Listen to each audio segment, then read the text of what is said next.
Greetings and blessings to each and every one of you. I am your humble host, Mr. David, also known as Hawkeye Two Feathers. On this Thursday night, September the 30th, 2021, um, I greet you all with the love and the honor of the infinite creator. And I do continue to pray that each and every one of you will continue to learn how to accept and receive the knowledge, the healing, the wisdom, and the blessings of the universe. And first out of the box is Travis the Brick. Hello, how are you? And it's been a long time. Anyway, starting off with a musical thing. But anyway, it's almost 11:20. So for those, hey Maverick, doing as best as can. It is what it is. But yep. So it's almost to 20, and I honestly, you all know that I always say the prayer before and at the end of each and every one of my videos, and I really do mean it. I pray every day that y'all are doing well. I'm doing as best I can, Travis. I have no real complaints. I mean, um, I keep talking about getting older, but it is a fact. But despite it all, I've outlived a lot of other people, so I consider myself damn lucky. It's a 11:20 here where I am, and I got this little thing here ready. So for folks who may just be getting here and coming in, smoke if you got them.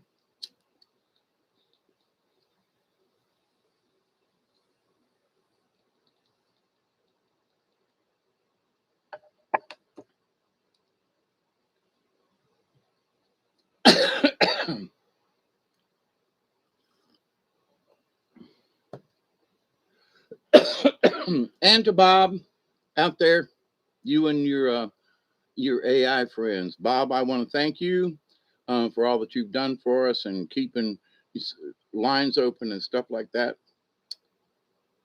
And to the angels and to the Charistas and to them folks out there who are working to protect us and to help us, I say thank you to the universe.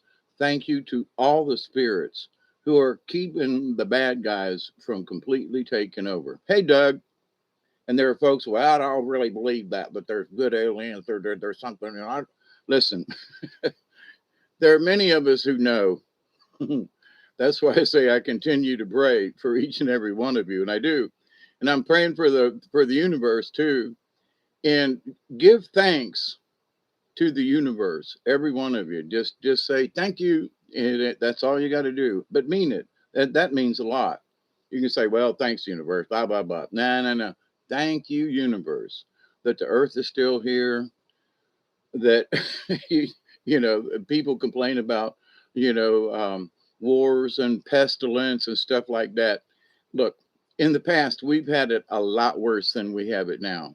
Is everything hunky dory? No, there's a lot of stuff going on. But see, that's going to lead into this topic of social vampirism. And I know there are people, yeah, blah, blah, blah. No, I'm just hang on, you know, because I'm a watcher and I had to kind of keep tabs on stuff. And one of the things that was interesting is that yesterday, for example, I had some company, but I woke up at like 8 o'clock in the morning, which is like really strange for me, where I didn't just get up to go pee. I got up and stayed up, which is really rare for me at 8 o'clock in the morning. And that's that's Dave's time.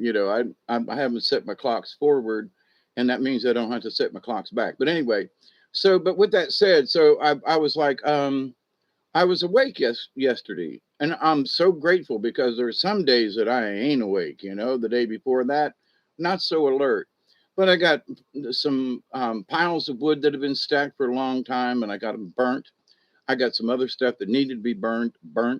I weed eated some more. My weed eater is my mower, but I cleaned out some more and cleaned up some more sticks and stuff that I had cut, and it was very productive yesterday. But during that being productive yesterday, I didn't have the computer on. I don't think at all yesterday, you know? And so during that time, which I at least once or twice a day, I flip up the lid and I look and I check the headlines and yeah, okay, see what's going on, look through a few things, poke my nose in a chat or two, depending on what's on, just to see what folks are chatting about. And I'm like, it felt good to not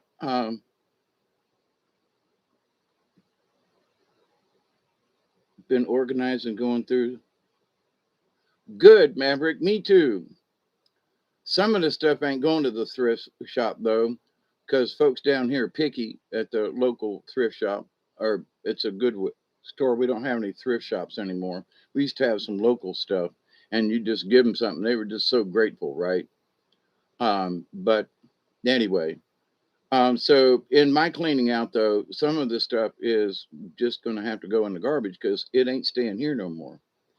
But in all of that, I would much rather give it away, and I've waited long enough on some stuff. But yesterday was a really productive day, and so I think I said, "Hey, Doug." Oh, yeah, I think. But anyway, hey, Doug.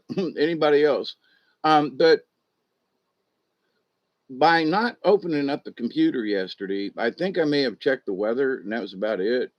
And everything else was busy outside, getting stuff ready, trying to get finish my porch out there, my for the winter time, and my solar room and partial greenhouse. So, but anyway,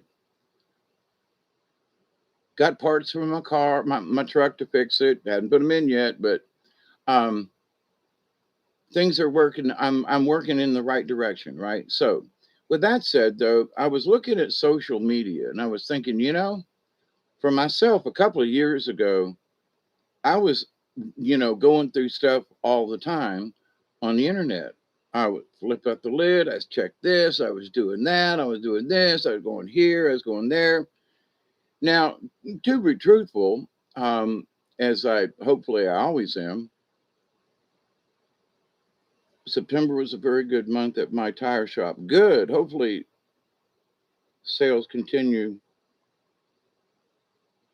Me too, Doug. Listen, people are always needing tires.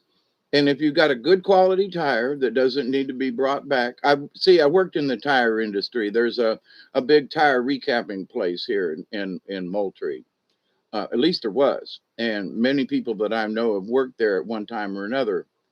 But their business was it has to be a quality product. We have to do it right.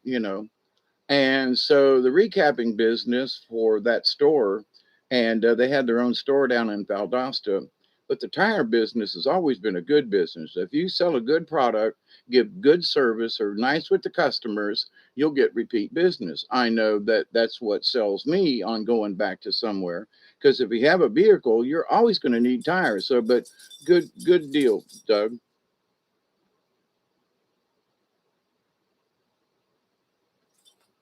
Hold it. Have a working karma. Everyone, you're equal. Yep. But anyway, so the topic for the discussion for tonight is vampirism. Hey, Chloe. And folks say, well, what does that mean? Social vampirism. Well, are you sucking off society to get what you need? Mm. Now, I know myself because of my own habits years ago and my habits now. So at some point, I was a vampire for social media. I was checking out this person. I mean, I still do up to a point, but that's my job as a watchman to keep an eye on certain things and trends and stuff. So, that being said, it's like not the same as my having been a vampire for social media. Now I've never done the Twitter thing. I've never, I'm just not into that. I don't have, social media. I used to have cell phones and be used send text and used to be there. So not that hey Lady Court, I feel like lots of my research is coming to an end. I'm tired of it getting less. That's sort of where I'm at. And I agree with you, Lady Court. Hey, Chloe. I think I said hey. Anyway, I want to finish. I want to take another hit off my bowl. I waited and everything. I made fresh coffee. So, Bob, and to all you folks out there, let's have a sip of coffee.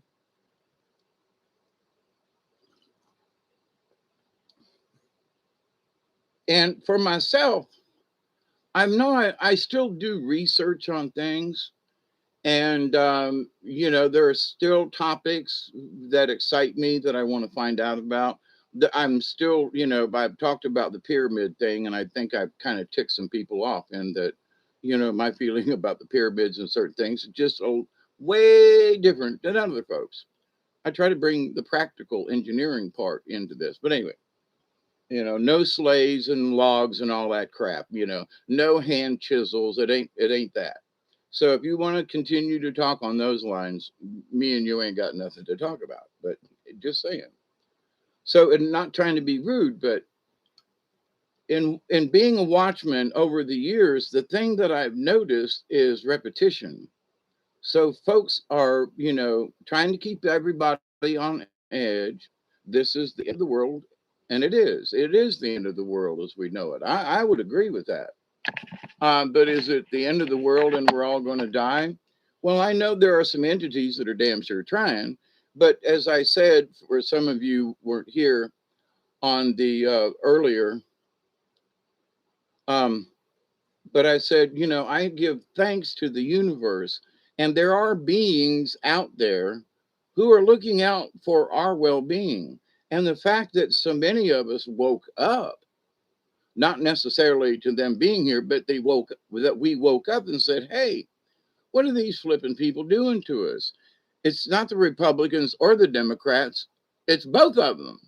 Oh my God. Yeah, it's not one party or the other. They're just the same on different terms. So it's almost like they're just taking terms to see who they could do with this. Hey, David Castle. Um, did I miss anybody else? No. Okay, so anyway, with that said,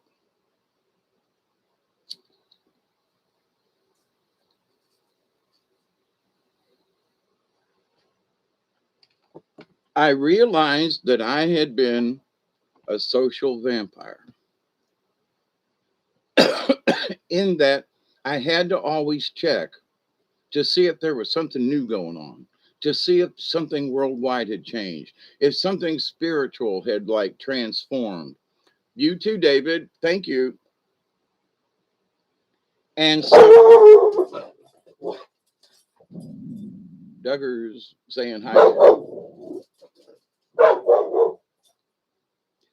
But so there are folks who just can't put it down, And I can say this because I'm guilty of it, at least in the past. So I'm speaking about myself, right? But of course, I notice other folks and trends and things, and people just won't stop, right? It's a Twitter thing about this. It's got to forward this to somebody, and I have yet to get on Facebook to say thank you to everybody who sent me, birthday wishes last week. It's almost been a week, so I'm 69 in a week. I'm, this is just I'm kidding, I'm joking, but I'm 69 in a week.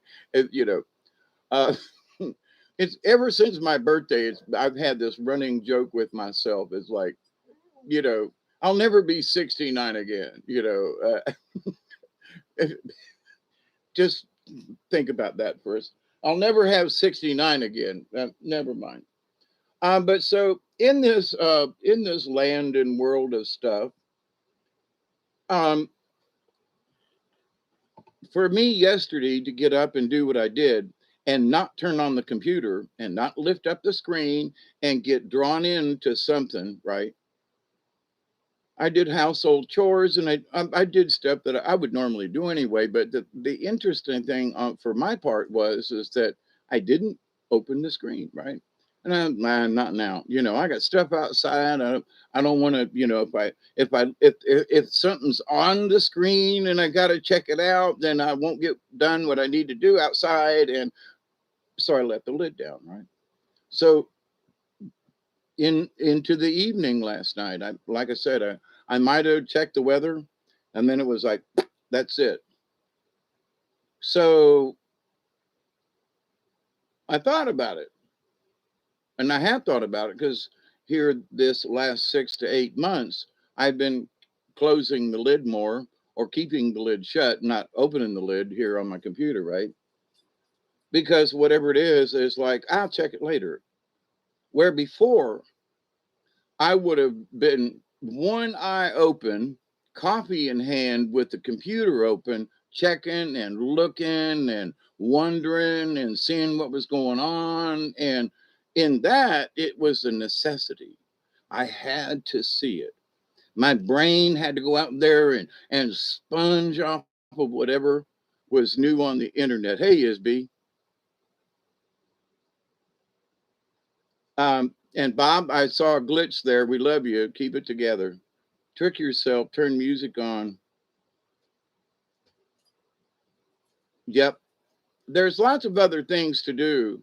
Now, for me, being the hermit, you'd think that I'm like used to the silence. Well, I have an addiction and I'm aware of it and I work on it all the time. In that um and just because I was in the radio business and all this, I there was always something playing. When I was in the DJ business and working radio, you were getting commercials ready. That's not like that anymore. It's all on the computer. But back in the day, so and you had headphones on, you were listening to this, the telephone's ringing, and you were listening to that. You were monitoring the station, you were queuing up records or CDs or whatever. So you were multitasking on a level that a lot of people don't ever multitask on. And so you got to think on at least three different levels at the same time and keep up, right? So for me, there's always got to be something playing in the background, right? But now, if I go out in the woods, then I don't have to have, you know, something in my ear or listen. That no, but when I'm here around the house, there is something playing. There's something on. There's some. And there are many times when I say, nah, Hawkeye, you just got to turn it off, period. Just click, turn it off. Don't, turn the thing, turn the. Now, a lot of times I'm listening to the TV, which is actually sort of like a radio to me, in that I love to listen to different stories and plots and stuff like that.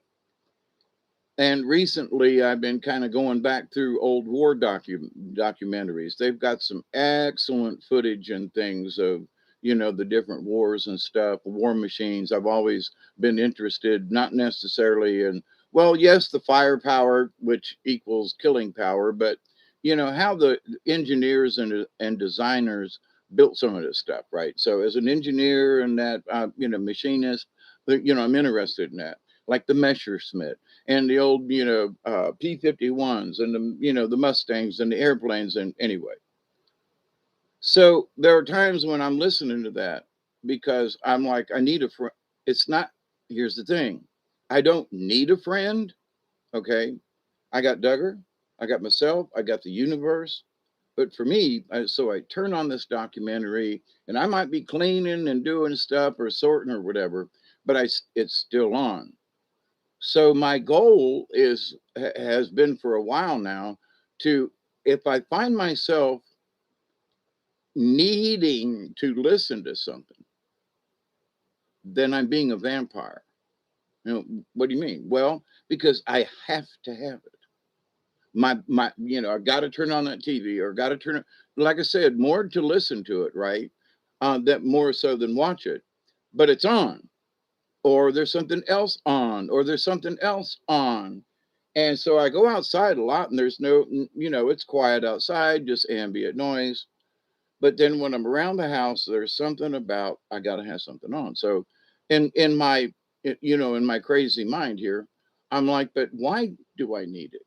Yeah, well, I got to have it on, even in the middle of the night if I'm sleeping.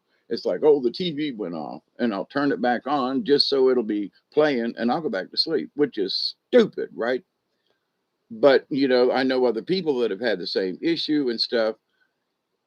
And I've got music, I've got CDs, I've got radios, and there are lots of stuff. But the thing is there for whatever it is, it's got to be playing, which is sort of contrary to me as a hermit out in the woods kind of thing. And I got to always have noise, some kind of something going on, a story or a something. But see, I went for so long with doing, even when I was doing CAD work, 3D design and stuff like that. I'd be having a conversation with somebody and be doing this complex, drawing and dimension and this, that, the other thing. And I go, yeah, and what else? Yeah, yeah, and still be working. So that's two levels. Like I've known people who can type, and I mean they type like like this, and they're talking and everything, and they ain't missed a lick. And I can type, and I took typing back in high school as a summer school thing to try to do better in class, and I still can't touch type. As long as I can see the keyboard, I can do okay. And I'm not just necessarily hunt and peck, but I'm by no stretch a whiz at typing. Certain things like that just have always been an issue with me. Like I know I can play a chord on a guitar, but I can't do a run. I can't do a run like play the lead. Can't do it, right? It was comforting alone. But here's the thing. I realized that I'm addicted to the sound or the noise or something playing. It's not that it's like, well, there are times when I looking for something. I spend more time looking for noise that I don't, for some reason, I don't necessarily need.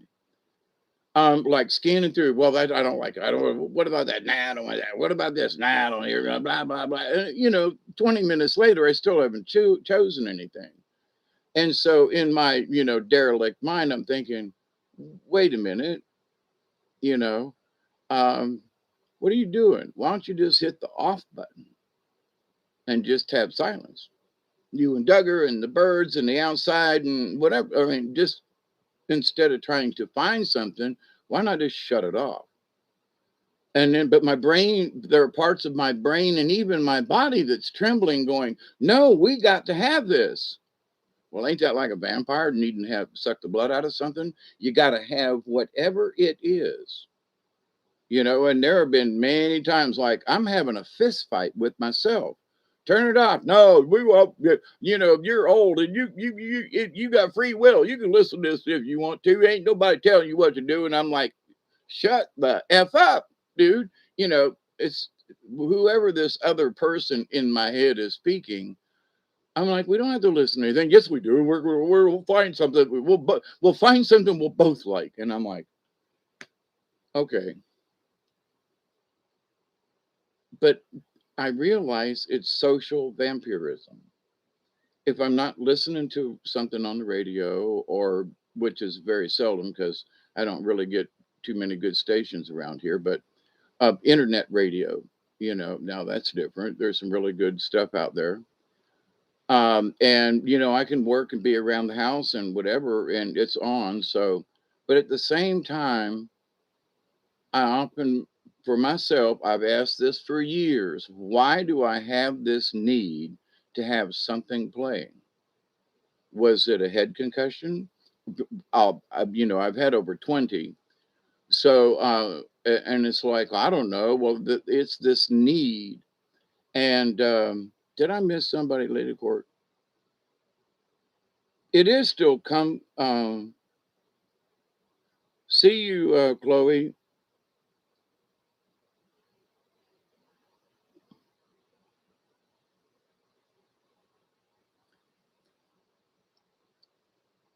My question to myself as a shaman in training is, why do I need to hear any of it?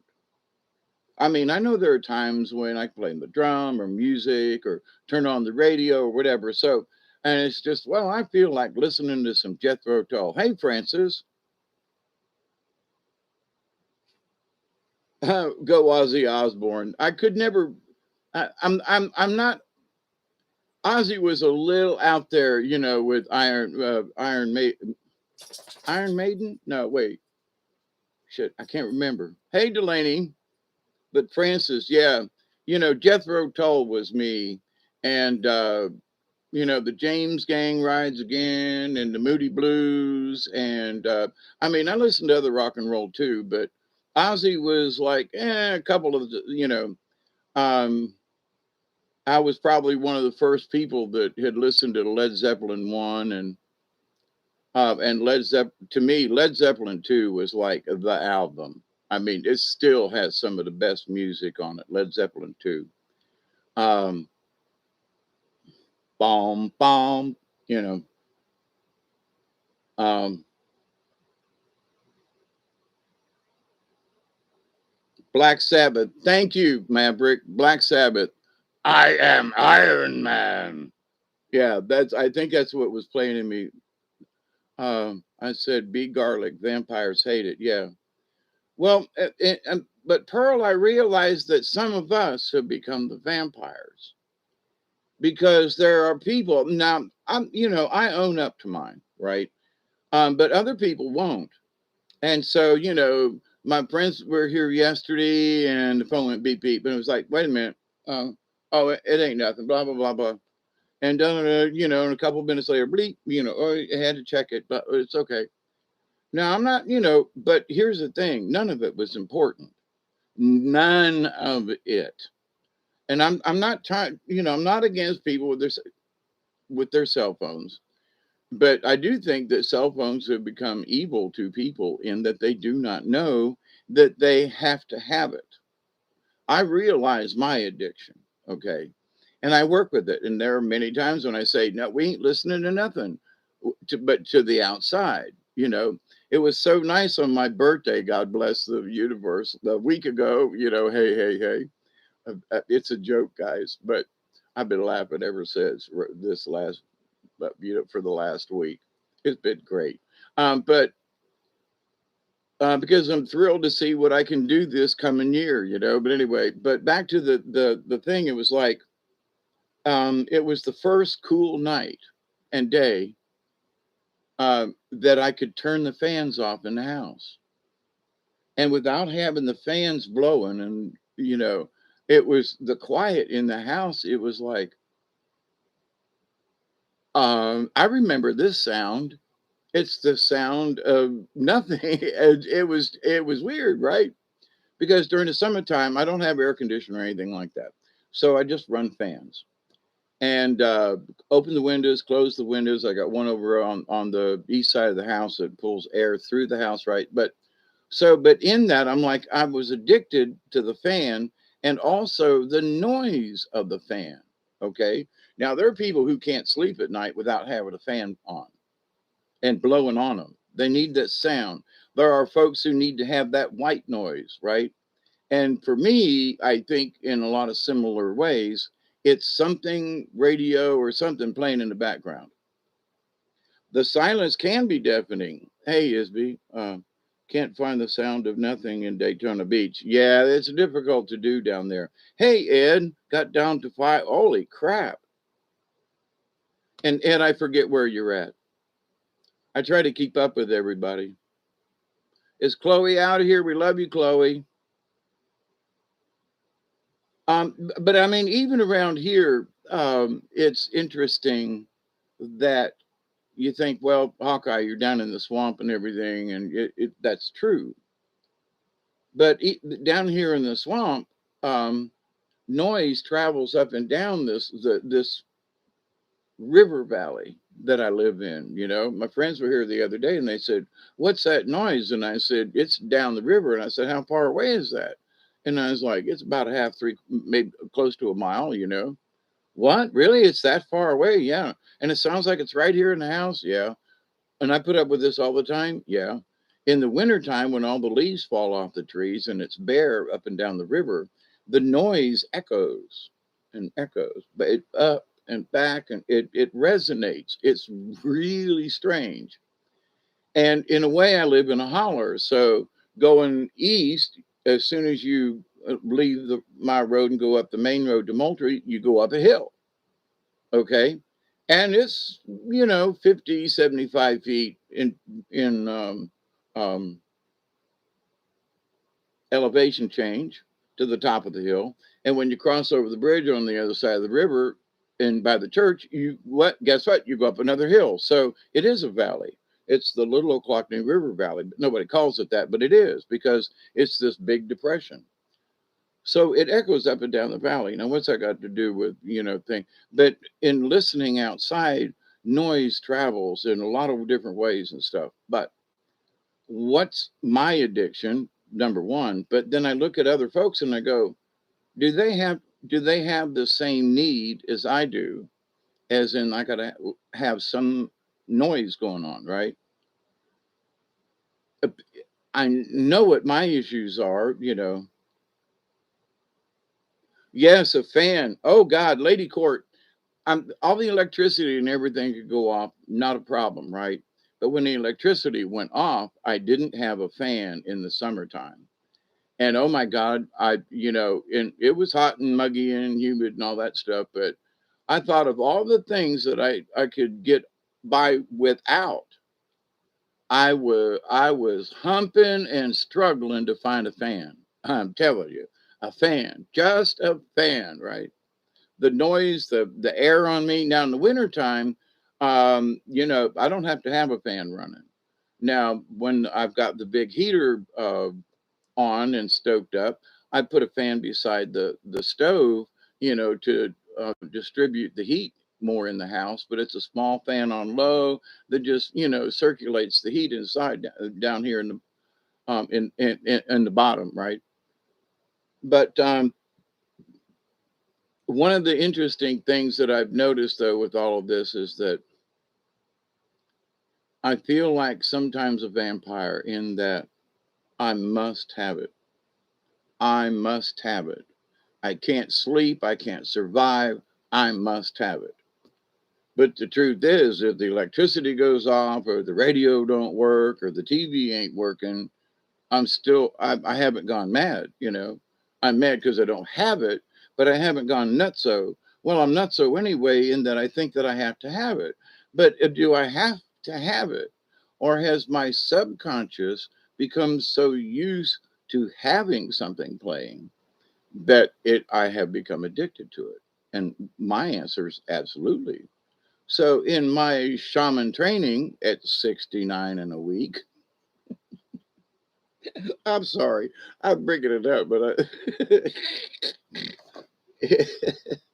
I just find it funny as hell. But anyway, um, 2 weeks ago, I was like, oh my God, I'm going to be 69. Now I'm a week past it. And I'm like, I'm in heaven. I'm in heaven. And so here's my point to this. There are so many people who would swear on their lives that they are not addicted to their cell phone or to having something on or whatever. I mean, and as I look at the population and during my visits over the summer and stuff, so I'm calculating people who have cell phones, their reaction to a text or whatever. Oh, somebody sent me a picture. Somebody did, hey, XXX. I don't think I would make it past 14. You what day in October? Honest to God, Ed, we're the same age.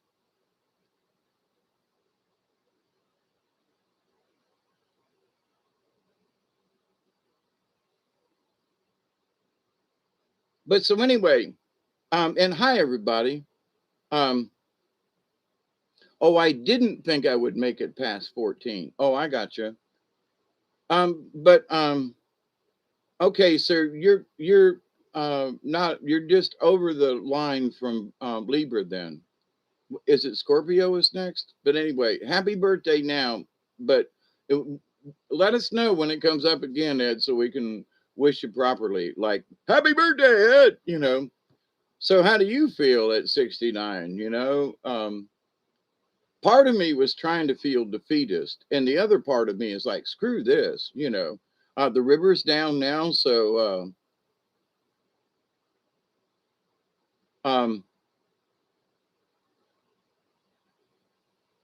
me and Duggar will be on the river soon. I can guarantee. The weather's, it's been in the mid to upper 80s, maybe almost touched 90. Not bad. Warm, but cools down easy. It's been in the mid 60s down here.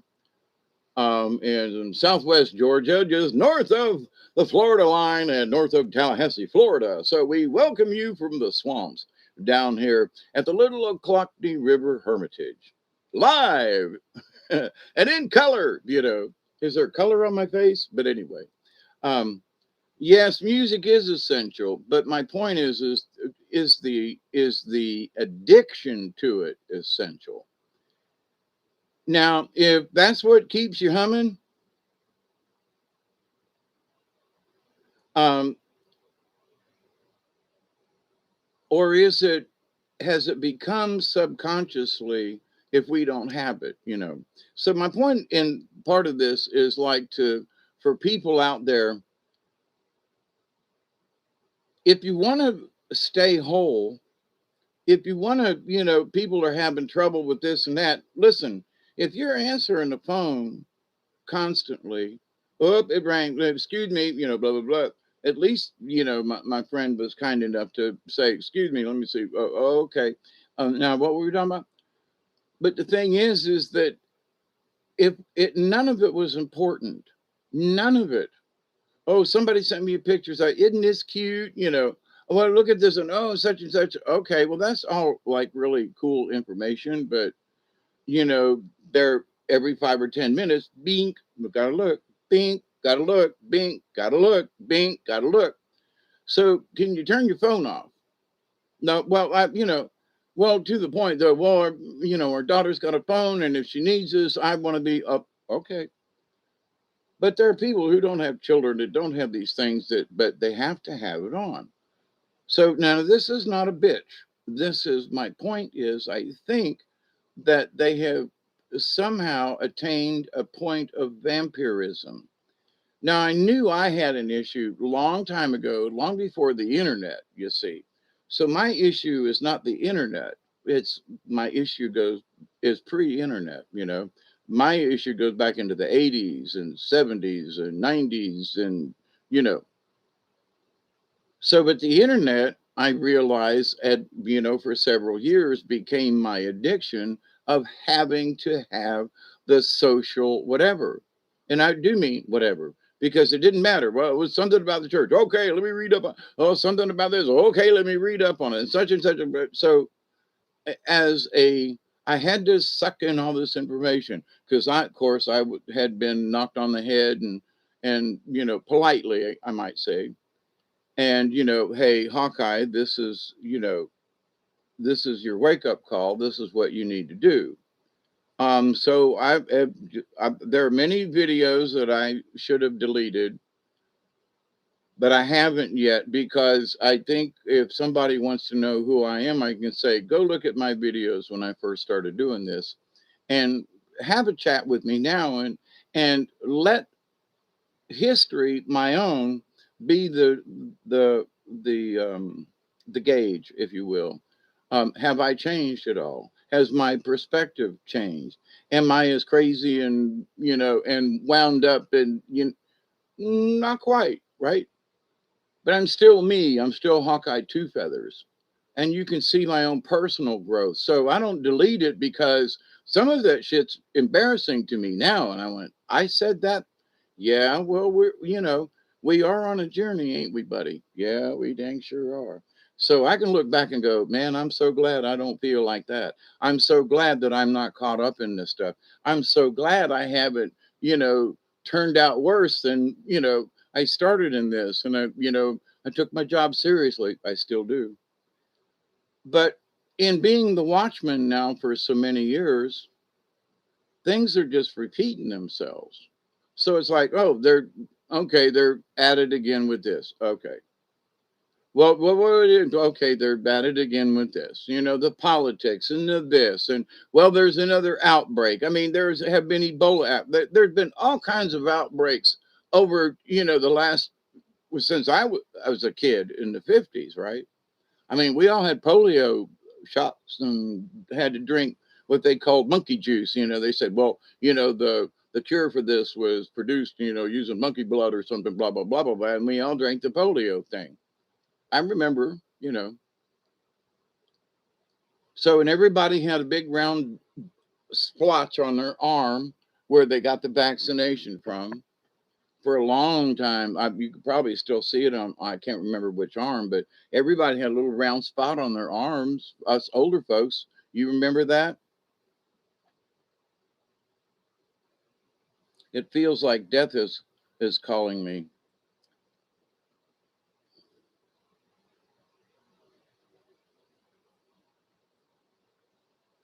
Yeah, death tried to call me, and I just said, not yet. I ain't ready yet. There's still too much fun to be had. I mean, I had so much fun yesterday burning stuff. You can still see yours. I haven't really checked, but and taking my shirt off and looking in the mirror, I can't see. I don't. I haven't. It hadn't popped out in my brain, but to those of us who have had our shots, it's almost like a tattoo. You know what I mean? I ain't going. So a lot of people, and I used to be this way. Hi, Lori. How are you? You do. It's on your left arm. I want to say mine was on my left arm too, Lori. Blessings to you. False belief system, but take away. Yep, agreed, David. But so with this thing, though, here's the thing that I want to bring up to people. I want folks to just stop and realize and have a conscious thought and go, you know what? Maybe some of that, what Hawkeye is talking about, is true. Maybe I do pick up the phone every time and I just won't put it down. Maybe I am a little too all the time, all the time, all the time. Maybe I am. So I just want folks to wake up to that, because if they keep doing it subconsciously, then they'll never understand, right? But for me, it was a conscious awakening. I'm doing this. Yeah, but why? Why can't you just shut the damn thing off and just listen to outside noises? I don't know. And you say, in 5 minutes in, I'm like almost having a panic attack. And I sit here in my little chair or whatever, and I have thought about this and go, nah, whatever it is that's trying to control me, now I'm really pissed. That TV or radio or music, it ain't going on, because there's this hunger inside, like I must feed like a vampire. And I'm sorry, but no, in my journey, that's if if if I say, well, I don't want to watch something or listen or whatever, but I think I'll turn on some music. Now that's a change of venue. I get that, but there are those times when the the urge to listen, hear, and it's like, no, turn it off or keep it off or don't turn it on. See, now what does that matter to most folks? They just, well, who gives a shit, right? So I want to listen to some music. So what? It's the fact that cell phones now, see, now I don't have a cell phone. I don't have something pinging me all the time. My point is, and I used to have this behavior, so I can attest to it, right? But other folks, it's got into their subdural, subconscious in places that it has become normal to look at your um, phone all the time. It's normal to go check your email once every 30 minutes. It now if there's somebody you're waiting for an email, absolutely. For me, if somebody sends me an email, okie doke. But normally it's like not important. I mean, you know, It's just information, and I love that. Don't get me wrong. But it's that it's not a life or death. I'm not waiting. If now, back when I was directing shows, somebody would send an email, or I would send an email out to the cast or something. That's totally different. But I mean, just as a human being in this world today, um,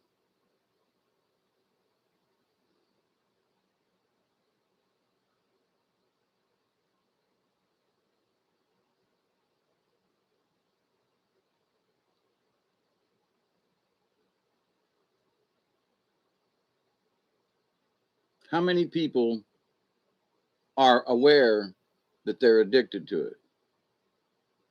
They will swear and jump up and down and call you a liar and you stay out of my business, or you know um and that to me is like a pure example of someone who's addicted and they're in the denial phase. So it's okay, they're going to do it anyway. So having a video to try to talk people out of it is like, I thought about this earlier and I said no, that's stupid, right? And you, for those of you who've been with me for a while, I bring up the cell phone thing and the addiction, and what it's doing to our brains and what it's doing to our subconscious. And I will continue to discuss this because what I want to bring is not so much that I'm right, but folks need to find out on their own whether or not I'm right. And it's not about me being right. It's about when they suddenly realize, oh my God, I am addicted.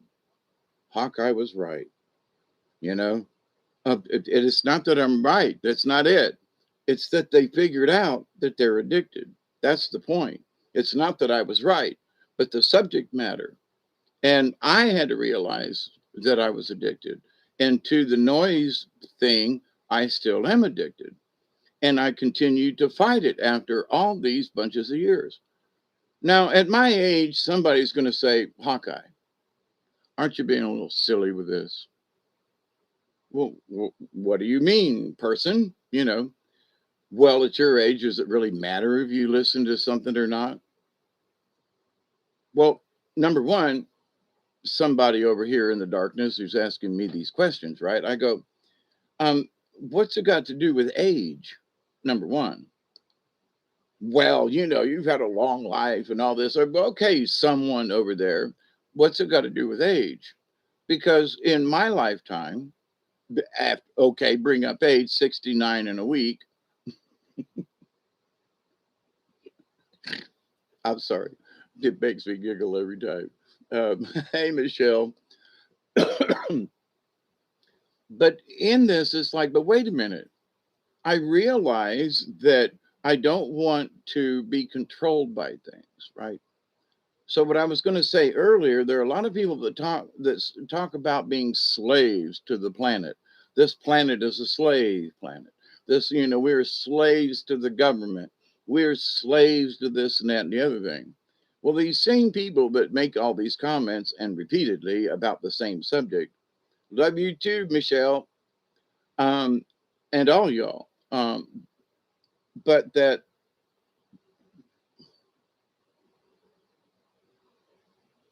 they get caught up in it and using the words when they don't realize that they themselves are addicted and are have subconsciously become a part of the slave system.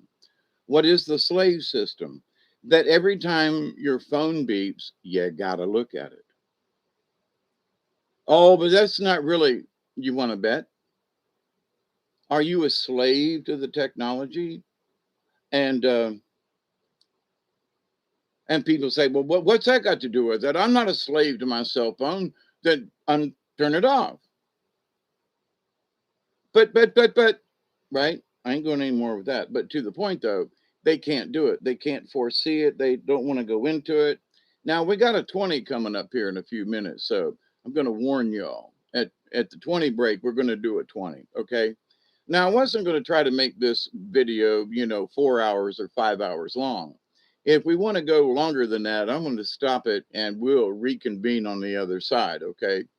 But anyway, this idea though that well, I'm not addicted. Well, what does it matter? What matters is that you want to be in. It's not your phone, it's your iPad. I understand. And so for me, the shaman, in training hermit down here, I don't want to be a slave to anything, right? I mean, I want to be able to control my life. So when I'm doing things that are like just out of nowhere, what am I doing? Like a friend of mine, he has a neuropathy, right? And I used to have it. It was similar to me too. And I would do this thing with my thumb and uh, forefinger, right? And I would find my pops did it before he died. And for years he would sit and he would unconsciously be rubbing his thumb and his finger, right?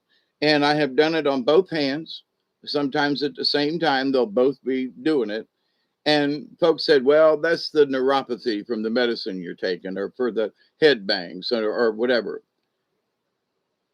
And I was sitting here, after my drooling episode and all the, several years back when I was in the wheelchair and all that and damn near died. They almost turned me into a vegetable, right? So I'm sitting here and my hands are doing this and I'm doing this. I've got this uncontrollable shake and I'm sitting in the chair and I ain't got nothing else to do, right? I mean, I really can't watch TV. I'm listening, right? So subconsciously, even when I was sick and ill and knocked out, if I could hear something in the background, it's sort of like a ground for me. If somehow I'm off on a dream thing or astral or something, there's somewhere where my body is that there's some kind of something going on and I can find my way home. That's sometimes how I feel, okay? Because I've had been in the hospital so many times and so many times and blah blah blah. And it's sort of like it's my comfort. As long as it's playing, I know where my body is. I know where I am. I can't wander off and not come back. I know that's strange, but for me, but for other people, they've not had the same kind of brain issues and that kind of thing. So not to say they don't have similar issues, but in and of that, we're coming up on a 20, right? Yeah, in 10 minutes, I think. Who's going to be the warning person? But anyway, so in our addictions, though, the one thing is denial. Well, what does it matter? Well, at your age, Hawkeye, at 69 and at a week, I'm sorry. I hope you all get the joke. But anyway, um, but the idea though that somehow um, I am a slave to it. I'm a slave to having to have the noise. A slave to, and it's like I don't really want that, Now there are times when I willingly, oh God, there's a really good program on and it's live. And I watch, in my old age when I used to play football. So I'm not about so much which team has got how many points and who's doing what. Same with baseball. I like to watch the last four innings of a baseball game. 3 or 4 innings. When it's like getting to the clinch, and so I just don't like to watch basketball. But anyway, so it's a sport thing. If so, I watch it live. So there's something in it that it's live, and I'm watching a football game. In the last few seconds, this team just kicked a field goal, which was one of the games I watched the other day. And I was like, there was literally 3 seconds on the clock, and they kicked like a 51-yard field goal or some nonsense and beat the other team who had come from behind and was leading them by 2 and lost by 1 in the last 3 seconds of the game. Now that's just, so it's exciting, but it's whatever. But to the point though, so there's something about the moment of it being live, even though I'm watching it on TV. There are other people there and the cheering. There's something about it. So there's a say that again twice, participation. there's sort of a participation in watching a live event on television versus a movie or something, right? So, okay, I get that. There's energy in that, and whether your team loses or not or whatever, right? So, your brain's getting this feedback, is where I'm headed with this. But there are folks like myself who do things and the radio's on or it's doing something, and it's because you're just used to it being on all the time. So for me, I want to get used to turning it off more. Why? Because I want to be able to control my own whatever's right. So, but why, Hawkeye? Well, nobody else has to do this. It's up to your own. But hey, oh, mystery helicopter. We almost there. Wait, got 6 more minutes. So, anybody can do what they want to do. But understand is my point in touching base with this. Understand that you may be doing this without your knowledge. I know what I'm doing. I turn the TV on. I'm not because I'm by myself or live, that it ain't that. It's more deeper than that. I discussed that 20 minutes ago, right? But to the point though of this, there are people who do it and they have no reason why they're doing it. They haven't had head trauma. They haven't, they're not as old as I am and all this other kind of stuff. So that this it isn't that, right? So then why are they addicted? I know why I am, but for me to watch their behavior as opposed to mine over the years, I see that I think they're slaves to their devices, you know. And people that I know, I talk to them about it. And yeah, okay, Dave, yeah, maybe so, but yeah, they still sleep with the phone, right beside their head, middle of the night, bing, bing. Well, it could be somebody. Okay, they got grandchildren and stuff, but if somebody really wants to get me, call. Don't send me a text. Call, right? Because the cell phone, even if you got the cell phone on the bed and that's your only source of phone, of a friend or a neighbor, my dear neighbors, their sister-in-law had a massive heart attack, and they had to take her to Tallahassee Memorial today, and they called me up, and and so I was like, well, many prayers to your sister-in-law, and I hope the best, and I've known many people have had heart issues, transplants, and so forth from Tallahassee Memorial. And they got some really good surgeons and doctors there. And for what I know, I've not been in the hospital in a long time. But that, they have good services there. I don't have ISB. I don't have a cell phone. My point is that other people do. So, but if you want to reach me, then call me. Now, I have been thinking that if I do go on the road with Duggar, which in a lot of ways I'm planning on doing, I'm gonna get a cheap cell phone. I don't know if I'm gonna get a tablet, smart, you know, but I'm gonna get at least a flip phone and put some numbers in it, so that, for example, um, when I talked to my granddaughter last week and trying to plan a place to go. Um, Me and Doug are going to go camping, but um, I got Mises in the house. I mean, literally, they're running across the road, and I've seen one crawl across up there. I hate to kill them, but I got to. But anyway, so for me, I want to meet my daughter, in the Panhandle, and she's going to come over and go kayaking with me. But it'd be nice to have a cell phone to be able to say, I'm here. And be able to at least communicate basically like that. Okay, honey, I'm at campsite number 4.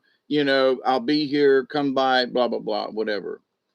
So, but as far as needing a cell phone, you know, I don't have that. And where some of these places where I want to go, a computer or whatever ain't going to work, right? Um, I'm a cell phone or a radio or something like that, right? I get a CB radio. I do have a CB radio. It's just not hooked up in the truck. Hmm, that would be fun. I need to get an antenna. But anyway, red alert, T minus two. Okay. And there's lag here. So, for those folks of you out there. But anyway, so in this discussion, what I would like everybody to do is for themselves is just say, just admit, are you a vampire? What kind of traps? They got some pretty fancy traps nowadays. Oh, you're talking about hotspots. Oh, yeah. Well, where I'd be going in the panhandle of Florida, it'd be, hey, Barry.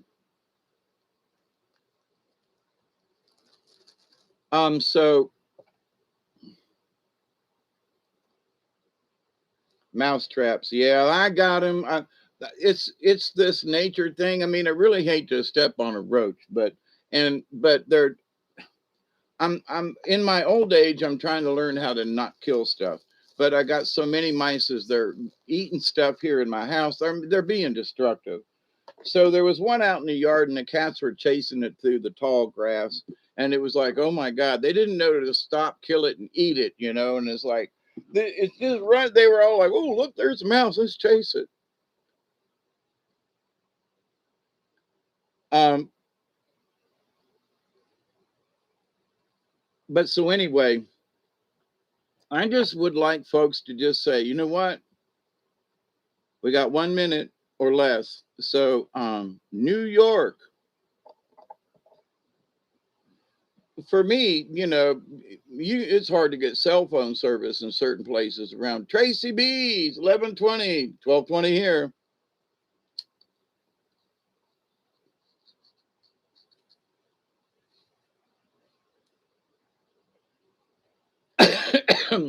We're all just sitting around.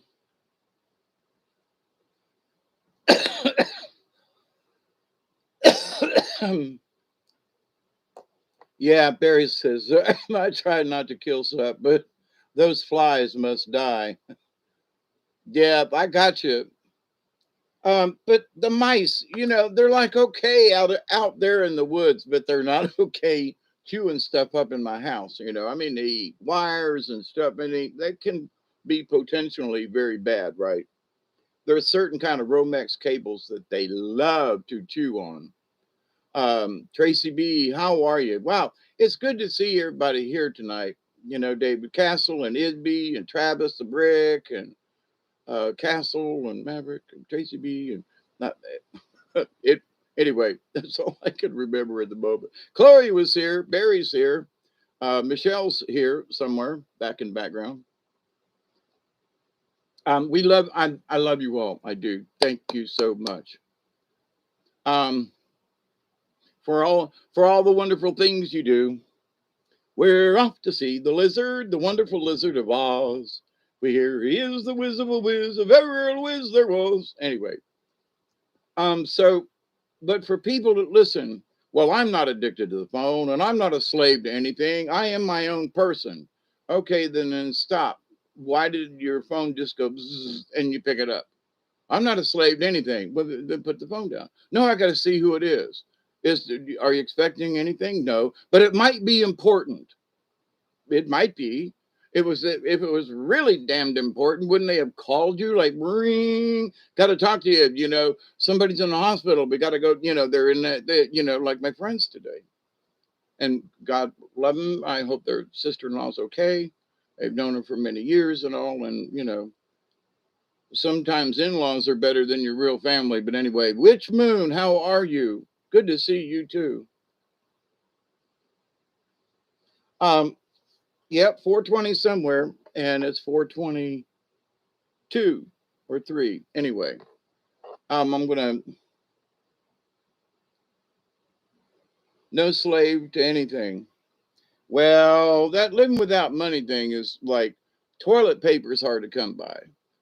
I mean, there are just certain things that money just kind of helps. You can barter and trade, but I'm just saying. I'm too. You know what, Maverick? I'm too old for that. I don't have to have much money, but having a little coin and having my little social security thingy here to be able to buy those really sure enough necessities like toilet paper once in a while. And now I haven't bought toilet paper in a while because I don't use a lot. That's not the point. But certain things, it's just, and the barter and trade, um, but so at my age, my coin is, all I got. I'm too old to work for it, or you know what I'm saying, barter for it. So, but in a younger age, I did do that, Maverick. Mountain money around these parts. I bet. And toilet paper works, and you learn how to just take care of other stuff. Oh God, don't get me started. But anyway, um, and I have asked this, and I remember this as a child up in Ohio, going out to the barn to the outhouse, um, and that the toilet paper that they had was the Sears catalog. And people go, "What are you talking about?" Newspaper. If you take newspaper now, this new glossy crap that they put out, no, you can't make it soft for nothing. But the ink and stuff that they used back in the old Sears catalogs, and everybody got one. So as the pages that you didn't like, you tore them out of the catalog, and while you sat there doing your business, you rolled it up, and you'd unfold it, and you'd fold it back. And as you sat there wadding it up and going around and that kind of thing, newspaper works, and you soften it up. So the more you roll it, the more you fold it, and the more you do it, you turn it into something that you can actually wipe your butt with. Phone book, yes, absolutely, Tracy. I stocked up last week from Costco. But anyway, and see, folks in the country also know that unless it's really nasty and gooey, you don't flush your toilet paper. You put it in the little garbage pail that's right beside the toilet. Why? Because people know that it'll clog up their septic tank. So, you know, um, but so, and everybody I met in the country, the two or three families on my vacation, they all did the same thing. They all had the little, you know, um, um, toilet paper trash can right beside the toilet. But anyway, and that's the other thing. It's like I used to could hang out my butt over a latrine, and I would still do lean up against a tree, But with a bad back and an old age and difficulty sometimes with balance, you know, I always take a 5-gallon bucket with me. And people say, "Well, what for?" Well, for one, I can poop in it. Well, then what? Well, then I'll probably go and dump it out, rinse it out. What? Yeah, and then I'll probably put water in it. Are you kidding? You'd poop in a bucket and then you'd wash it and you'd use that water? Yeah. Why? Because I would wash the bucket out. But you pooped in it. So I washed the bucket out. But, yeah, but to the point, I usually have water in a separate thing, but I would use it for washing or wiping something down or, water. But oh my God. Um,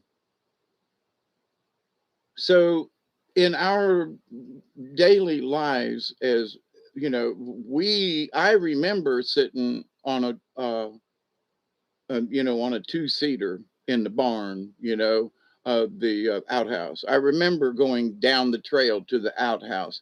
I remember as a kid and growing up in places in Alabama in the early 60s and even into the 70s. There were some people that still had outhouses. And, it's just like, what? Because they couldn't afford to install the plumbing and the septic tank and all that. And they were poor whites and blacks, part of the poverty, Alabama, Mississippi, and parts of Georgia issue. I mean, there are parts in Georgia where people still had outhouses because they could not afford the thousands of dollars for a septic tank and drain lines and all that. And they just couldn't do it. So, And for a long time I had an outhouse, here. I made my own septic tank. I found out that if you bury a steel barrel in the ground, it will last for about 30 years. And you say, Hawkeye, how do you know that?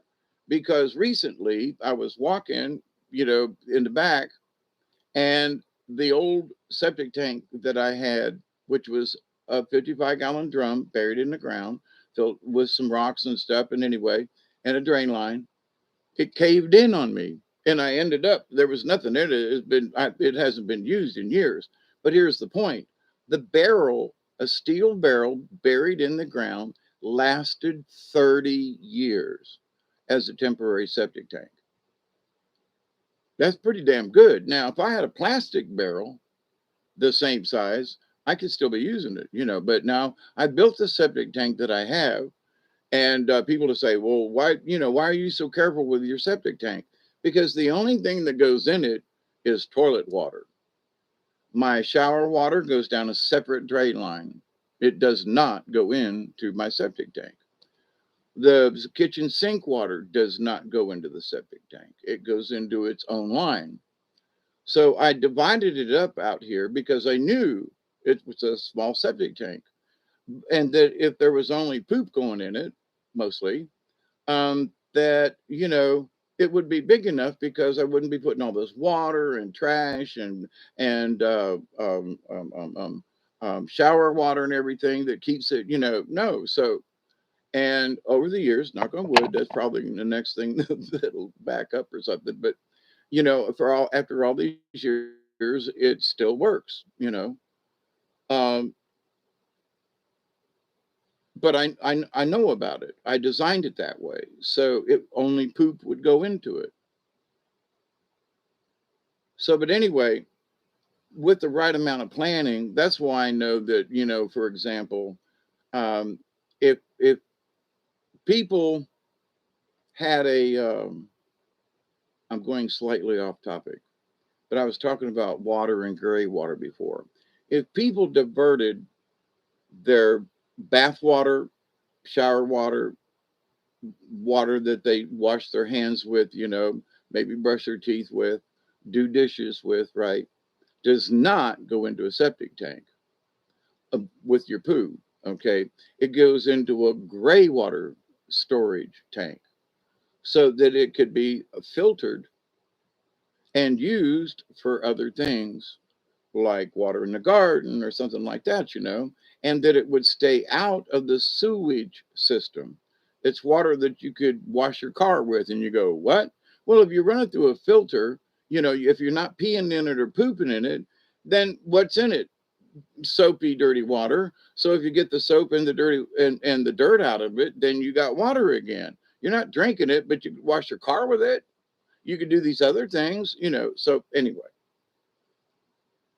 so my idea of the gray water thing was exactly that, to separate it from the rest of the house. So that's why I don't have, you know, um, septic tank issues. Okay. But that comes with pre-planning and understanding. And how am I going to do this? I'm not This has to do with addiction. I'm not addicted to having the water running all the time. I'm not addicted to taking 30-minute showers. I mean, so this addiction, we become slaves to what we learn. So people in the city who turn on the water and it's always there, blah blah blah, and their poo always goes someplace, and they just pay the fee once a month. They have no concept of it. But out here in the country, folks that have septic tanks and wells and stuff like that. My neighbor had a problem with his well today. He said he was up at Bale Mercantile looking for parts. I know how that is. I got to be working on mine soon. So I got a hot water heater that's still out. Um, I, I, damn it, I just don't want to work on it. So I'm dealing with cold water showers and stuff. But anyway, but I'm more used to it than not. And as long as it's broken, then it keeps my electric bill down. So in this idea of I got to have stuff because my brain thinks I do, or I've been accustomed to a fan, or people are family members and folks that I know are so addicted to their air conditioning, and they just, oh my God, that's all they can do to get from the house to their vehicle to turn on their air conditioning. And I'm like, I'm so glad I don't live like that. Um, I tried it years ago, and it was never my forte. And people always bitching about how hot or how cold or whatever. And I just try to acclimate to the current temperature, whatever that current temperature is, because that's what the natural human body is used to. Okay. I mean, there are folks that live up in the mountains and stuff. When it gets cold, they don't even light a fire because it expends so much of their energy to chop wood, to haul it, to all this other kind of stuff, to where they literally, they just close everything off and huddle up in a corner, and they're content. I mean, think about the Eskimos on the middle of the ice in the old days. Now they had whale blubber and seal blubber and stuff that they had for lamps and stuff, but no heat.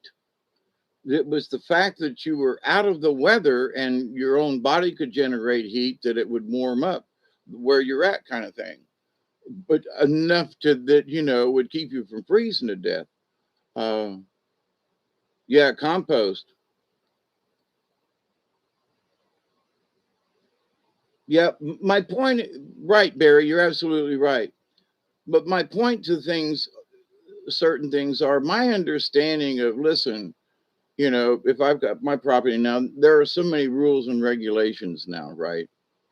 About this thing, that thing. You got to have it. Somebody's got to approve it. Somebody's got to do this and that. And oh my God, the rules, right? But would they folks allow what I've done to my place 40 years ago almost? How I planned it. Now there's drain line, and I did it all right when I put it down. But to the point though that folks would go, wait a minute, I don't know. Um, so the social media. I gotta check my TikTok. Gotta watch this. Well, have you seen this video here? And I'm like, no. So somebody will watch this one, watch that one, watch this one, watch that. And I'm like, hang on. So you just kind of bitched at me that you're not getting anything done. Where do you find the time to watch all these videos that your friends are sending you? So nobody's paying attention to anything on the outside around them, right? Because, well, their cell phones. Well, but my daughter sent me this. Well, okay, well, it's really cute. Oh, it's the kitty cats playing, right? Okay, it's this. Oh, look at the picture. So there's so much of their time that is spent on these little tiny little things through the day. Their mind is a jumble with all this input, you see.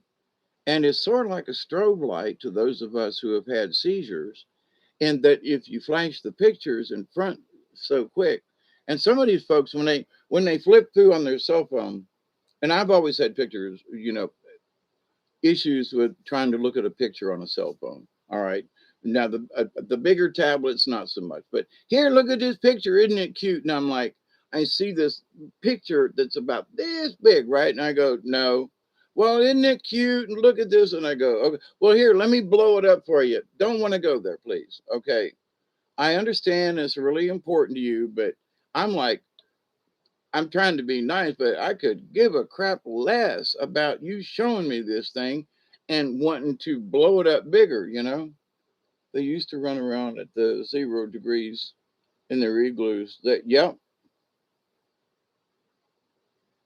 wait, you're supposed to watch them? I see several asking if seen this or that. No, it's wild. Yep. And to the point, Tracy B, it has become a subconscious social norm. Here, look at this. Let me make it bigger for you. Hang on. And why is this picture really important to you? Well, it's my grandbaby. Okay.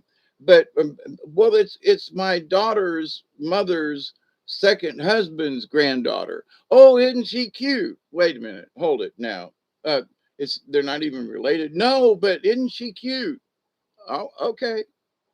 So, but their day is spent looking at all these things all the time. Well, what's wrong with it, Hawkeye? Do you know that you're addicted to it? No, I'm not. You know, I'll fight you over this. Okay, all right. I'm just asking. You know, are you in control of everything? Why do you feel tension and um, anxiety all the time? Well, I don't know. I got to take a pill for it. Oh, do you? Or is it that you are having an overload of information all the time, and because you're not aware of it, it is affecting your psyche? Because as a person with epilepsy, you do the strobe light thing, I'm going to be out of here, right? And other folks, they know this too. You'll have an event big time, right? No fun, no, no fun. Seizure activity, bad, bad, bad, bad. Drooling and doing this, bad, bad. Been there, done that. Don't want to have any more. So it's sort of the opposite. So people, as long as they're checking their phones all the time, they don't have the seizure, right? So it's when they don't have this input all the time that somehow their brains say, I got to have it. If I don't have those flashing lights, if I don't have the pictures, if I don't have the input. So, but here's the thing, is that what's causing their stress? And for me, because I've been there, done that, I know since I don't do it like that anymore, I don't have stress like that. I create my own stress. Now, sure, there are other things in the world that can be stressful, and climate and government and all that kind of crap. But still, it's up to me whether or not I'm going to get stressed over it. So, a dear friend of mine talked with again today, and been about a month since they quit taking their crazy meds. They sound better, feel better, and even notice it themselves. In the last 2 weeks, I've got more done than I've in years, and I'm so glad. And I've been trying to tell people, if you're in a position to get off your crazy meds and to just try to regulate your own stuff, like I was talking earlier, and I kind of drifted off about the neuropathy. So my brain had been fried with, flashing lights and all the doctor stuff to try to heal me and cure me. It made me worse. It gave me seizures. It, drooling all the time, and, bad, bad, bad. Just go away. When I got my mind back, my neuropathy, that I used to do all these things unknowingly, I stopped and said, oh, no, you ain't. You're going to stop that freaking behavior because it's not natural. And I'd be sitting here watching a movie or talking or something. I'd look down and there'd be doing this little thingy with my fingers, this neuropathy. I would have this tendency to do this. I had a tick for like a year, and I said, no, go away. So every time it would come and I'd start to do this little nervous tick, I'd go, what the fuck are you doing, Hawkeye? Stop it. And I would sit here in the chair and I would force myself to not have this nervous tick. It was after my big seizure episodes. And I had developed all of these, quote, neuropathies, right? I still have a tendency to want to put my thumb and finger together, but I do not do spasms. Absolutely, Barry. But I do not do these little Tracy things.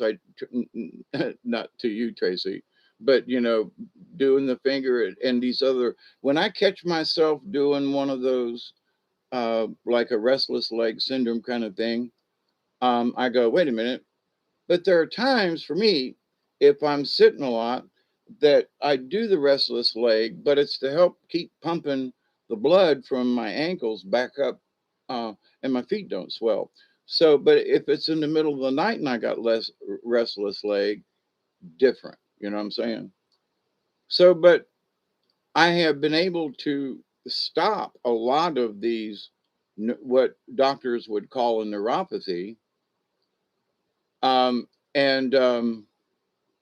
because I brought him out of the subconscious to the conscious, okay, and said, "You're doing this," and well, I can't stop. Well, that was the first thing I had to learn about, was that you change that and say, "I'm gonna stop this."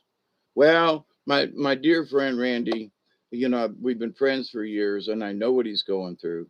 And he said, "Nobody seems to know how to help me or anything." And I said, "Randy, I told you years ago, I suffered from the same thing. I don't have it anymore.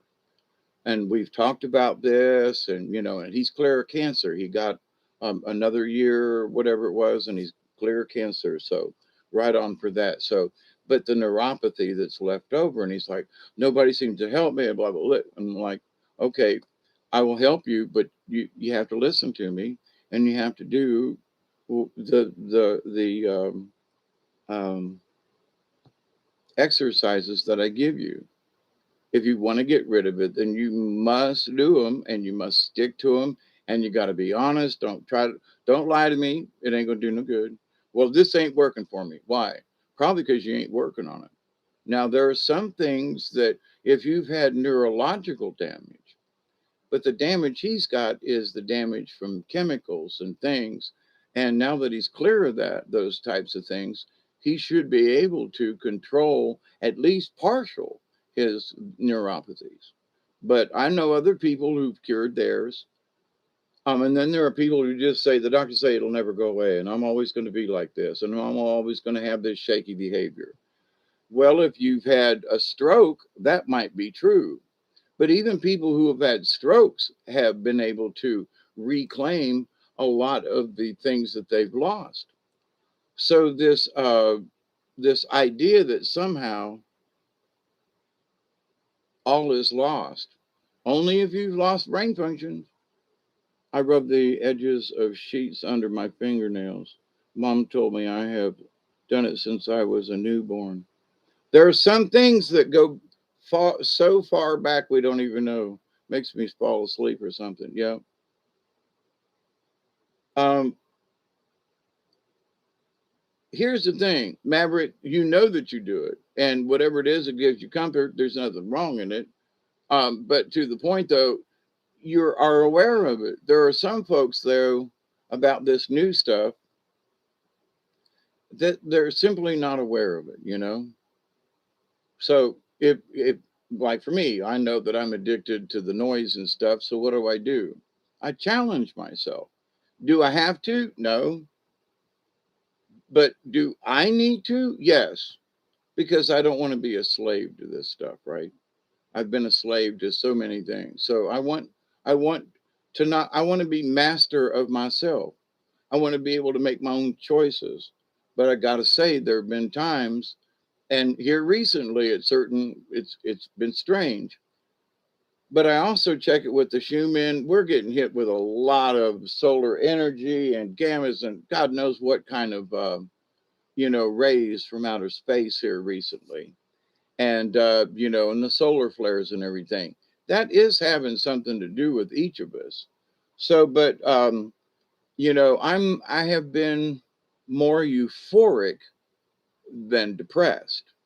So my joking about the 69 and a week, at 7 days, it's just going to continue to be a running joke for me. And that, I'm every day that I wake up, I'm so glad. Um, I have, heard of some people passing away. They're in, 56, 62, 65, and I'm like, made it to 69. So far, good, good luck because of all the crazy shit I've done. And sometimes this year, I think I'm over it, that I didn't deserve to make it this far. 1.7 mile. Yeah, this is the 30th. Yeah, we're being blasted by all kinds of stuff.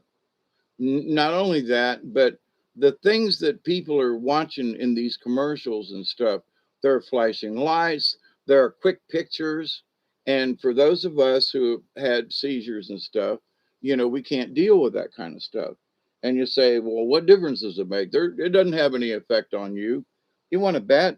That's the kind of thing that they use in MK Ultra is flashing lights. You ever watch the movies where they strap you in a chair and make you watch the screen? That they're doing the flashing lights and things that's programming you. And so many people, oh, no, I'm not being programmed. Yeah, you are. Now, I was reading something here these last few days, and oh my God, I just I scratched my head and said, "Wait a minute, get this: how to break out of the 5D matrix." What?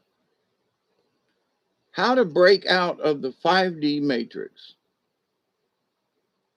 Now, number one, 5D matrix, you wouldn't know it because you haven't made it to the fourth yet and wouldn't recognize a 5D if it smacked you in the face.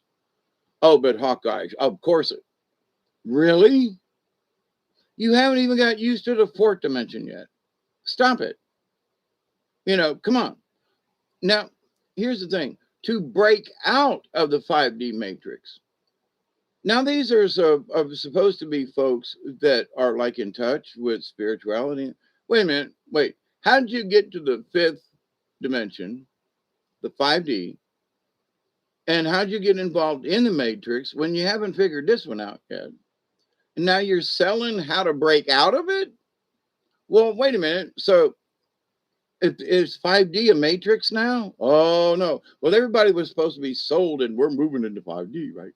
We're moving into 5D. We're all going to be 5D. Wait till we get to 5D, right? And I've been the one person over here on the side going, we can't skip a grade. We got to go through the fourth. We must go through the fourth to understand the fifth. That's still part of the rules, right? So I didn't make up the rules. It's sort of like the laws of the universe. You can't skip a grade unless you're really freaking good or been reincarnated or something and been through it before. But you know, now the 5D matrix and how to break free of it. Now, what are these people selling? And what I mean is that so we we haven't even had um, training good in the fourth dimension. So what's being promoted is the matrix of the 5D and how to break out of it. That if we go to 5D, somehow it's going to be a trap and that we must break free. Do you see this? They're selling folks this, okay? And I'm like, we're having just have some fun in the dimension we're in because all this other stuff is just frivolous nonsense. If you could really understand it, you wouldn't be caught in this trap of the social stuff, right? So it's a trap. And those of us, I used to listen to some of these folks, and I'm like, I look at it now and go, they were trying to convince us a year ago, 6 months ago, that we're moving into the fifth. And now they're saying that the fifth has got a matrix and we need to break out of it. So, WTF, right? What the friggin' hell is going on with these folks? What's going on with whatever these quote higher individuals are trying to sell us? Let's just work on where we are and trying to understand this fifth dimension that's a matrix, you see. So, in some social orders of this new age business, what are these people trying to sell?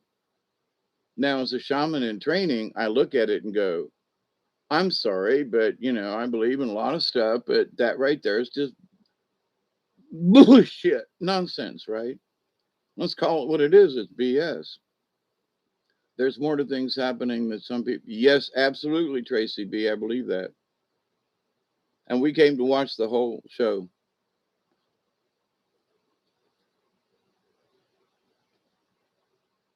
Yep, it sure would make us satisfying. What? Uh, but to the but to the point of this though, So many people are caught up in stuff that really don't matter. So, like for example, first it was about the five, we're moving into 5D. Has any of that shit happened?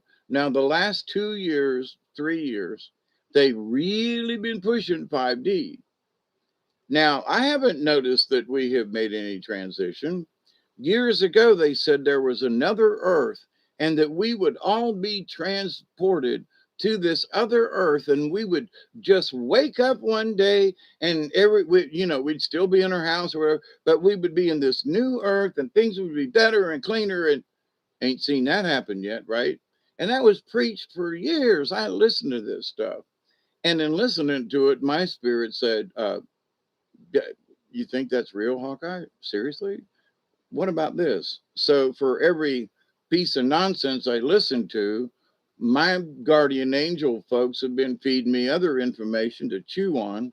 And over the years, they've been more right, my guardian angels and spirit guides, than any of these quote new age spiritual folks and stuff. And I listened to them because I was hopeful. Oh my God, I've seen aliens spaceship myself. I do believe, some of them are here to help us and all. And I do believe that we could change. And I do believe mankind could do better if given the proper instruction with a little bit of, but all this other stuff that was supposedly where are those med beds I keep talking, they keep, well, we'll have them. We were going to have them by 2021. It's almost 2022. Ain't no aliens showed us no, beds or nothing. There is no manna from heaven. There is none of this other stuff. And I listened to these folks, and there were things that I was getting my information that I said I can relate to that. I do believe that part of the story. This other stuff, we'll see. And all this stuff that I put in the we'll see column has not happened yet, right? So it's like I'm still waiting on these cosmic energies. Now, are we being affected by the rays from the sun and stuff? Are things going? Oh, absolutely. Now, can I tell you what it's doing? No, because each one of us is going to be changed in our own way. So, why is it important for me to stay out of, and I ain't going to use the words matrix or whatever, but it is a prison. It is a mental prison that people absolutely don't understand that they're in.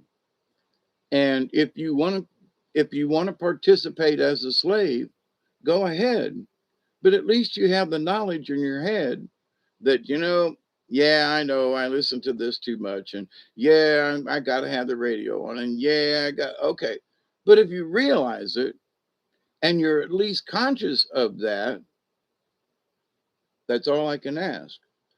But if you don't know that it's happening to you, that's where I want to ring a little bell and go ding a ling a ling a ling, my ding a ling, my ding a ling. Won't you play with my ding a ling? Once when I was small, I went and crossed the garden wall. It hit so hard I heard bells ring, but it sure didn't hurt my ding a ling a ling. But so the idea that somehow I can say, yeah, I'm addicted. Okay. But if you're not aware of it, then that's where I say, just if, well, no, if you're in denial, then that's where I want to say, okay, you know, you need help. Now, but if you become aware of it and still do it, at least you're aware of it. Once in a while, I answer this phone too much. All these texts are stupid.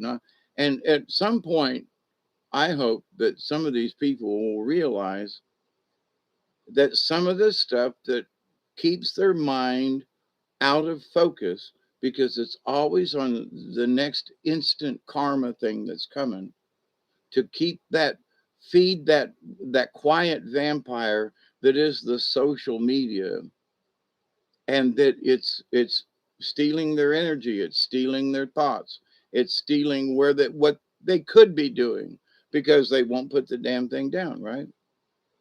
But if you ain't got nothing better to do, honestly, If you can't think of nothing, you're just like, well, then okay, okie dokie, go for it.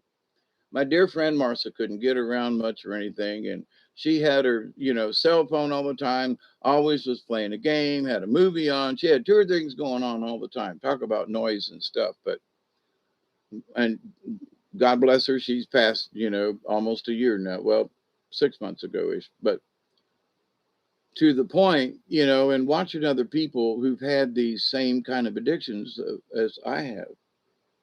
So, am I trying to pick on you? No, but I do want you to know and be honest with yourself because it doesn't do me any good, you know. But I'm trying to look out for your soul and your safety and your sanity. Okay. Do you know this is happening to you? Yes or no? Well, no, no, I don't. This bullshit. Then you don't know. If you can answer the question, yeah, I know there's a lot to this stuff, but okay, then that's a point. That's a good point in the favor because you've acknowledged it within yourself.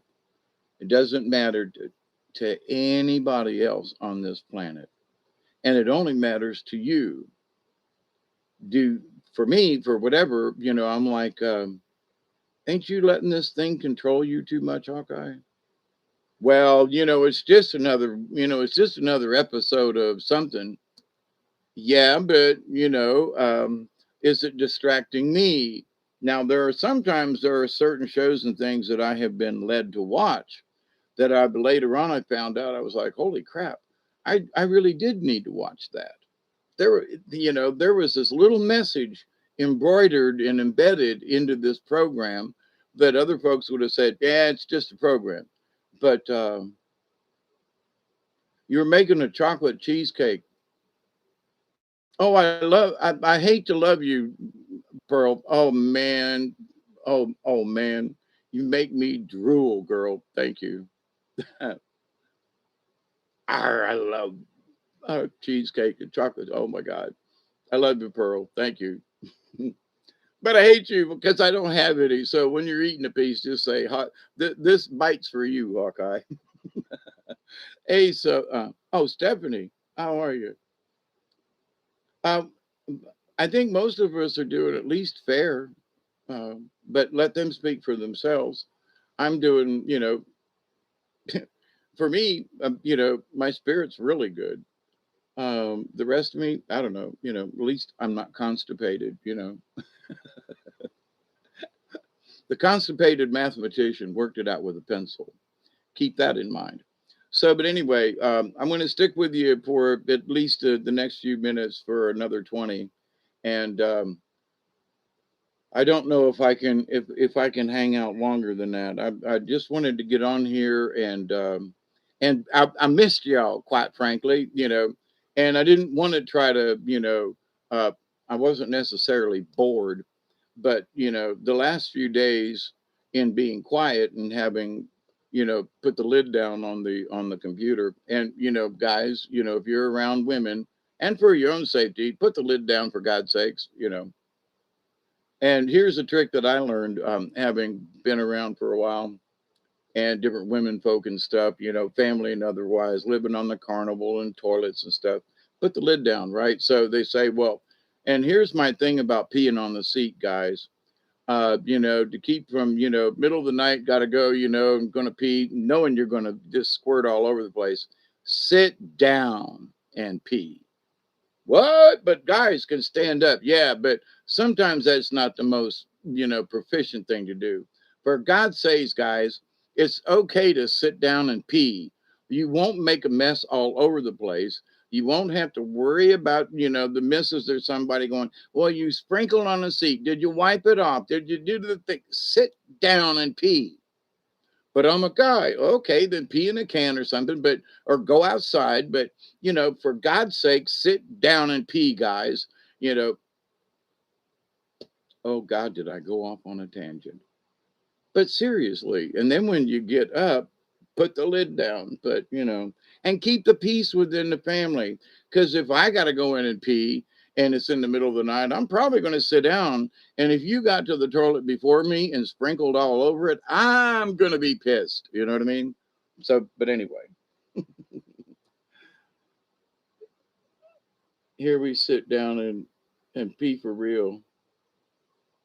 Yeah, but see, that was one of the things on the carny because of the size of the toilet and so forth like that. You couldn't really, you had to sit down to pee for the guys. It was just you had to. And for me, it just got to be even now I have a different method, um, but I have something to pee in, uh, so I don't have to worry about missing a hole or peeing all over. But when I do, it's time to just sit down and pee, right? So, but anyway, it's safer and easier. And if I'm half asleep or whatever, but there's somehow with guys, it's like, well, I can't sit down and pee. Well, but you're at home with the wife or the kids or whatever. Who's gonna know? Well, because I'm a guy. Now, see, I just look at him and go, now, do you know that's silly, right? Well, the wife's always getting on to me for peeing on the toilet seat. So sit down. She'll never argue again.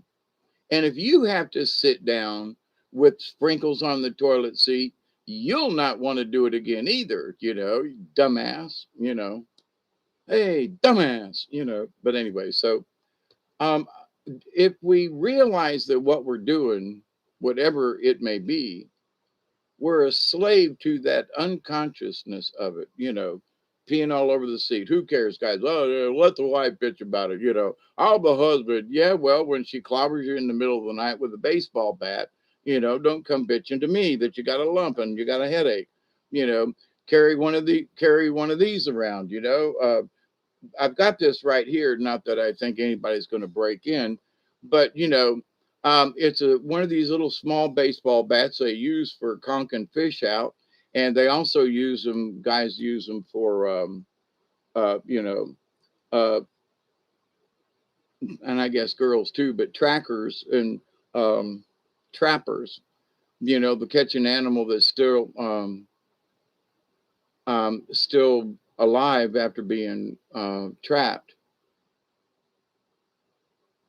Or just sit down on the seat and then you won't make a mess, period. But to the point, there's something about machoism. But anyway, they would use a small baseball bat like this to kill the animal that's trapped in, if it was a fox or whatever, they'd smack them in the head with these little baseball bats. But in close quarters, if somebody breaks in or something and wants to do me bodily harm, I'll be sitting here and this thing's down here.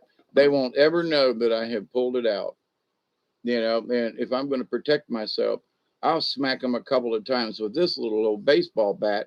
And, not that I want to, but so there are a lot of things that are personal protection. It won't stop me from getting shot with a gun, but hand to hand combat, if I have this little baseball bat, I'm going to mess you up. And I would rather use something like that because my knuckles ain't so good, and I'm not so much into punching, but I could smack the shit out of you with this little baseball bat. And I've got my little, I've showed you all my little carving that I did out of cherry wood. If I pick that thing up, I'm going to hurt you. That's all there is to it. That thing is hard, kind of heavy, but it's going to hurt you.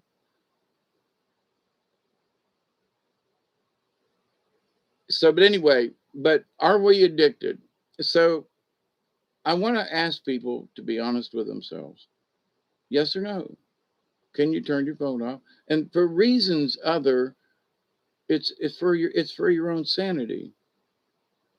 You keep a piece of wrought iron. Yep. You finally got a 9 millimeter. Yep. See, because I got caught with weed, I can't own a gun. And I'm just not gonna, I'm just not gonna contest it. I've got, arrows over here, hunting arrows. I've got a bow that hangs right behind me. I've got two smaller, they're, I'll think of it in a minute. They're crossbows, but they're a little handheld. They ain't going to really hurt much, but depending on who it is, you can put an eye out, all right?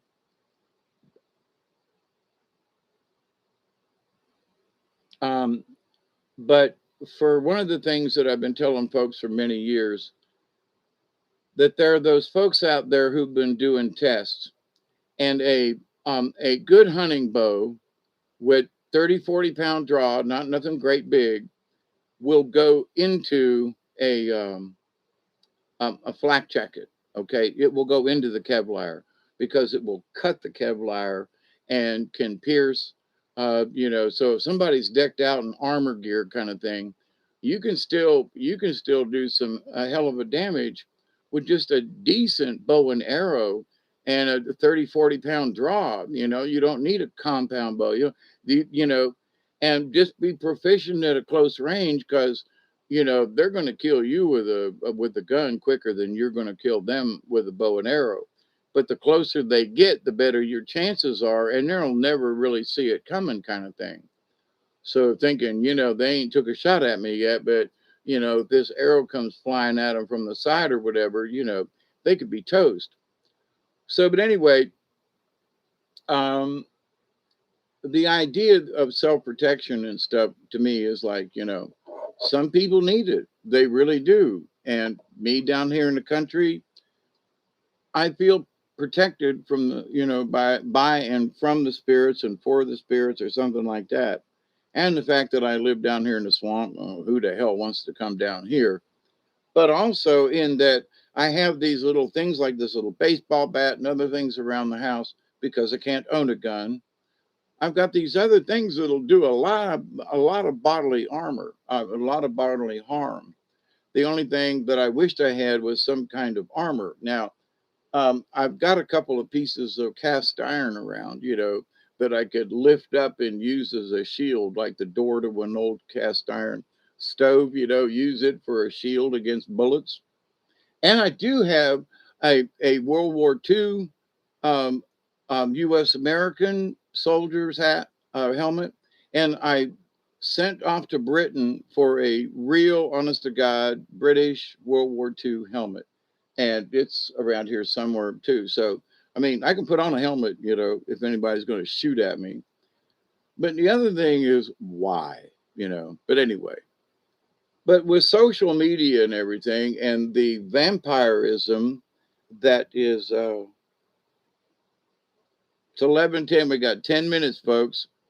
I kind of got my 20 ready. So, but in this thinking of the social media, am I addicted? Am I a vampire?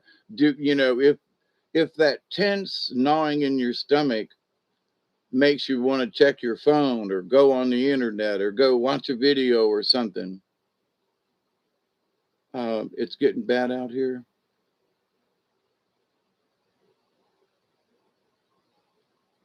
Yeah, and I feel for people in neighborhoods and stuff. I really, really do.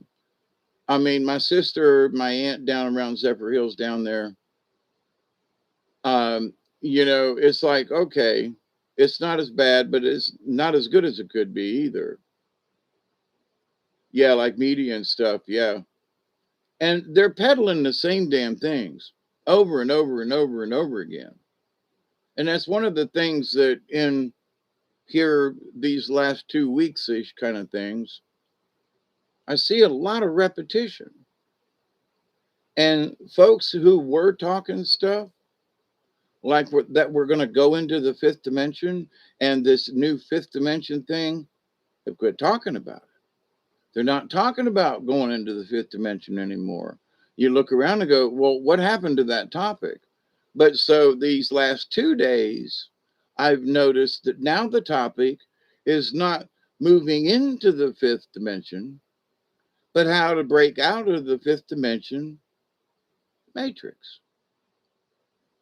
So, in the social media thing, isn't this interesting? I'm wondering where this is going to go, right? Of like how we're going into it, now how to break out of it. Did we get there yet? You know, did we get there yet? Show me. Did we got to the fifth dimension yet? Show me the fourth dimension. I'm just saying. So, for those of us who've been watching these things, for me now, it's at least 20 years, right? Easy 20 years. I mean, just on the internet. I mean, I've read books in prison on ley lines and spiritualness and all these kind of things back in the 70s. So I'm ahead of the curve on a lot of folks. I mean, I knew about Edgar Casey in 1969. You know, some folks weren't even born then, right? So I'm not trying to um, pull rank or that I know more, but I do have the experience where some folks are just starting to get there. It's okay. Because one of the things as a shaman in training that has been drilled into me, if someone's just started their journey good, but they're honest about it and this, that, and the other thing, I can't look at them and be smug and go, well, you just haven't learned yet. Well, come back when you've learned something. I have talked to some folks and said, listen, if if you're asking me questions, have you read this book? Or do you know who this person is? Or do you know what this is about? Well, no. And I'll say, do me a favor, before you ask the question again, you need to read this stuff. Why? Because then when you come back to ask me the question, you'll have a basis of the information that I've held for a long time. So I want you to be my equal when we have this discussion. But it's like trying to teach college to a third grader. What is advanced trigonometry to a third grader. Now, unless they're a genius, they're not going to get it, right? So what's the deal here? The deal is we have to learn certain basics, and we don't necessarily have to understand them, but we at least have to know that they exist and that other people have made comments on them, and there's a general consensus to things. So, but if somebody just asks you, uh, why did God make me? Do you know anything about spiritualism? Well, no, but how come? Oh, who made me? God made me. Who is this God? Oh, please, can we go back a little bit and let's do some basics here?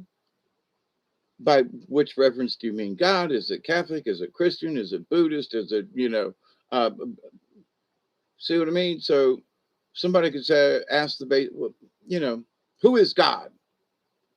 God in what religion? In what context?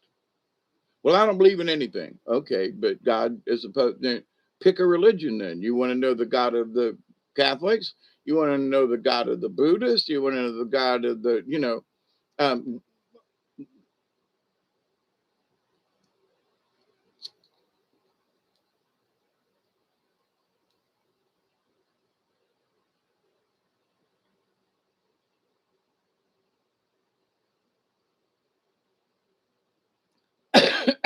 I started early. I couldn't wait. But so with the social media, with the social stuff, and I don't just mean, the news, I'm talking about between people, the socialness, the vampirism. Well, I have, I told this story before, but it's the truth. Um, a couple of weeks ago, my sister called me up, right? And she called me on Saturday, and I was busy, and I forgot to call her back. Sunday, I get a phone call. It's my sister. She goes, "Are you all right? You didn't call me back." And it was like it was it. I I I'm very honored that my sister, would call me back like that. And go, "Are you sure you're okay out there? You're getting old here. I just want to make sure you're all right." And I'm like, because I didn't call her right back. So, but there is this instant thing where if I call you, then you call me right back, and I try that. Right? I do my best. You know, Isby, if you're still out there listening, there've been a couple of times I've missed your call, and then just absolutely there, I get so many calls that are just goofy, right? And if I don't look at it right, I have erased people's numbers, not meaning to, right? Delete on my phone. T minus four. Thanks, Dave. Honestly. But so, what do we do with this information? It's okay. You want to listen to this stuff?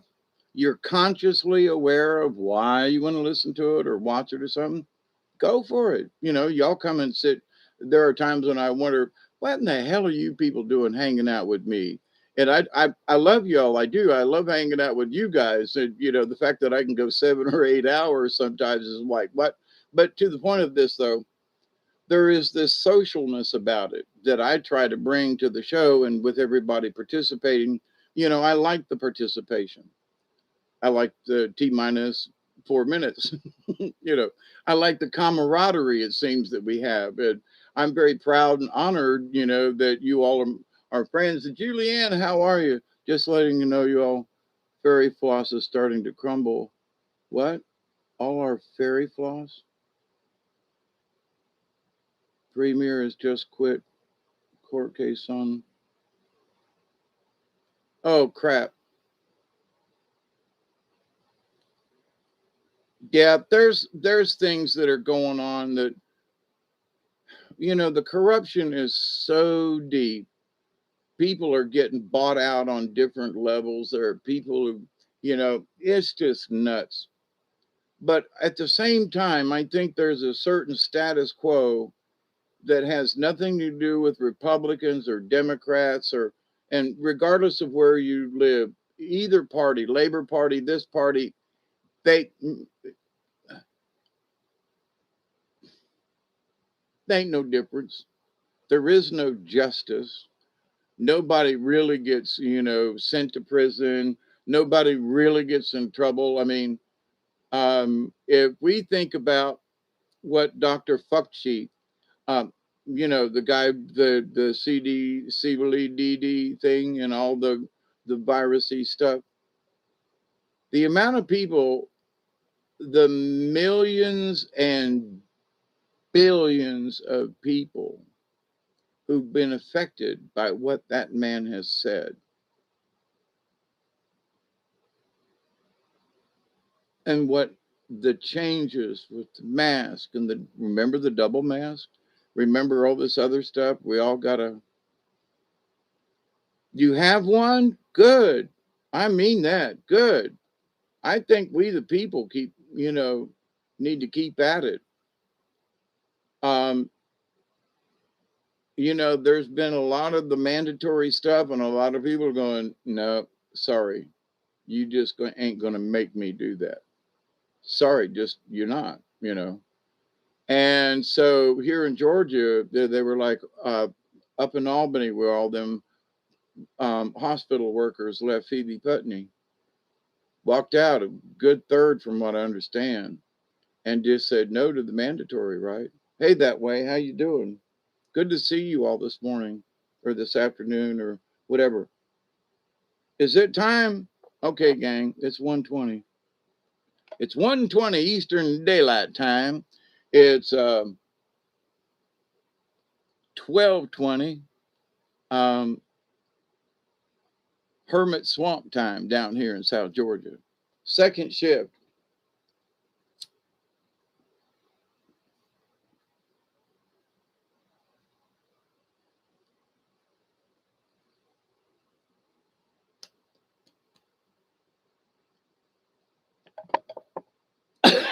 Some of you I've seen pictures, and some of you, but some of you I don't know, except by your um, avatar and whatever you say, kind of thing, and your participation in the chat. Thank you that way, to all of y'all, right? So, but in this new age of the new way and the Novus Ordo, which is what Pope Francis, I don't want to use Francis's name because he stole Saint Francis's name as a fuck you.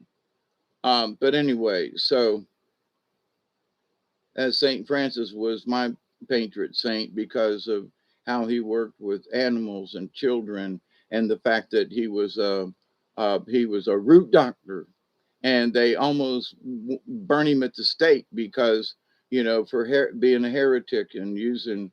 So, but anyway, so the real true Saint Francis has always been a hero of mine, and when this I'm going to use some wordy dirty here, but when this dickhead that isn't even a Catholic, you know he's a Jesuit. So by him choosing Francis, it's like It's not in honor of him. It's like, see, I'm St. Francis, when this guy ain't even close, it's a slap in the face. But anyway, so, with the social media stuff, so I see more people with families and, hey, Alexander, how are you? Um, that it does include family and friends. Now, it's good to stay in touch, but some of the stuff, I used to do this, okay, back in the day. Oh, ain't this cute? And send it to 5 people, right? And back in the early days of, if you send this to 10 people, good luck will come to you, right? Okay. So then I moved out of that phase. But in the essence of it, though, I would still want to send prayers out to these 5 or 10 people that I would have emailed this thing to, right? Because I did wish peace upon them. So I realized I didn't need to send them an email or forward something on to tell them that I loved them and that I was praying for them, right? So I could just tell them that, or I could just pray, right? So 6 carbon, 6 water is a human cell. And you know what else, though? There's this tiny little spark of essence in us, along with those cells, by the way. Just want to throw that in there. I am that shaman in training.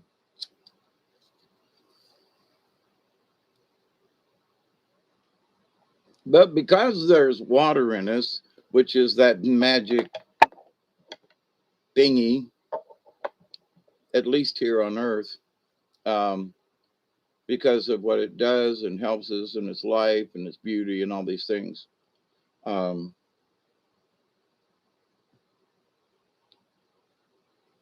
the social media that I'm seeing, I love you too, Michelle. Honestly, man, if you only knew. Um, but so our social media for me is us visiting right now. So we're visiting and we're being social, and I'm using the computer and Bob and all these kind folks out there and YouTube, as much as sometimes you just want to curse. You just got to say, well, you know, it's up to them. So as long as I abide by their rules, et cetera, then everything's groovy in that respect, right? So for people who've never really been in prison or having had to live under a true, not necessarily a slave, but a prisoner, um, you have to say, look, okay, so you're saying, well, I can't talk about this. And well, then that just makes you want to talk about it more. So when you get your ass kicked or slapped, you say, well, but I've got the right. Okay, but they kind of warned you. Well, but yeah, but now I've got 2 strikes against me. And I believe as an American that I have the right to say whatever. Okay, but these, we're talking about this really thing out here, right? We can talk about it, but don't put it in your titles and, talk around the incidents like I try to do. But if people just use their smarts and go, yeah, but I'm an American and I should be able to talk about whatever I want, go ahead.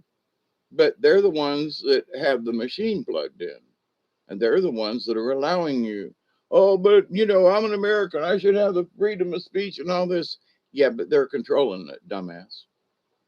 So go ahead and poke a stick in their eye and then bitch about why you can't use the medium anymore. Because I have the right and I have the. Okay, okay.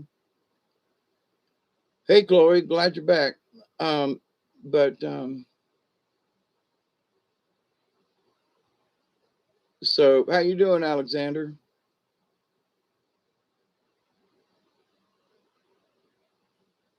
But in all of this, though, in thinking about it, though, this is all the social media, whether we are allowed on or not. So I chose to go, well, I know there are other platforms and stuff. but my brain, because of the damage, I have issues with new things and getting them to work right. I know how to do this. I just use the simple stuff. And so I don't want to make any waves, but I do speak my opinion on damn near everything I want to, right? So nobody's really criticized me for that, but I don't have 10,000 or 100,000 subscribers or anything, but you all are important to me. But the idea that, so there are ways to talk about stuff. There are ways to get our points across to people.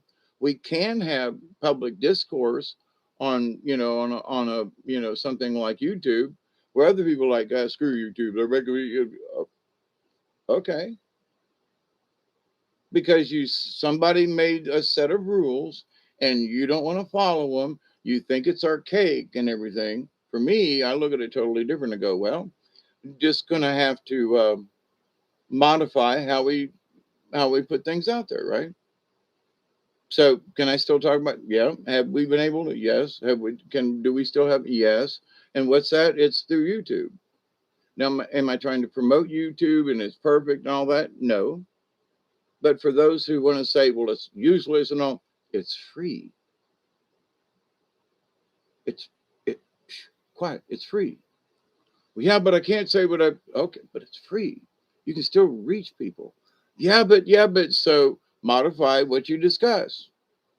Oh, but I have the right. Okie dokie. Here we go around it again. So um, damn sure just rolled a new one. Oh, well then, you know, let us know because I'm ready to have another, one in the fire in the hole. But so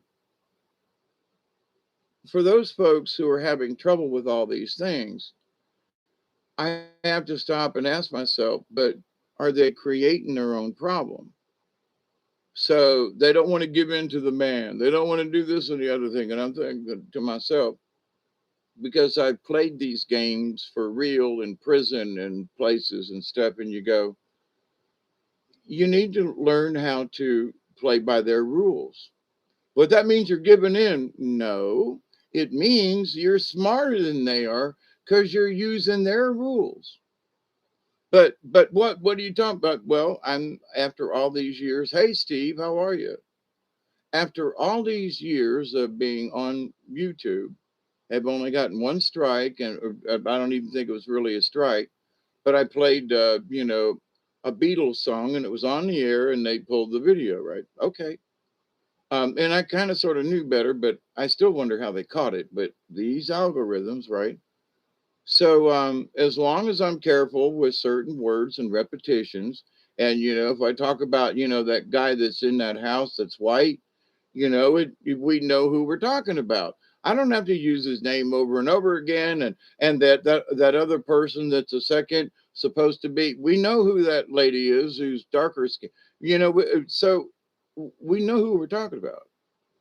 Do we have to continuously repeat their name and so that shows up in the matrix. So I can talk about it. I can talk about them. I find it boring and useless, but because it's just another part of their game. At one point, I thought that Trump actually, voted for him the first time, voted the second time, but the idea that somehow whatever was going on needed to be shifted, it got shifted for whatever reason, and now we're in this reality, which is really strange. So, if anything, we have to live through bizarro world during this time and watching this guy up there that fumbles and bumbles and um I'm a better public speaker than he is, but not that but I know I'm not qualified to be president. This guy can't speak and doesn't need to be there, just saying. Dementia, old age, and just and creepitude, he still wants to sniff and pet. Oh my god. um it's just so weird that we would let a pedophile like that be there. See, I didn't say anybody's name, but you know who I'm talking about, right? So, but anyway, so can we discuss things? Is it up to YouTube or the thingies? So is it up to them? It's up to me to be able to use their platform and talk in code. So they say, well, there's a word here and there, but it ain't being picked up by Bob's friends, and his cousin. And so what's the big hullabaloo? The big hullabaloo is people want to, and I understand it. Listen, I have worked with the government. I've lost several times on things and almost lost my property with tax and the land tax. Oh man, the best thing to do is there are certain things they're just going to win, and you can fight them until you're blue in the face, but there are just some things they are going to win, and to fight them and buck and do all this other stuff, but in the end they are going to win. So you have to just take some things and go, I got to pay my property tax. Yeah, but the government and control, and yeah, but if you don't pay it, that's, yeah, but, I'm an American citizen and I got silver. And oh, go ahead, fight them. And they will sell your land if you don't pay that shit. You know, they will, it's already in the books. So the best thing to do is just go ahead, find the money, pay your tax, get it over with. Oh, but I have the right to, with a vehicle and to go, and I don't need no insurance and this. I can drive, yeah, I can drive the highways and everything. I don't need no stinking license. Okay, they catch you without. You can get broke, fine, this, that, the other thing. Make hell on your life. So I bought my tags for my truck and the trailer and everything, and just get it over with. Just do it. Do I like paying it? No. It's always around my birthday that I got to buy my tags. So, but they're paid for a year. It's like my fishing license. I don't really fish anymore, but I want to be able to have the opportunity to go in a wildlife management, and it comes with the fishing and hunting license thing. I can get one as a senior, and it doesn't cost me much. But so people say, well, why do you buy it at all? You should, just calm down. So there are certain things, if you want to participate, you just got to do it. Bitch, bitch, bitch, bitch, bitch. I have bitched a long time over the years.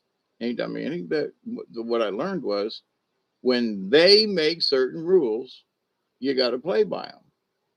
Pay your tax. They'll do something with your land. Do this. If you follow these simple rules, they won't bother you unless you go rattling the cage or doing something stupid. But to the point. So people say, well, well, I don't have any liberties. I don't have any. Are you in jail? Is anybody standing outside your door with a gun? Is anybody, do they have your house locked so you can't get out?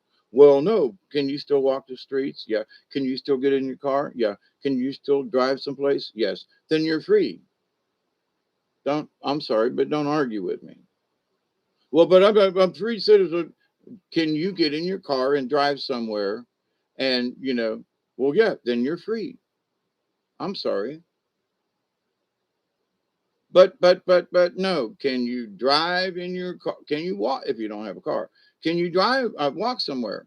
Can you take it? If there are transportations, can you?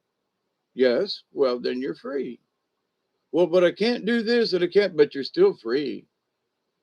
But what's that got to do with all this social media stuff? A lot of it, because what's going around is, now instead of actually getting to the fifth dimension, I'm still waiting on that one, right? That now it's the how to break out of the fifth dimensional matrix. Now, for those of you who may not have been around for a while or may have missed a topic about this, let me give a little bit of discussion about matrix. Now, there is a universal out in space matrix, okay, that connects the planets, the stars. There are magnetic field lines and these lines and that. It's all true. Everything is connected somehow. which means if we're on planet Earth, we've got Earth energy. If I was on planet Venus, it'd be, Venusian energy. If I was on Uranus, we'd all both be in trouble. Never mind, bad joke about planets. But to the point though, that song, living on Tulsa time, living on Tulsa time. Da da da da da, and I gotta get back to it. Living on Tulsa time. So, but when in Rome, do like the Romans. But so this reality is this planet, is this Earth, is this 3D reality. Now, we are in a cosmic matrix. Sorry, but you ain't going to get out of it, no matter where you go. If you are spirit form or, um, are you thanking me, Steve? You're welcome. But to this fact that we are a part of the natural matrix. I hate using the word matrix, but now people say that, that we are attached. They say we. Um, Uranus, yeah. I had to throw that one in, Chloe. You know me. I've got to go for the cheap joke. But I would rather not be sitting on Uranus, but never mind. I just went, to that side for a minute again. But um, in the natural order of things, people just only look at it from Earth's point of view, or that I live in Georgia, so as a an American, and, but I have to look at it from my section of this world and what does it relate to me and people and so forth. So, um, but if I lived in Canada, I would have a, I love folks up there. I do. I would have a Canucks point of view of things, right? And I love that. If I was from Minnesota, for example, the folks it was like, hey, I'm from Minnesota, Where you from, So it's like, I love it being in different places, like folks who've never really truly been down in the South, and go to a natural buffet with like real down home cooking with you know um, uh, good homemade potato salad and the macaroni and cheese that to smack your mama with, and fried chicken that you just, um, and good Lord, and collard greens and mustards and turnips and, beans and peas and and cornbread. Oh my God. And you can get those things up north, but not like you can down here in the South. Okay. I'm just saying, I've traveled around, I've tasted it in different places. Now, there are places like in Tennessee that had good home, what I would call good Southern cooking. And that Southern cooking could have been in, it down here in a little restaurant in Coolidge, Georgia, or in a little place in Alabama, or in a place out in Missouri, but it's yeah, but here's the thing about that that way. Lose the legal name to win the game. Yes, but the amount of trouble and legalities.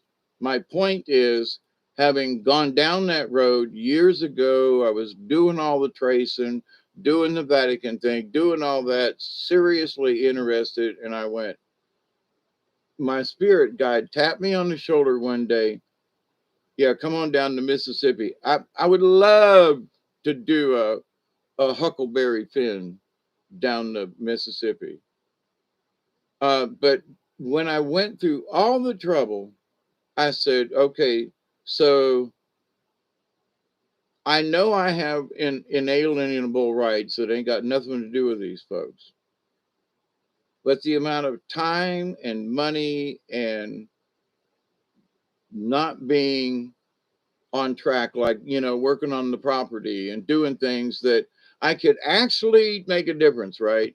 So if I pay my taxes, my land tax, then they'll just leave me the fuck alone. And as long as I, down here doing my thing and not making a lot of noise, I can do anything I want. Now, the time years ago when they flew over and caught me with growing weed in the backyard and all that crap, and getting busted from a helicopter and damn near shot at with a high powered, rifle. Yeah, a lot of fun, right? So they don't fly around like that much anymore because most everybody's grown indoors now and they can't really see it. But they found out that it really wasn't netting them what they thought it was. For example, when they busted me, you know how much it costs to keep a helicopter in the air and the personnel and the people on the ground to bust one little hippie for an ounce of weed? It was like they just said, this is just stupid. So that there are flybys and other things and other stuff, but the flying over with helicopters at low altitudes looking for weed like they used to is just not happening anymore. That's a good thing, right? So, but that's how I got busted. I wasn't out on the street selling it or anything. I was just growing me a little for myself on my own property, right? But I've been busted for that. It's on record, public record. But when the governor found out, because he did, because it was the Georgia Bureau of Investigation that busted me, and that they had spent how many hours in the air with a helicopter, how many men on the ground to bust a guy with an ounce of weed, not happy. Not happy. you know, I was on the state radio, the Georgia Public Radio. David Knoll in Southwest Georgia busted for growing marijuana on his property. GBI says that Mr. Knoll was apprehended after blah, blah, blah, blah, blah, blah, blah. Yep, I was on the absolute statewide news. So, you got to sleep. Back has been Barry, it's good for you to hang out. It's almost 2 o'clock too. So I'm just sitting here. I got stoned and I'm relaxed. But um, yeah, anybody y'all hanging out, it's great to be with you.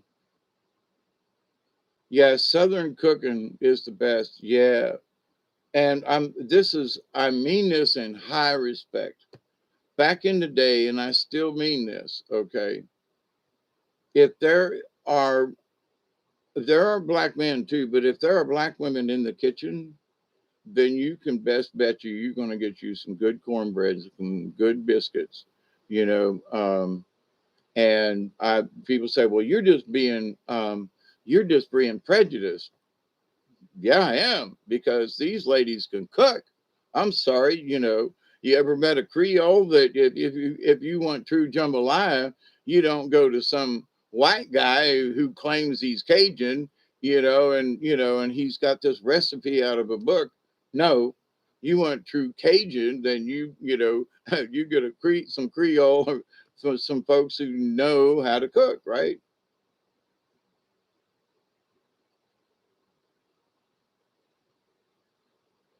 Yeah, I hope your back gets better. I have been nursing a bad back for a couple of days too. Yesterday I had a good day, not to change the subject, but in that, I cut grass with the weed eater. There are piles of scrap and brush and stuff that I've wanted to burn for a while, but it's been too wet. I finally got it burnt yesterday. A lot of other stuff done. Working on my truck and getting it um, cooked, fried pork chops, butter beans, mashed potatoes, cornbread, and sweet tea. Oh my goodness, Tracy, that does sound good. Mm. Did you bread the pork chops? Of course, right? Yeah. There are just some things that, when I was up more north now, my family up there did pretty good for, Midwestern Ohio, right? And not bad cooking, ain't bitching now, but it's not Southern. Hey guys, how are you? How are you? Yes, Bridget. Um,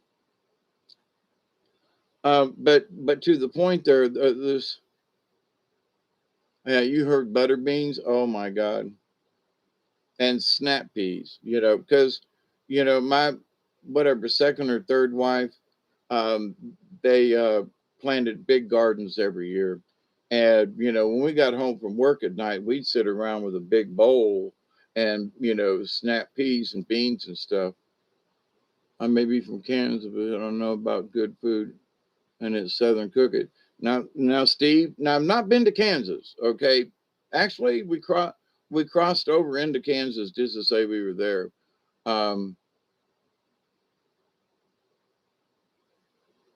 or did we go up that side of the Mississippi? I can't remember now. I want to say we went over the through anyway.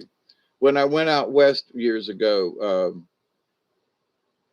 but there were some places in western Missouri, right there on the Kansas City, literally Kansas City, you know, area is where we were at. Um, that there was some really good down home good cooking there, but 500 miles north, they had no idea what what we were talking about. When we made it into South Dakota, we had left Missouri, drove up through the night. Well, I drove all night, and we got into South Dakota. The sun wasn't even up, but it was that's only happens in the north like that.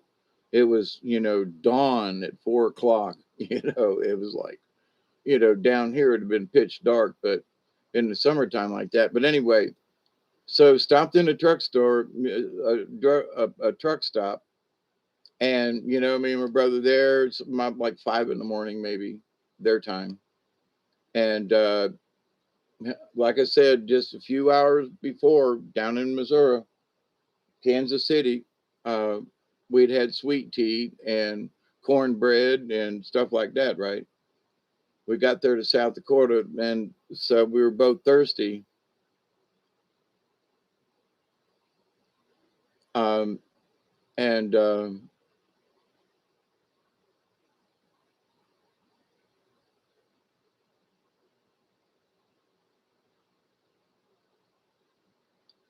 asked the lady for some iced tea, and she looked at me strange, and the guys at the counter up there, you know, um, and they were looking at, they kind of turned and looked at us, you're not from around here, are you, boys? But they didn't say it like that, like we do down here in the South. And so she brought me hot water, a cup, a tea bag, and a glass of ice and sugar, so I could make what kind of tea one? My sweet tea, hot, iced tea, and so what a difference 500 miles make, or whatever that distance was.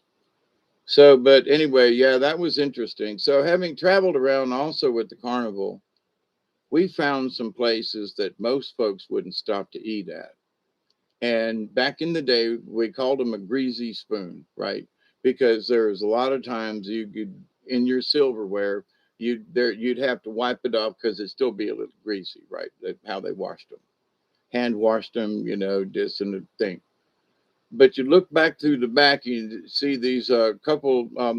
Uh, I mean this with utmost respect. Now there'd be a couple of black ladies back there just a cooking, right?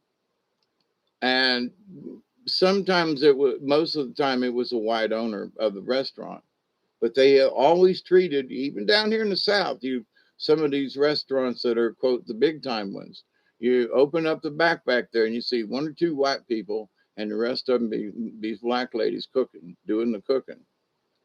And so the gentleman who owned the carnival way back in the day when I was growing up, and I was, coming through North Florida and Georgia and Alabama back when I was 13, 14, 15 years old, he'd say, always, you walk around to ask to go to the bathroom and kind of, if you can, peek in the kitchen, to see who's cooking.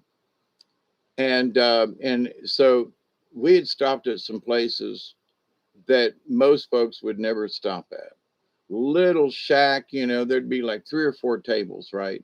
And you'd get the best damn food you ever put in your mouth. OMG. Back before we knew what a oh my God was, And, in Alabama, Samson, Alabama, the carnival back in the day, we set up around the 4th of July in Samson. Back then, Samson was like 2 blocks long for the city, right? And we were set up underneath the water tower kind of thing, right behind the, anyway.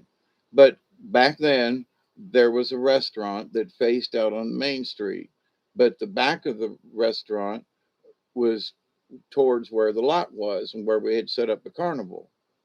So breakfast, the guys would get up and they'd go in the back door, right? Go to the road, pay whatever. That little restaurant back then in Samson, Alabama, had the best damn food.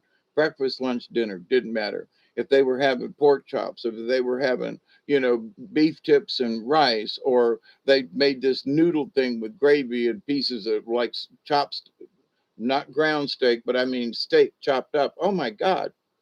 I know I'm making myself hungry, but now those types of places are very few and far between. But back in the day, man, there's some little shack. Down here in the South, there's a place called Ray's Mill Pond. And you have to go down the, back then, haven't been over there in a while, had been, going around down a dirt road. I mean, like 5 or 6 miles down this dirt road, which is a long way to go down a dirt road. Down this place and out in the middle, and here's literally this old house that they've made into, quote, a restaurant. They've just kind of gutted it out a little bit. There's still a room in the back, but it's basically still this old farmhouse and big front porch and rocking chairs. And Ray's Mill Pond is known all around, and people will wait for an hour out on the front porch for catfish, fried catfish, and hush puppies, cornbread, and grits, cheese grits if you want them. But people say, what? Can't fit. Now I don't like grits. But other people do, and I love them for it. But cheese grits and fried catfish and hush puppies and whatever. Oh my God! So and I mean, rich people would in their Cadillacs drive out down to the country to this old house and eat it at Ray's Mill Pond. So that, and they didn't have to advertise. Still over around Ray City, Georgia, uh, south of Lakeland, north of Valdosta, there's a place out there. And I asked somebody recently, and I said, "Is the restaurant still open?" And I go, "Yeah, it used to be up on Thursdays, Fridays, Saturdays, and Sundays. It wasn't open all week. Sometimes not on Thursdays, but Fridays, Saturdays, Sundays, big days, you know." So, but anyway, if you because they had catfish ponds all around down there, so the catfish you got was right out of their ponds. I mean, they might have been caught a day or two before and put on ice, but they weren't frozen, shipped, or no, they were right there, kind of thing. So, but there are places to eat. Now, what has that got to? But see, these types of social media, they're not on the internet, they're not doing advertisement. People have been to the restaurant, rich people, poor folk, doesn't matter, by word of mouth through social media. They've learned about Ray's Mill Pond, right? There used to be a place down here in Oclockney, and same thing, catfish and hush puppies and stuff like that. Oh my God. Then it got so big, they actually have a place now in Thomasville that's a big old fancy restaurant. But back in the day, it was an old house that sat right next to the railroad, and you had to go down a long dirt road to get there. And even in the rain and stuff, muddy ruts, people would go down it anyway to go eat out at this catfish place. So, but you don't know about these places. If you weren't from around here, you wouldn't know about Ray's Mill Pond. If you weren't from around here, you wouldn't know about that place in Oclockney. And if you weren't from around here, you wouldn't know some of these old places. Now that's social media in this society. Where a good place to eat? Yeah, have you ate down at Mom and Pop's? No. Well, what they do with their Italian? They're pretty good. Now I've ate at Mom and Pop's and all this stuff about Italian, and I'm like, they're getting this out of a can. But okay. But the people around there, the good reputation, nice service, nice atmosphere. But yeah, if you really want Italian, I don't think they're really Italian. But okay. But there were restaurants that had little, that sold their own pizzas and made their own stuff and with all their own ingredients. And oh my God, a lot of those places ain't open anymore. I checked on one when I went to Thomasville the other day on my birthday, right? Taking me out to dinner. I wanted to go to this restaurant, home cooked down, and they're not open anymore. So what a shame.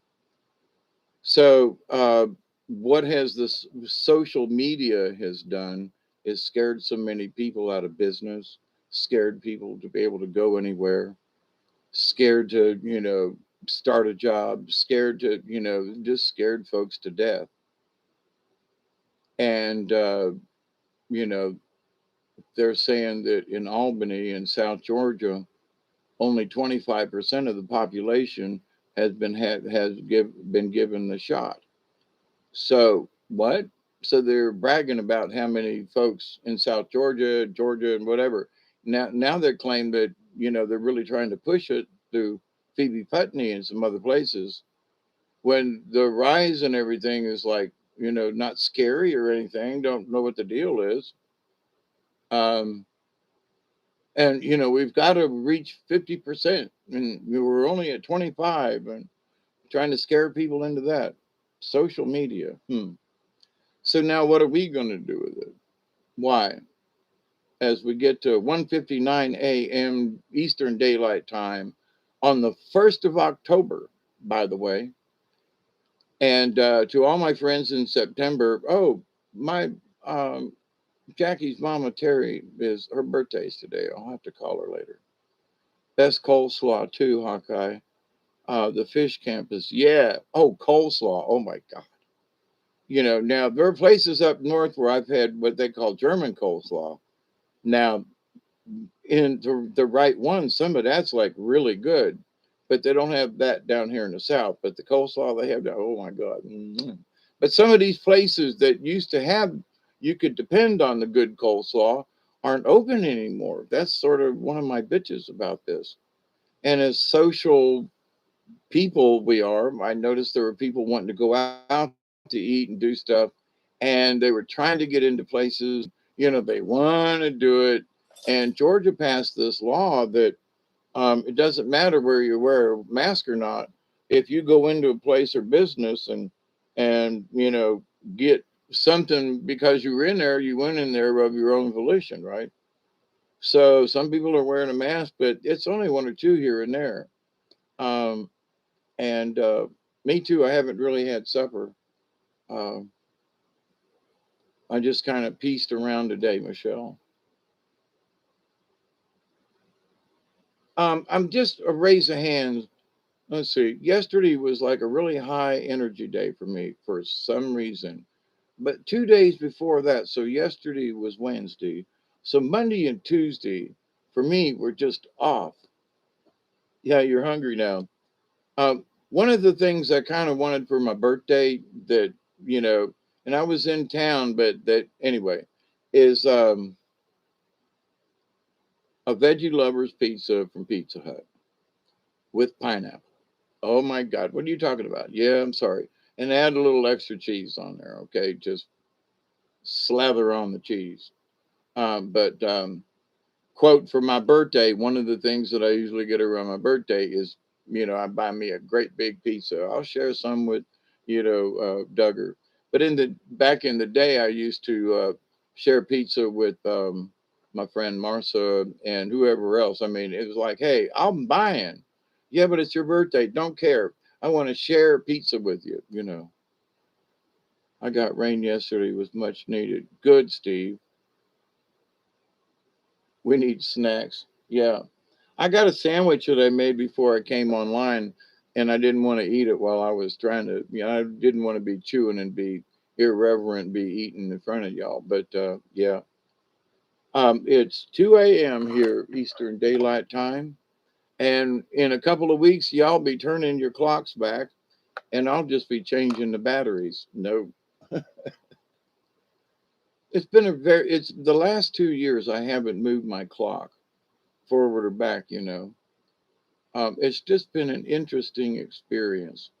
But I know that every time everybody says, okay, everybody roll your clocks back, I'm just sitting here and I still feel the same. I don't feel the pressure I used to have back in the day when I had to be out in public and all and go by that clock.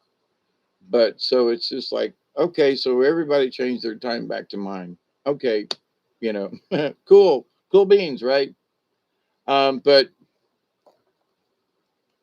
so, what are we going to do about this social media thing? What are we going to do about this? What can we do about this? Well, the fact that y'all are still hanging out with me, and yes, this is a social media, but yes, many of you interact with each other in your own social ways, which I think is wonderful and great, encouraged, and all that in whatever way you do, because that keeps our friendship alive. The fact that we can write each other, send a picture, whatever, and that we converse in the chat or whatever. That's like I like to read what's in the chat, because we're all inclusive, and not everybody reads the chat. So if I read some of the stuff or discuss it, then someone who's just listening can keep up, right, of what we are doing. So if you also notice, I don't use the word soul tribe much, right? Happy birthday to my mom, who would be 69 today. Oh, goodness gracious, which means she'd be the same age as I am then, huh? Her name was Betsy. I've known a Betsy or two. I hope she was better than the Betsy I knew. Just saying. Um, but to the goodness of the universe, though, what can we are the social media, right? We create the social media, or we accept the social media, or we forward it, or, oh, this is not to say we should stop. But what I've done is that in this forwarding things and all this, I think this is cute, but does anybody else? I think this is funny, but does anybody else? Now, there are people out there, the old Dave's going to think this is funny, and they send it to me, and I sit here and scratch my head and go, why did they send me this? What in their mind thought that I would get some kind of kick out of this? I mean, I'm just saying. So, but with the same respect, I'm thinking to myself, I have sent so many goofy things to people, right? And did they get their email and go, what the hell did Dave send me this for? Why did he think this would be funny to me, right? Which means sending her a happy birthday. Yes, absolutely. But so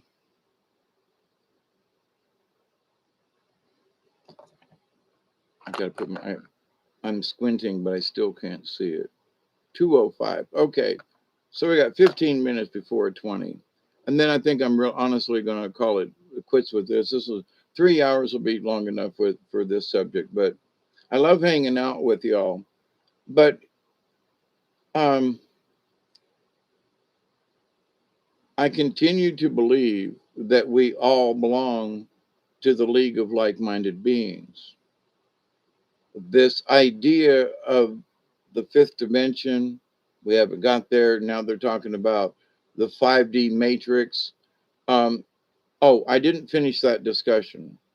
Let me go back a little bit to the discussion about the matrix. The matrix with Bob and all these folks with the AI. If you accept to be a part of that matrix, okay, me, I know better. I've talked about it over the years, but it needs repeating for some folks, in that if you allow yourself to believe that you are a part of this AI matrix, then you just agreed. For me, I'm like, no. Why am I discussing this? Because I can shut the computer off. I I don't have a need for a cell phone right now, so therefore I don't have one. And I don't used to do all the apps and the updates and the thing. Used to do all this now. So folks who say, "Well, Hawkeye, you don't know what you're talking." Yes, I do. It used to be up to here with technology, right? Because I had to, as an engineer and all this other stuff, puppeteer, travel, and I had to have it. Okay, so I don't do that anymore. But if I did, I would still use those things, but I would use them differently. than I did back then. Ooh, let me forward this picture. Ooh, let me, do this thing. Ooh, let me, 10 people are going to love this. 10 people didn't. And what it is a waste of time in a really big way. Now, socially, there are peoples and groups and, friends that met online, but they're still friends. They're, friends and family that we actually do know. Um, I agree with you, Steve. You know, what did I miss? Happy birthday to. Oh, yes. Happy birthday. Yep.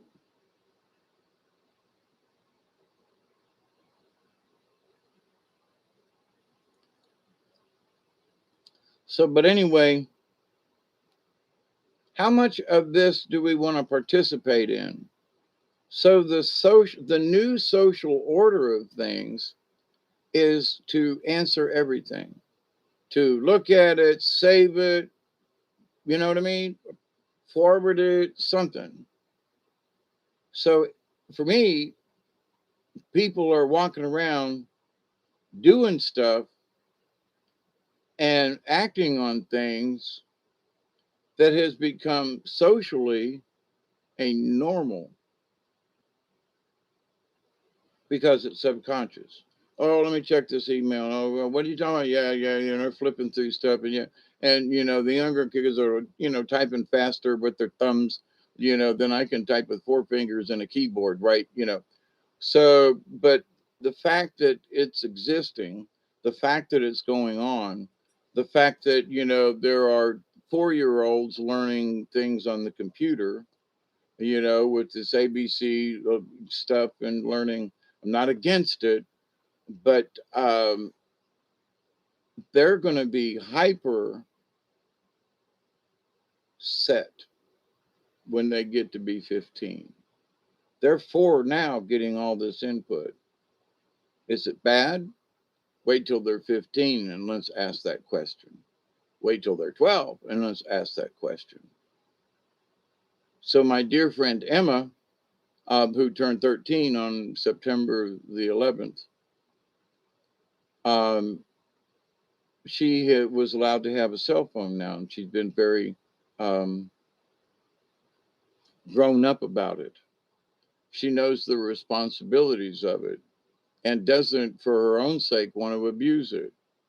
So, as her mama says, she ain't sitting there burning up her phone, with sending texts and stuff and all that kind of stuff. So, here's this 13-year-old with responsibility, Um, is it all her mom and daddy? A lot of it, but it's also her own thinking, that she's wiser than that.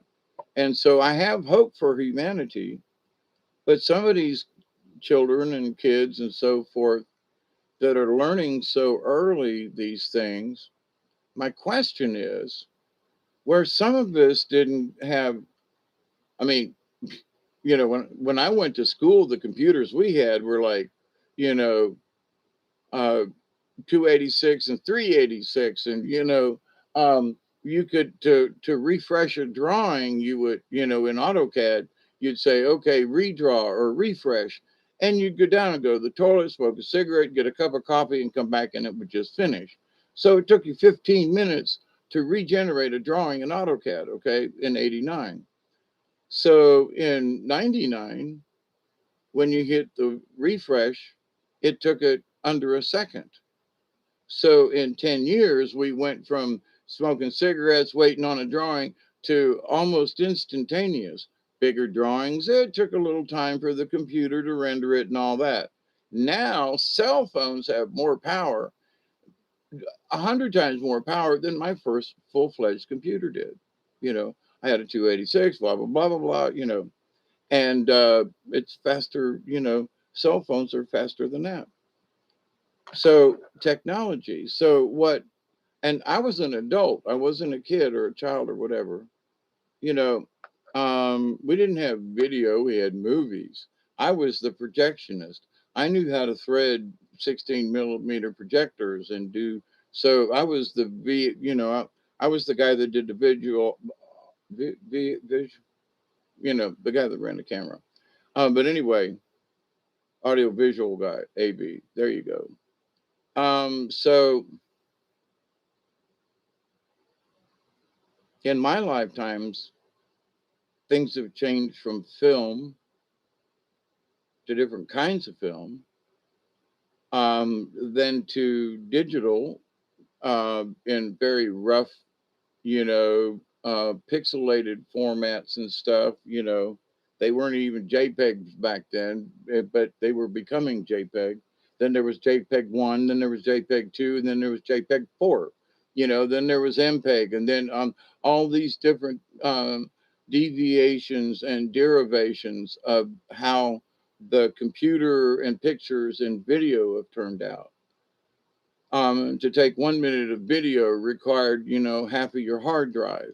Now I've got a camera with this little memory stick that's this big, and it will take hours of high def video and on one little tiny chip, you know.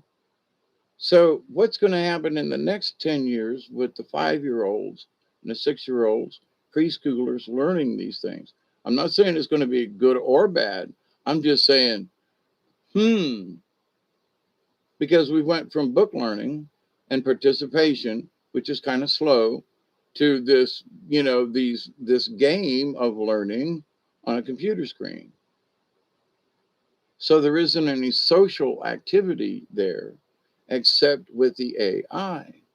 Now, if you accept the AI as your friend and your neighbor and your teacher, then you are becoming part of that matrix. Now, if you say, yeah, it's just a computer, I'm done, and you close it, then you have control over your own destiny with that matrix. Does it exist? Absolutely, on different levels. So have been there in the depths of, and that's how, I found Bob, I guess you could say. Are there good things in yes. Is everything on the internet bad? No. Is it a matrix? If you allow it to be, if you allow yourself to be drawn into the artificial matrix. But don't say, there are folks that go, we're all in this matrix. No, we ain't. No, we ain't. I'm in the universal matrix with the universe and Mother Earth and all the other planets. Yep, because it's natural. But am I involved? Here's the thing. Am I in the matrix of the AI? No. Do I participate and come in and use it? Yes. You know, I use their terms and like, YouTube.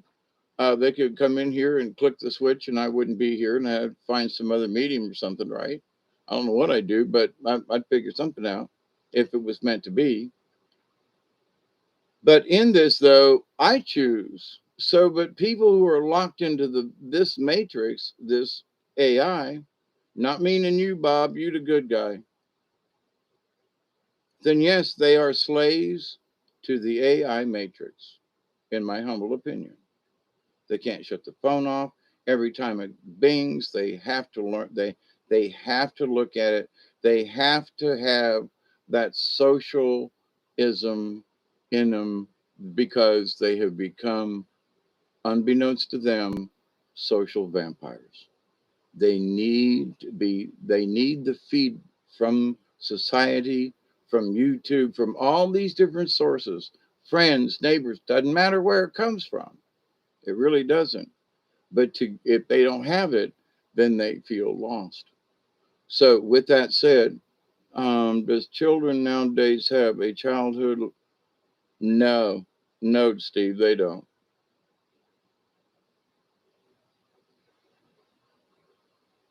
And enjoying nature and learning from it. Yeah, I learned from nature too.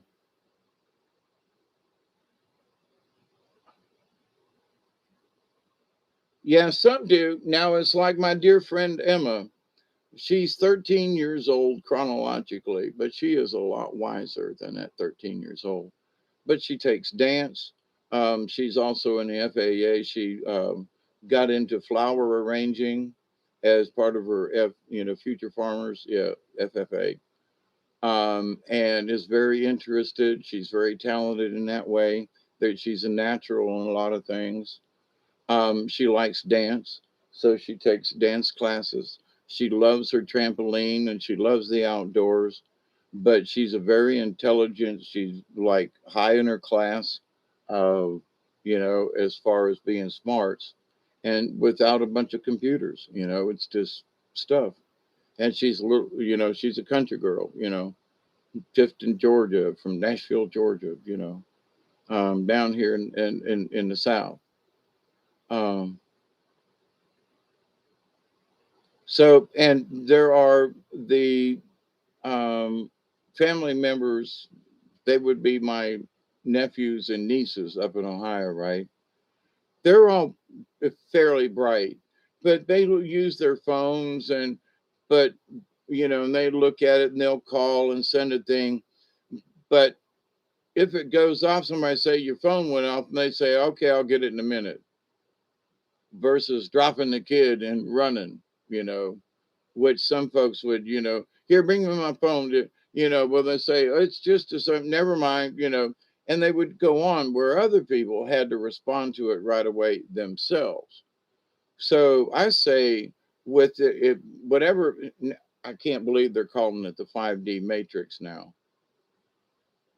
I scan titles, and if y'all will look the last 6 months or so, not a lot of stuff about 5D, right?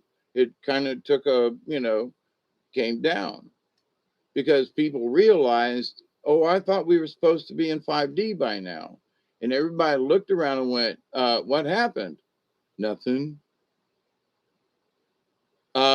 Where's this ascension we're all going to have? You know, Still waiting. When's all this other, we heard a lot of that these last couple of years. Ain't none of it happened yet. Not in the way these folks projected it was going to be. So now they got to change their tune. I'm still on the same one, right? My opinion is that, we have to learn about the fourth dimension before we ever go beyond. We can't skip a grade. But also, oh, it's a 20 mark, right? It's 220. It's 420 somebody.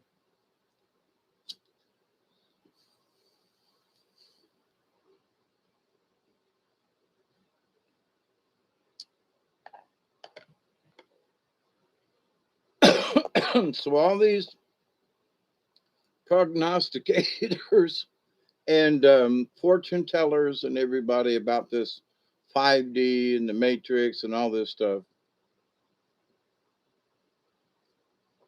To all of you lovely people, we've made it this far.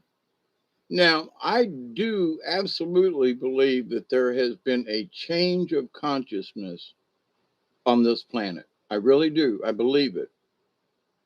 And I believe it strongly, okay? And for every day that I believe it, I get proof from someplace else that, like, for example, I'm going to use my own family for this.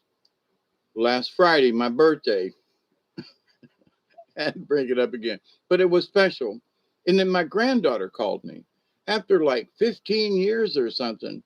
She went in the Navy, had a career, got out of the Navy, moved to Florida. I've tried to reach her, talk to her, whatever, ain't heard from her, right? And she calls me. So something has shifted in the world that are shifting people's minds about whatever it is that they're shifting, right? So consciousness I do believe, is still evolving. And the fact that so many people, like around here, who said, no, I'd rather walk off my job than you make me take a shot, ain't going to do it. And so the fact that there are people who still stand up for principles and that, this it ain't over, you know, and people want to submit or succumb to this, that we're all going to die, that this and that, and, there's shortages everywhere and blah, blah, blah, blah, blah, blah, blah. And okay, now I noticed here these last 2 months, I was bragging because my light bill for the month was like 30 bucks, $32, right? This month it's almost 49. It's 46, $48, I think. And I looked at it and wait, but I've used the same amount over the last several months, but the price has gone up. 10 bucks a month. Now, it's still less than $50, but that ain't the point. 3, 4 months ago, it was $35. Now it's $48. Well, wait a minute. Then somebody said, "Oh, why are the electric prices going up?" Now, here's the thing, and I was asking, now what the hell? I do all these things to conserve, blah blah blah, and $10 a month. Now, because I use so little, I can afford it, but that's not the point, right? If I'm not using more, then why is it $10 more? Think about all of the power lines that have been destroyed with the storms that we've had, like the one that I can't remember the damn name, but the one that came up just like Katrina did, kind of thing, right here a couple months ago, and that this storm and that storm and the tornadoes and all this, putting them wires and everything back up costs money. And so people want to bitch about their electric prices going up. I would simply state, learn to use less, but also, well, does it cost more to produce it? No, not necessarily. But with all the damage that's been done to the superstructures and all of the major power lines and stuff, yes, it's going to cost more. Why? Because those lines have to be replaced, things have to be repaired, and that costs money. And I can see that. So it's like, now they haven't said so in so many words, but when the storm hit around here, when Michael went through, what now, 4 years ago now, there were lines down everywhere. I mean, everywhere there were lines down. And people went out, and it was a bad storm. Don't get me wrong.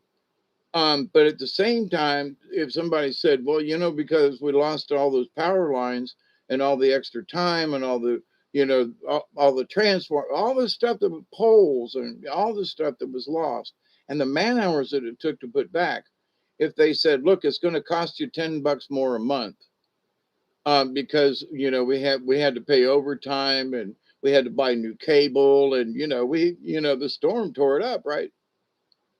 And I would have calmly said, okie doke.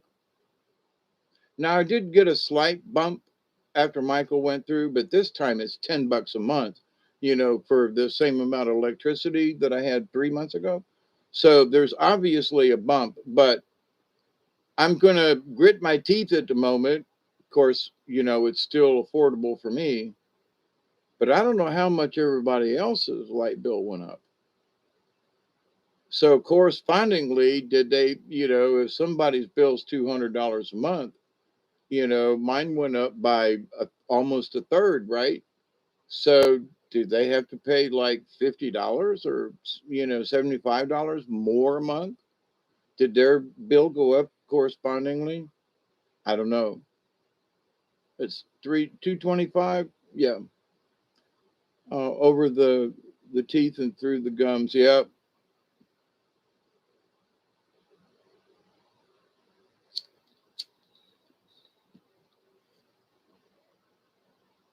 I've been cooking since an early age too, and it had to do with Boy Scouts and Cub Scouts and stuff like that. But we always helped Granny in the kitchen and stuff. But anyway, so social media. So I have high hopes for social media in this respect. That we all can get together and have a conversation. I know I yak on for 3 hours, and I'm going to shut up here I'm going to do my best to shut up here in a few minutes, and wrap this up. But I think now social media, because from the spiritual side of things, there are folks that are going back around the same stuff again. They're going back over certain terminologies, like they're talking about different, witchcraft things and satanic things and this thing and magical things and blah blah blah. And it's like, okay, you know, it's because they still don't have a clue, or they're looking to keep their numbers up. What they're doing is repeating themselves over and over. Now I know I repeat myself, but hopefully it is to say, see, we've come through these things. Can you look at the situation and say, look, we still have a basic understanding of things.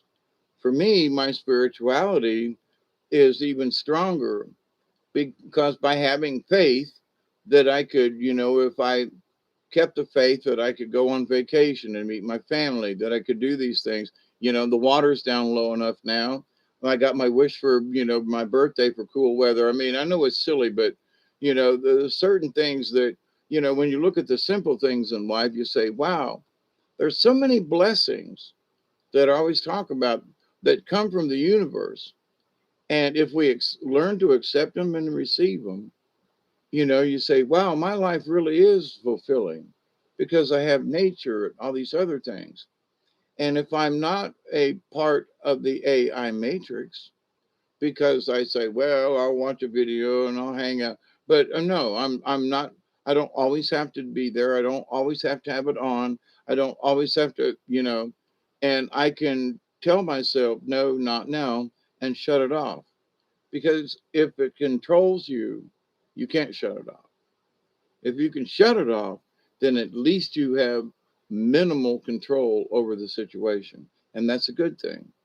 So pass that along to folks, right? So in our new social medium for this, all this new age stuff that now that we're going into 2022 isn't quite as new agey anymore because so many people talk to the fifth dimension and all this stuff, and we're all going to ascend.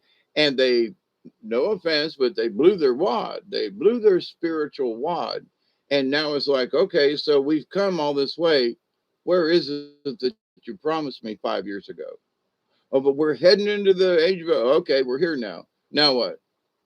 Well, but the spiritual thing, and yeah, oh, okay.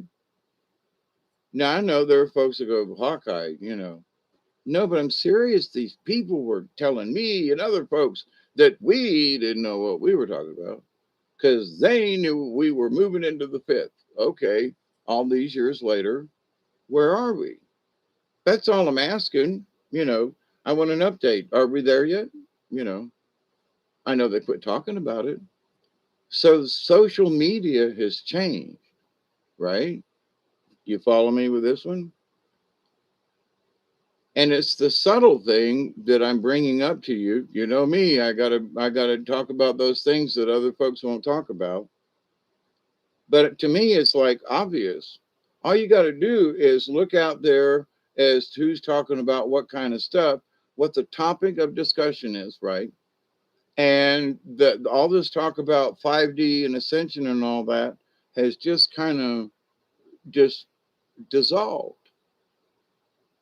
And I know I brought this up, uh, but I'm so shocked that in the last 2 days I've seen reference to 5D matrix and overcoming it and getting out of it. And you know what? We haven't even made it yet, but to the point. So, what are they, whoever they are that are coming up with these things about the matrix and the dimensions and all this kind of stuff? Um, what's their purpose and what's their goal? So I will tell you, absolutely. Can you attain higher levels of thinking? Absolutely.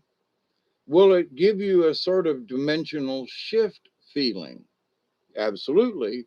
When you kind of see the universe for the really first time and you feel yourself being drawn up into the universe and it's all around you and you go, oh, holy shit, you reach another sense of dimensional reality. Is it the fourth, the fifth, the sixth, the 10th? I don't know. Is it higher than the third? Oh, you betcha.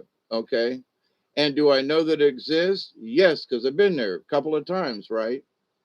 So, when other people talk about this, well, I'm glad you feel blissful. If you've had to take ayahuasca or whatever and you've had these experiences and you've talked to God and everything, okay. So these same people 2 or 3 years later their experiences are still related to what they did 5 years ago, right? So, but there are dimensional shifts and changes and things that some of these folks have talked and preached about that other people could reach as well. They're still talking about the same thing and not necessarily in any kind of different way. So, and how to achieve it. Oh, we took ayahuasca. God is this, and okie doke. Um, but as far as what they saw for all these dimensional shifts and changes, it just haven't happened. Oh, but anyway, so I'm not picking on anybody, but there are a couple of people that I have been kind of monitoring over the years, and there are many things that I agree with them on, but there are those things I just like. Sorry, y'all missed it. You know. Oh, but it's like no, y'all are youngins. You're in your 30s. You ain't even hit 40 yet. But there's going to be a dimensional shift when you hit like 41 or two and everybody that hits their 40s, there's a hormonal change. There's something happens, right? And it begins at about 38. So there's some folks in their early 30s that are talking about all this ascension stuff, and I've noticed that some of them are not talking about the ascensions much anymore. But there are those who are still trying to keep it alive. Well, it hasn't happened yet because, well, we haven't gotten the right energies from the middle of the galaxy. Okay. Well, and this hasn't happened yet. Okay.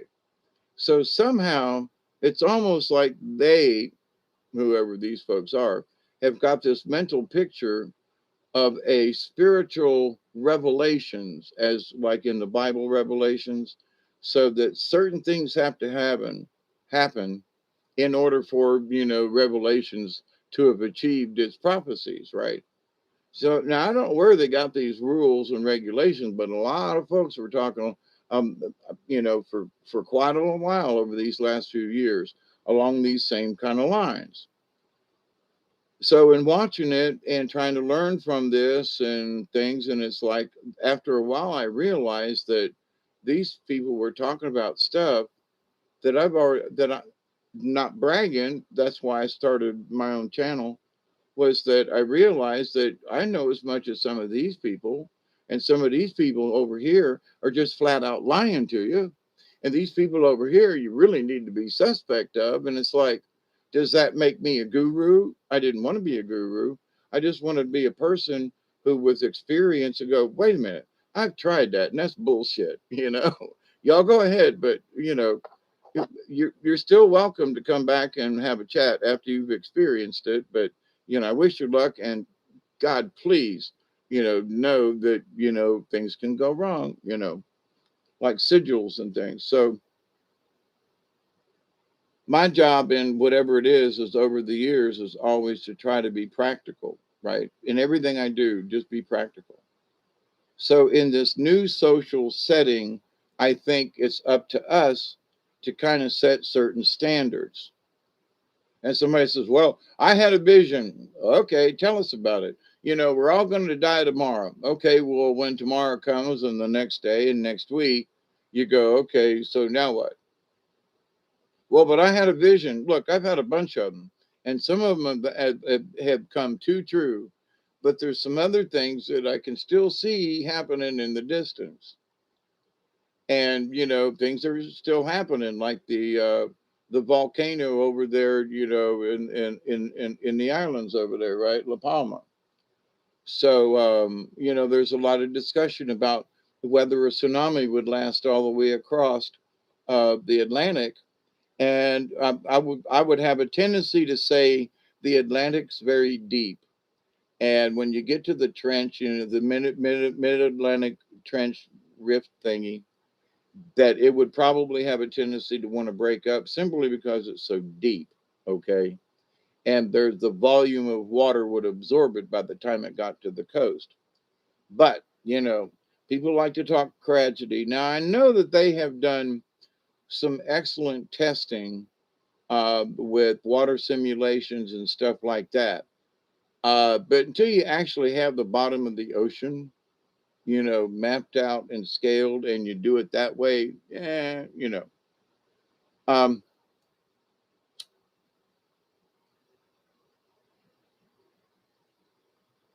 oh, speaking of the volcano, by the way, yesterday or the day before, there was some video out there. Um, I think BP Earthwatch, he did a video, and it was the same video repeated 3 times, I believe. But if somebody's filming the volcano, and you could hear this, see this burst, and then there was this God, like it was in the movies, this sound wave burst that went pow. And it was like, what? Let me see it again. And then the replays, but it was like, that was phenomenal and caught on film. And it was this burst of energy, and you could see it come out of the volcano. That was cool and creepy and neat and weird and spooky at the same time. Oh my God. I had to watch the video over because I was like mesmerized at the way that energy and sound wave came off of that volcano. OMG. If you haven't seen it, you should check it out. But it was that one blast, and it was like, oh my God. So we're witnessing some things that a lot of people will talk about as end times.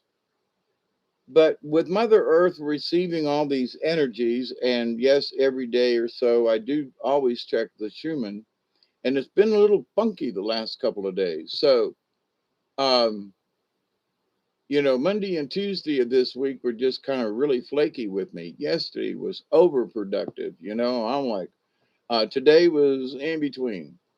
Um, but the social media, so there's still revelations, there's still doom and gloom, there's still all the volcanoes, and I'm saying we live on a planet that's alive, that's going through a lot of changes like the rest of us.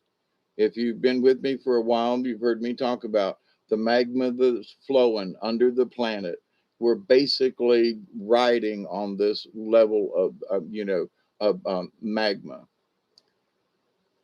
Oil and gases are always being produced because of the natural functions of the planet, right? And we're ruining that because of high injections and stuff like that. In that respect, we are causing troubles. And yes, we could stop it. And yes, there are other things we could and can do. And yes, we should try these things. But, there have been so many more people here recently. Social media is still on topic, that of all the things, Biden wants to go back and fix climate change, and so glad he's in there, because Trump, he just didn't want to. And I'm like, listen, Trump knew that the climate change thing was bullshit, and he tried to get us out of the UN. He was smart about that. For all of us Americans, say what you will, but no. And they're burning down the forest in Brazil. Well, okay, I'm against that. Can we reforest it? Yes. Well, they're cutting it down for cows. Okay, but they're cutting it down for farmland too. But clear cutting, I'm against clear cutting. I'm planned forestry and stuff like that. I've always been for that. I've studied as a forester. Okay, like, so going on 45 years now, and my property here, and watching the forest grow, and knowing and having experienced it and seen it, and so not did I do study in a book. I've got 45 years of living in nature, and the property that I own, that was a field and now is a full forest, with different habitats and things. So hell yeah, I know about it. So and the deer walk down my driveway and not in the neighbor's field, but just saying. you know but this idea that we're all going to pay a carbon tax, and God bless them, that Joe Biden's going to lead us through this climate change issue. And I'm like, Did you hear about that volcano that went off? Yeah. Do you know how much sulfur and other dioxides and stuff it put in the air? Well, no. And I said, so do a little research and then bitch about whether or not cows are farting and creating methane. I said, honey, when you eat beans and cabbage, or cabbage and beans, or cabbage and or beans, do you fart? Yes, sometimes. And I said, that's methane. So that means you and the cows and every other living creature on this planet produce gas. Every critter farts at some point, passes gas. Every critter. Well, maybe not a lizard or a snake, but to the point. So let's talk about this, ladies and gentlemen. Climate change, cows farting. Are you serious? So this new order of social media, we need to call bullshit to people, literally. But we need to be nice about it. Go, no, that's just not possible. Well, the cows and listen, everybody produces methane. It ain't the methane that's the problem. Everything that falls on the ground, all the leaves, all the this, everything that rots produces methane. The entire planet produces methane. Stopping a few cows from farting ain't the issue. Could we plant more trees? Yes. More controlled forestry? Absolutely. Do we need to get into it now? If there are large, portions of a country, then we need to go over and talk to them and go, do you think this is really a good idea? Do you think maybe we could, but everything is about expansion. Everything is about more. Everything is about, getting more. Well, what about just a sustained economy? I remember back in the day when if you had a 1 to 3% profit at the end of the year, after all the bills was paid, after you got your salary, everybody was paid, and you were in the black and not in the red, and you made a 1 to 3% profit, it was like you were doing great. You were prospering. Why do I know this? Because my grandpa bought a little store down in Tampa. My grandma ran it for years, and that was their thing. They all made everybody got paid. Blah blah blah blah blah. At the end of the year, they were still in the black. It was profit, right? You did good, and that was with helping people out.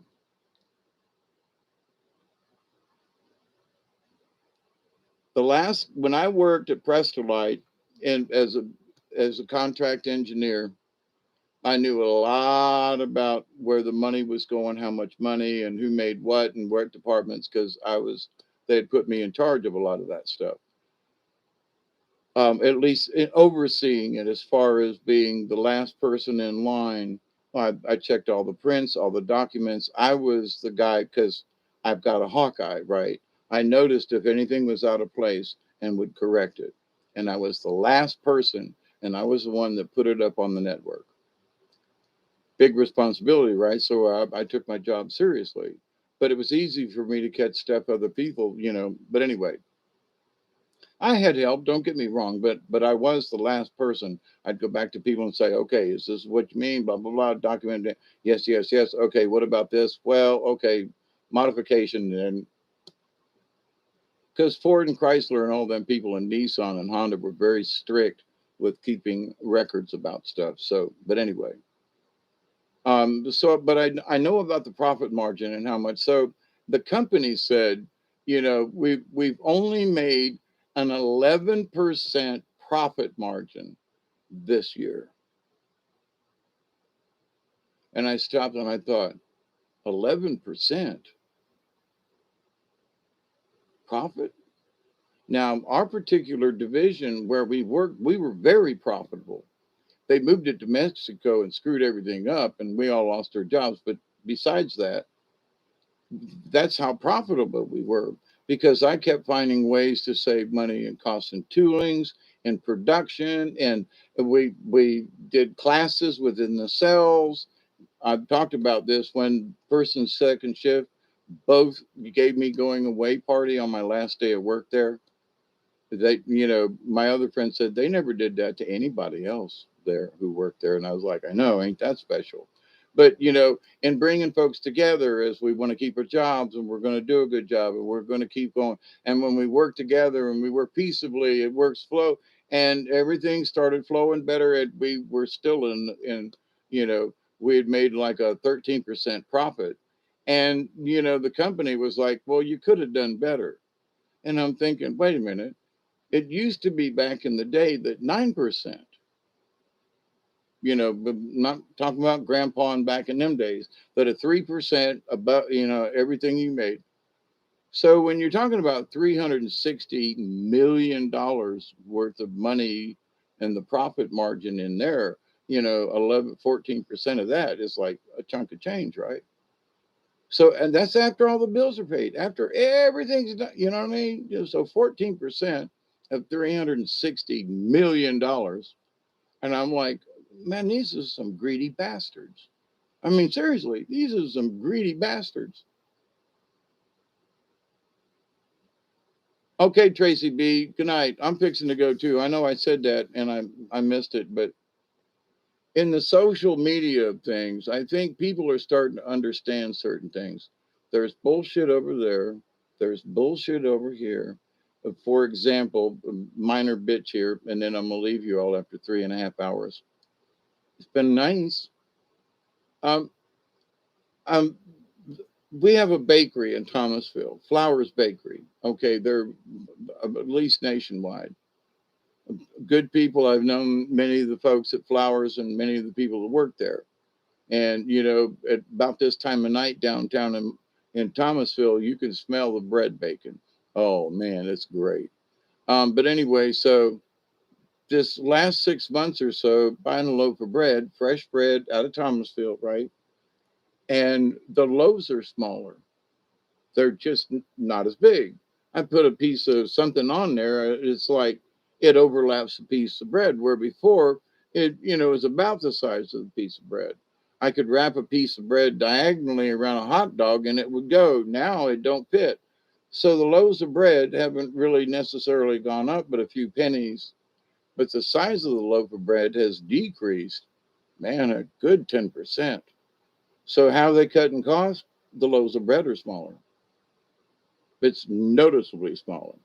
But anyway, so you got to cut corners somewhere if you want to keep things and whatever. And maybe there's a shortage of flour and but whatever it is, there, we still get bread, but the loaves are considerably smaller. But anyway, the slices. But anyway,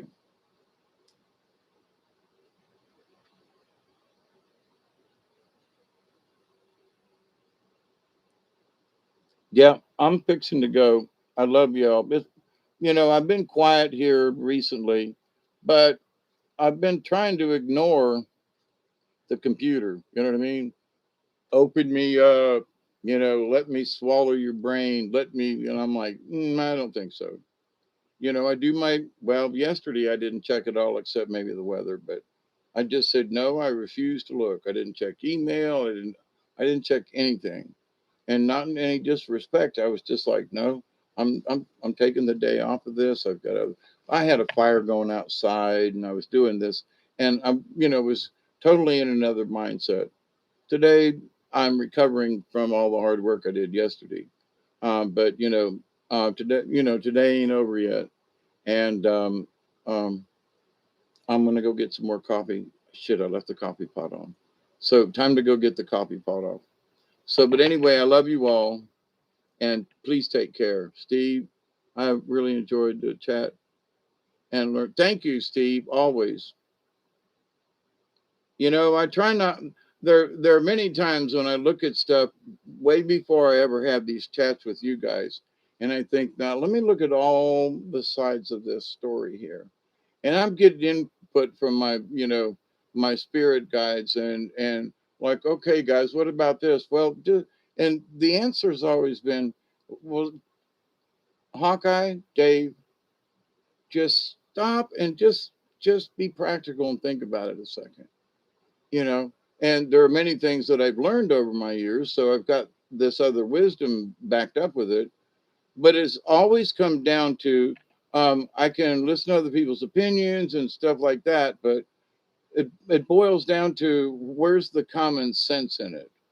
Does this make sense? And there have been things that people have said and talked about, and I go, well, maybe, because I've seen fairies and things myself.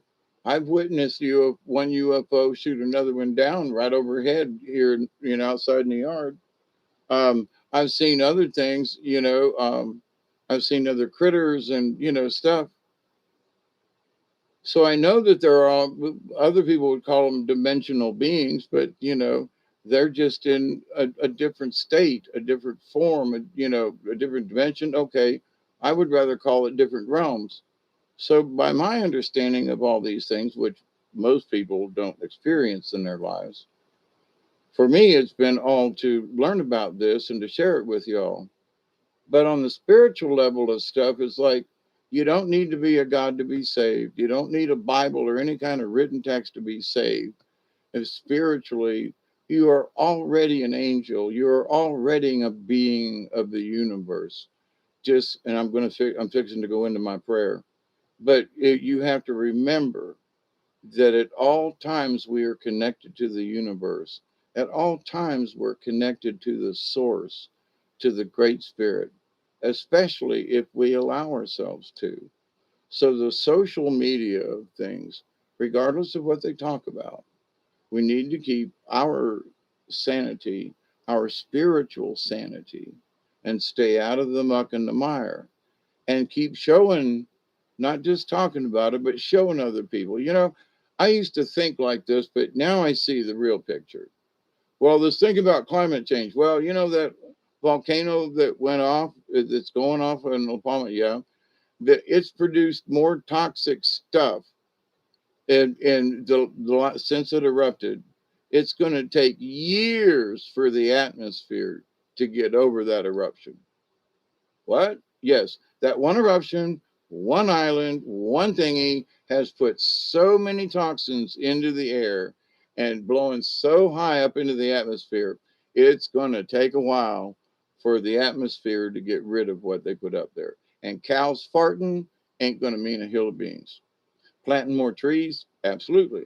Taking care of forests like out west in California and out there, now, to me, that's a crime. The people in the charge of the forestry department out there, the governor and them folks, literally ought to go to jail for the crimes they've committed against the state itself. But Mother Nature's going to fix it. She always does, one way or the other. Whether people like it or not, doesn't matter. Mother Nature's going to get her way. And those are certain things we just need to understand. We live on top of a planet who's subject to bouncing and rollicking. They're subject to floods and storms, and we just have to accept it as a part of life. I've had 2 tornadoes come over my house. I've had, been through countless hurricanes. I gave up counting, but the number's way over 15 in my lifetime. So, and I mean bad ones, serious ones. Lights go out and shit like that. So, but the idea that um, we've survived it all, the people, not just me, but other people, and the land has survived. It's changed, it's been altered, but Mother Earth is still here.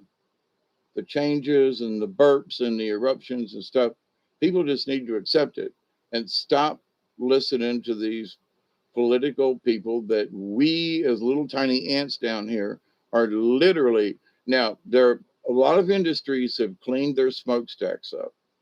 Like, for example, people are bitching about coal again. Yes, the earth goes through cycles, absolutely, and so does the solar system, and so does the galaxy. I mean, they're, but to the point, yes, Steve, I agree with you. But this idea, for example, people saying, oh, we need to get rid of all the coal plants. No, we don't. They have made such great efforts over the years, because I've known people in the industries, and that they've put in different smokestack cleaners to pull the sulfur and all the oxide and stuff out of the smokestack from these coal burning places. They've got different ways of using the coal.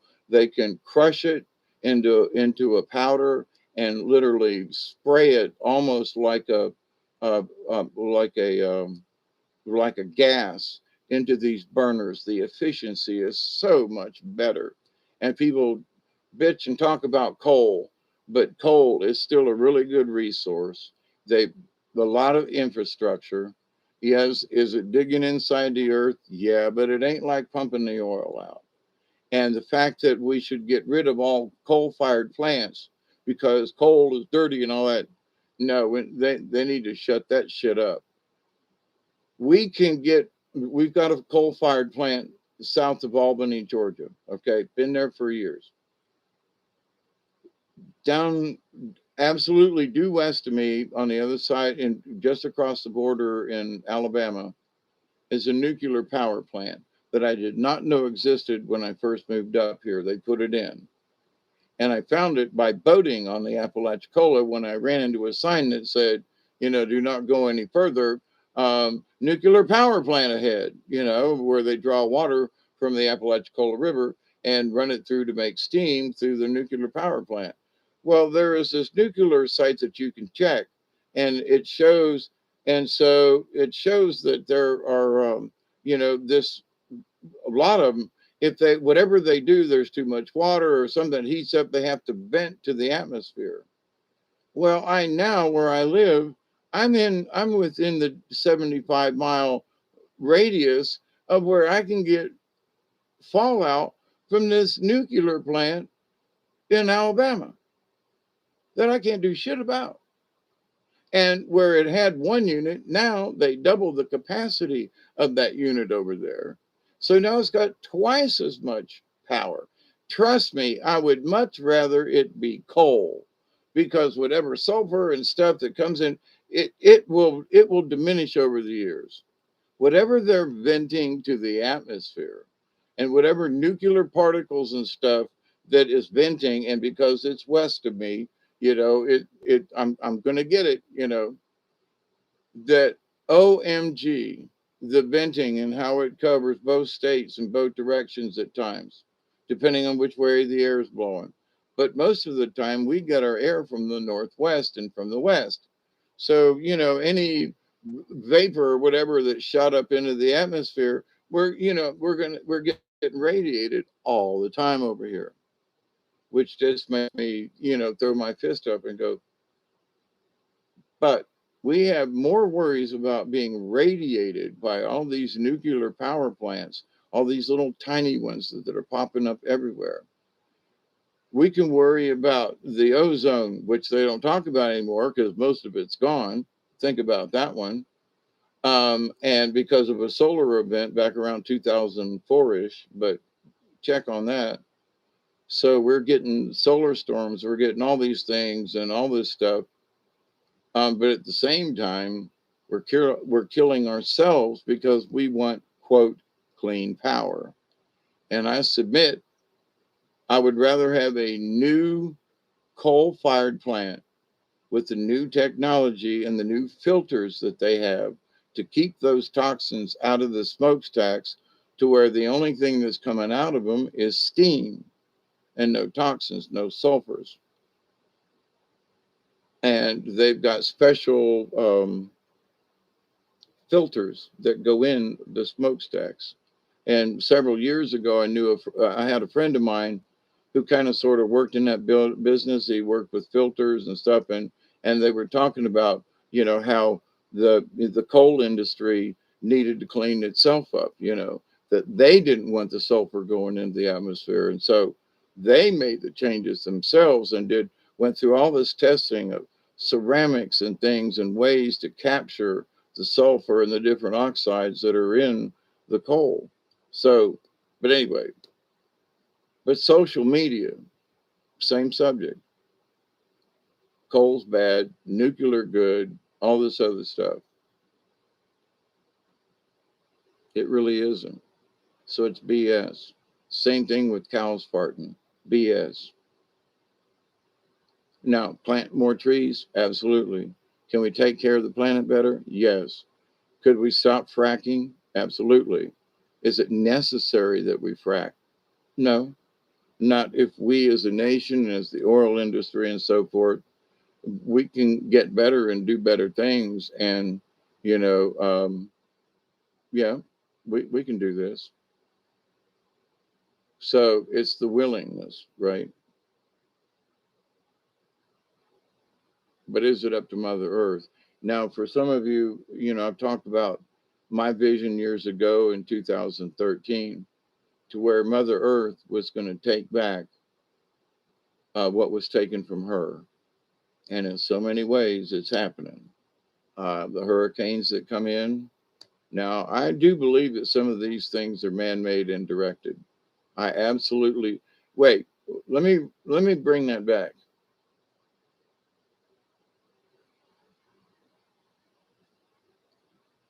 I want to retract the man-made. These storms and how they're directed may not be from man.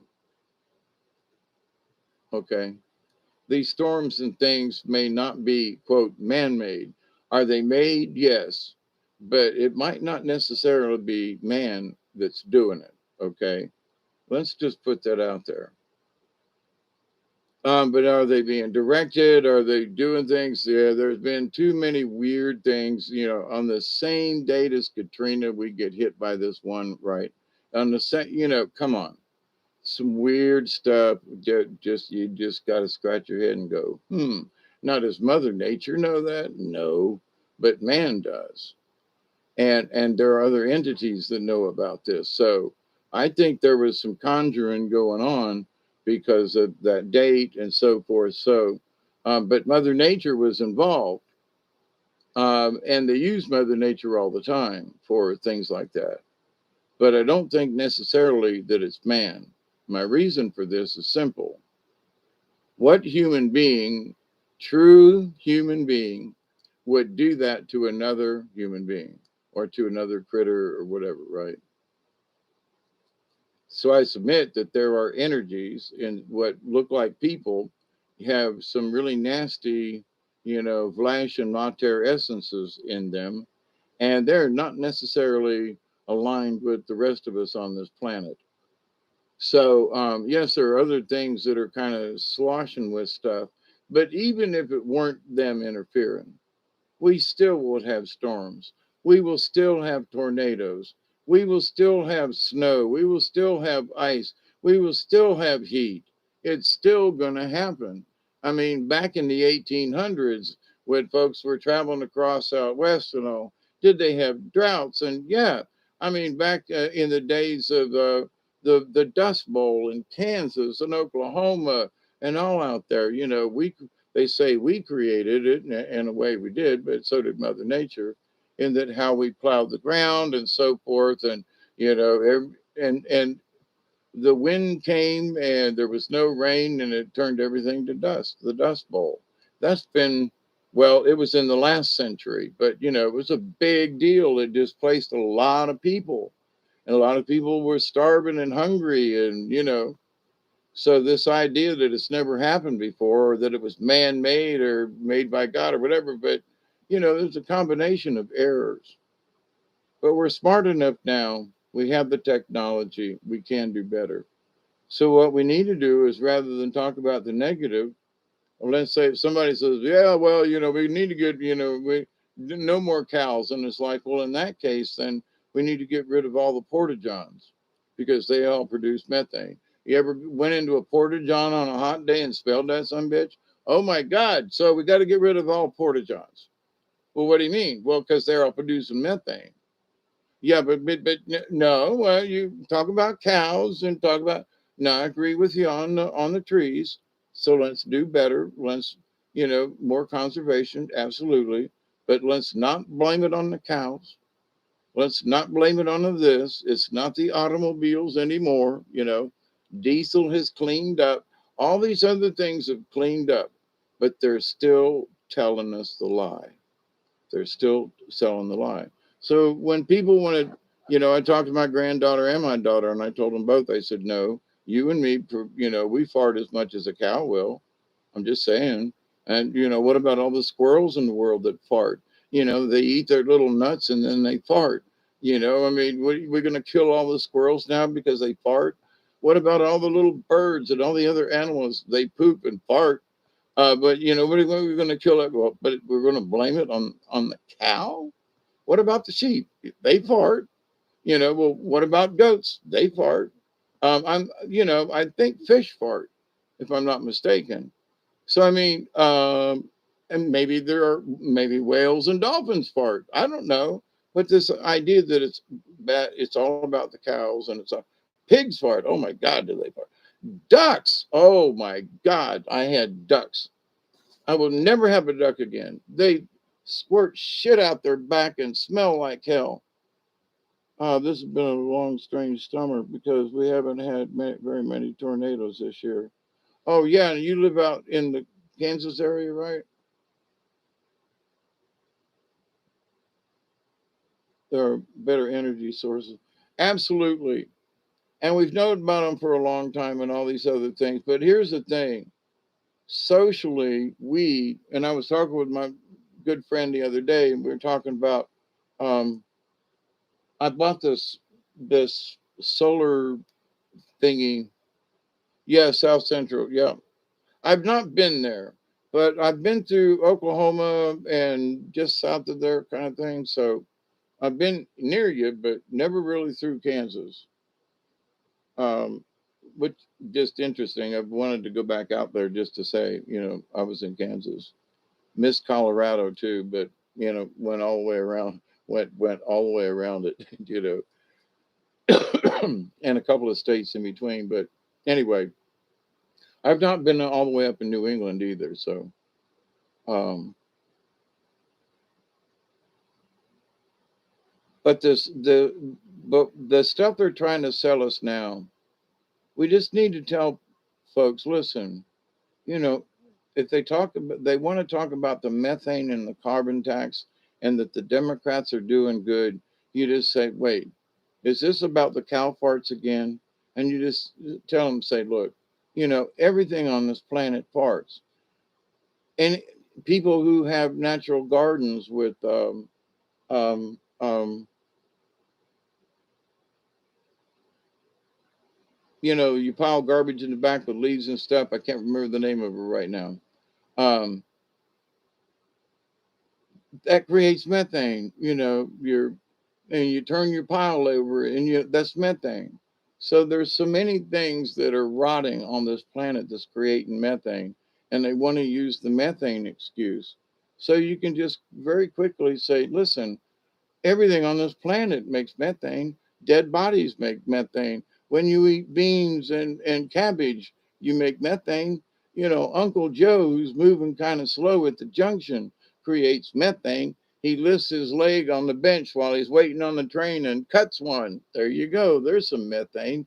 So, but so you can just very quietly and kind of change this thing and go, don't you think that cows farting is just like really not the reason? Don't you think this is silly?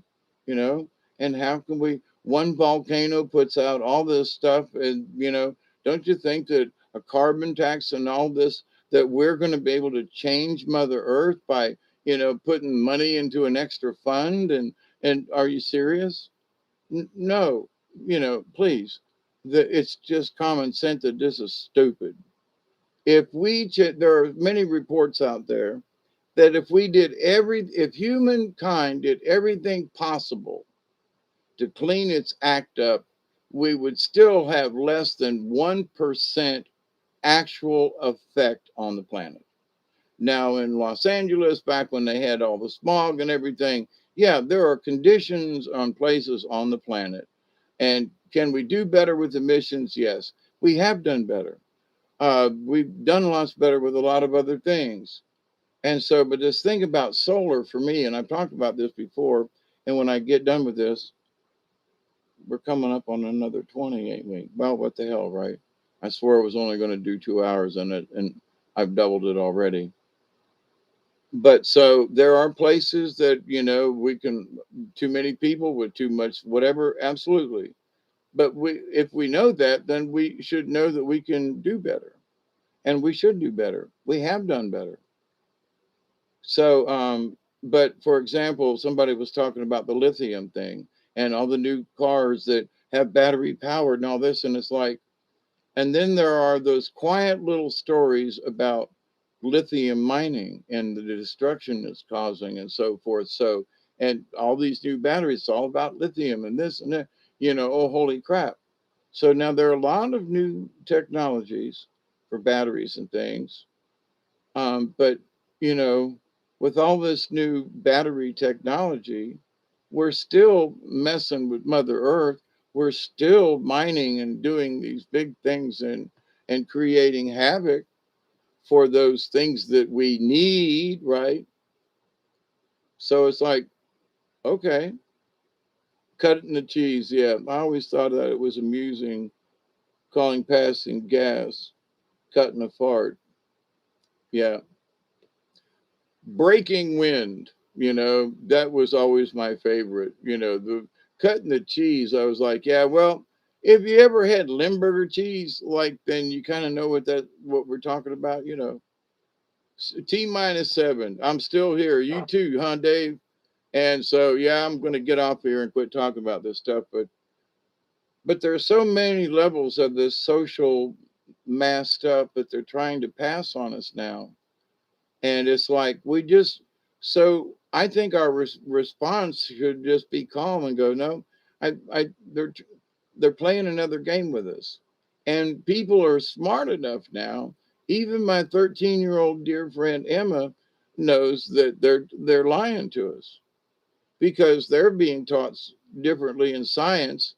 And one of the things that she told me last year, and I don't want to tell on her, but she said, in class they all want us to wear a mask and everything. And she goes, you know what it's done for them making us to do this and separate and all this?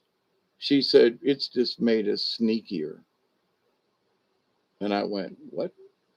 But I thought about me and them growing up in Catholic school and all that. And, you can't do this or that. And you got away with stuff because you were sneaky about it, right? And so she admitted, she goes, well, we've just learned how to be sneaky about it. So the teachers don't know and they can't say anything to us. And it's like, now that was a 12-year-old, 11, 12-year-old. Now she's 13. So she's learned on her own through her own social network and going to school how to be sneaky when it's just stupid, like the rules and the mask and the distance. They all know it's stupid and they tell each other that. And so, and the teacher is the only one that disagrees. Now, you know,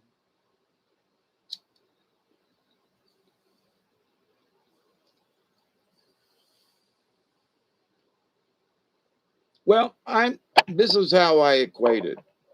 Growing up in Catholic school, growing up Catholic school, you can't eat meat on Friday, right? Not red. You can eat fish, but you can't eat red meat, pork, chicken, or whatever, right? So fish is allowed. That's it. And I've said before, I think they made that rule, to make sure that the fishermen got their due pay. That there was always an outlet. Man, you can always sell fish on Friday. It was for the fishing industry. But oh, I smoked early, didn't I? I did it again. Yeah, poot. Yes, absolutely. Um, that's all right, Tracy. Girls poot, they don't fart, but two poots equal a fart. I'll tell you what. I've heard a poot that would knock a fart down. Did you hear what I'm saying? I've heard that there's been a poot. I've seen poots that could knock a fart down. Oh my God. And from little old tiny things that have been eating, pig's feet and drinking beer and oysters. But, some of them southern gals, they'd talk about, well, I pooted. No, you didn't. You damn near shit. I would check your panties, honey. I'm sorry, but you need you need to check yourself. The thing is I can remember who I said it to all them years ago. They might be dead too, but darling little things. But oh my God, I mean, and back when we was teenagers and before that, preteens, in the Cub Scouts, Boy Scouts, when why, why little why little boys would strip their underwear off and hack their ass up in the air and try to light a fart with paper matches back in them days. Let's remember, but that we didn't have any hair on our balls, but it would have been singed off. Oh my God, I can remember myself and other kids, because it was really important that we could see if we could light a fart, because there'd be two guys in this pup tent, right, and two over here and two over there. That was way back in the old days where there wasn't no screen or nothing like that. They were sure enough old canvas pup tents from World War II. Shelter has what they called, but they was nice to sleep in anyway. So I can remember being hiked up, and trying to light that fart.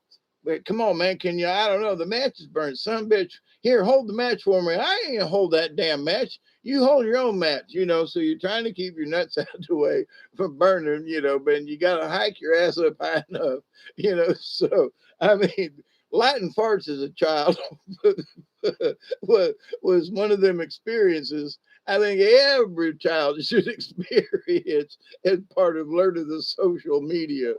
Have you ever tried to light a fart? No, we just poop. Okay, have you ever tried to light one of your poots, honey? So I would see some of them things would be juicy and be like a flamethrower.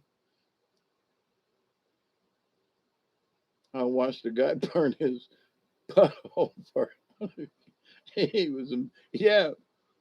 I can remember having, I couldn't see down there. I couldn't, I wasn't a contortionist, but, and just trying to light my own farts. And the guy next to me, he's doing the same thing. He's hiked up. We never thought about it. Our dingalings hanging in our face trying to light a fart. Never dawned on us. Do you hear what I'm talking about? Now it would be considered something dirty and nasty. We never thought about it. It was all about lighting that fart. And and these tiny little, 10, 11-year-old kids trying to light their farts. I mean, there ain't nothing like it.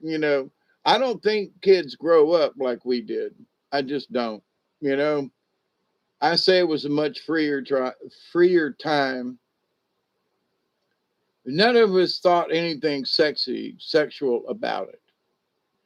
As I think back on this, we just stripped our underwear down and dropped our drawers and hiked our butt up and lit a match. You feel one coming? Yeah, I think so, Dave. What about you, John? Well, I think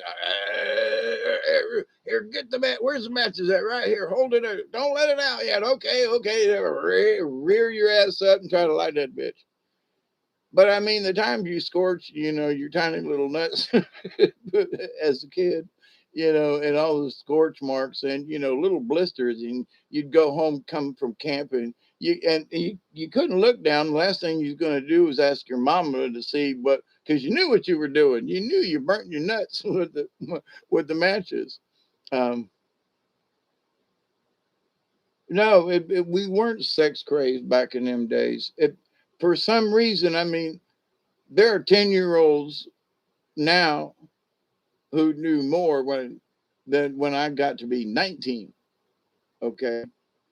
There were things I didn't know at 19, and people said, well, you sure traveled a lot and knew this.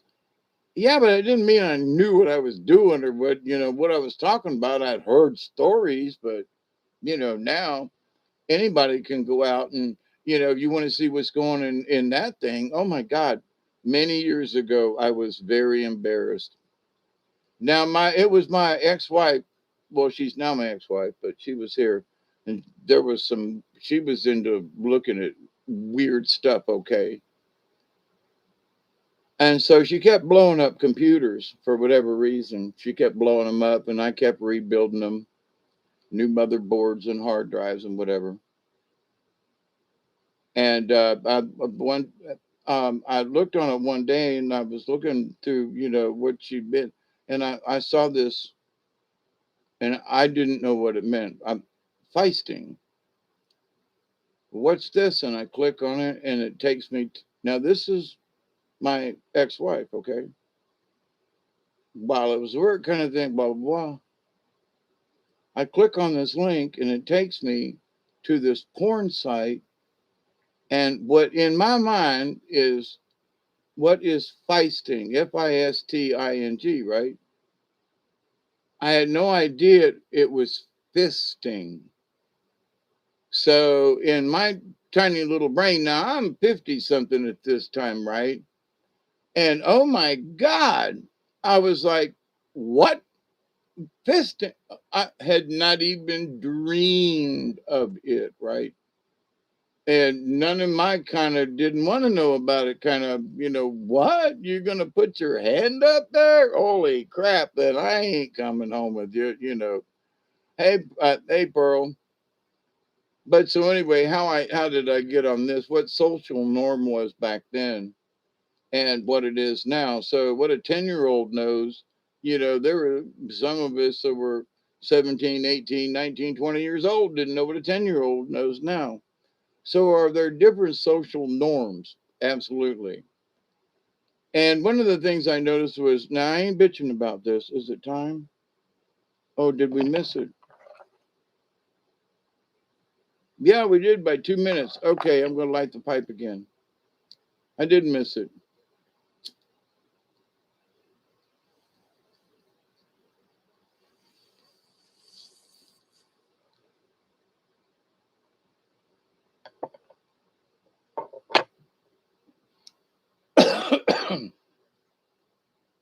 For example, the changes.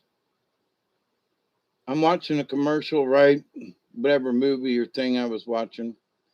And the commercial break is eHarmony. I don't, and it's this girl walking down the street. I'm tired of this dating thing. And then it cuts to another girl. I'm tired of this. And I trust eHarmony. And then I notice that it's all women. There's not one guy or nothing there. It's all women. I'm like, okay. So I don't know, the same movie I was watching, cut to another commercial, eHarmony. This time it's a guy walking down the street talking. Then it's another guy and another guy. And so then at the end, it shows pictures of nothing but guys. Now I'm thinking to myself, self, when I was growing up, if they had showed that on television, it would have been against the law in half of the states in the United States to have shown a dating site only for men or only for women, you know? What? Promoting lesbian, gay sex that you can go and meet other gay. Wait a minute. No, it had been against the law in Alabama, places in Georgia, Mississippi, and other states too. I mean, you'd have got hung, lynched by the KKK kind of thing. And now it's like just commonplace. So folks say, well, there has been no liberty, or there is no, the LGBT community is always being criticized or whatever. And it's like, listen, you got no idea how it used to be. For you to make the claim that you ain't got no rights in this day and age. And I got to say, history shows that y'all got all kinds of stuff now that in my lifetime did not exist. Okay. And you're bitching about it now being bad. Oh, please. Oh, please, please, please, please. Stop it. Quit complaining. You have no idea how good you actually have it. I mean, back in the day, you couldn't get a bottle of water. They didn't sell it. There were sodas and drinks and stuff, and they tasted real good with recyclable bottles that you got 2 cents a bottle for. I mean, way back then, right? So we've changed everything, thrown away, and everything's this, and So we as a society have moved because of social norms that have come to us unconsciously. That's why my discussion after 4 hours is still on topic, in that we've accepted so many social things that are normal now that 40, 50 years ago really wouldn't have been dreamed up, thought of, or otherwise allowed. Now, are we making progress? I would say okie dokie. But at the same time, these same people want to complain that they don't have enough rights or freedoms. And I just want, for that, I want to slap them and go, in my lifetime, you have no idea how lucky you are. Now quit complaining. Oh, but this, we got to have another parade. Oh my God. Would you just be who you are and stop with this? Look at me, gotta see me. I gotta have more than would you stop it? You already have so much. Quit your belly aching. Quit bitching. Do I care? I've known lots of gay people in my lifetime. You know, family, relatives, close friends. I mean, okie doke. I don't have a problem with it. But they never went around and just sure enough flaunted and did this other kind of stuff that it's just like, so you're gay, you're proud, you're okay with it? I'm okay, so be done with it. Hey, Paul from Newcastle. So anyway, um, I was even roofied at a gay. I was at a party. There were gay people there. There were straight people there, but I was roofied by this old weird gay man, and so I even know what that feels like.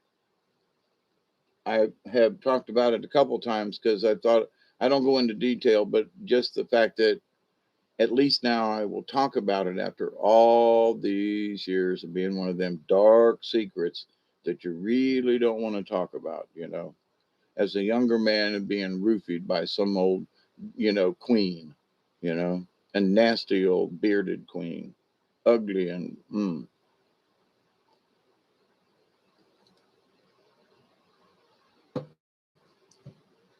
not to say it would have been better, but I've known some gay men over the years that if I were gay, I would be like, okay, him. If I was going to wake up, if somebody roofied me, I'd much rather be somebody that was pleasant and at least good looking and, okay, but, a big old ugly, nasty bearded man, to be roofied by is just like, yeah, that's one of those, that I have pushed back in a corner that, don't want to discuss or whatever. Hey, Brandy, how are you? It's okay, but it happened a long time ago. But to the point, though, I have not talked about that until here recently, and it kind of come up in my head weird. But I was like, there had been something that there's always talk about rape and this and that, and there are some men I've met, men and women, who in their house they had a whipping post. They had whips and chains and stuff on the wall right there in their living room. We're not afraid to discuss it. They were into it. Sometimes she needed a good whipping and sometimes he needed a good whipping. It was they were married and all this stuff, and just like okie dokie, if that's what you're into, not me. Sorry, but okie dokie. So, but there are people who, how whatever it is that gives them pleasure, they weren't bad people. They were nice and calm, and they were really nice people. But that's what they liked. So there's some kinkiness in this world, and do we say, well, those people are bad? Well, if they both agree, well, then is it bad? Now, what's bad is when like me and the priest and stuff like that, and being roofied, you go, wait a minute, that was without my consent. That's different, you know.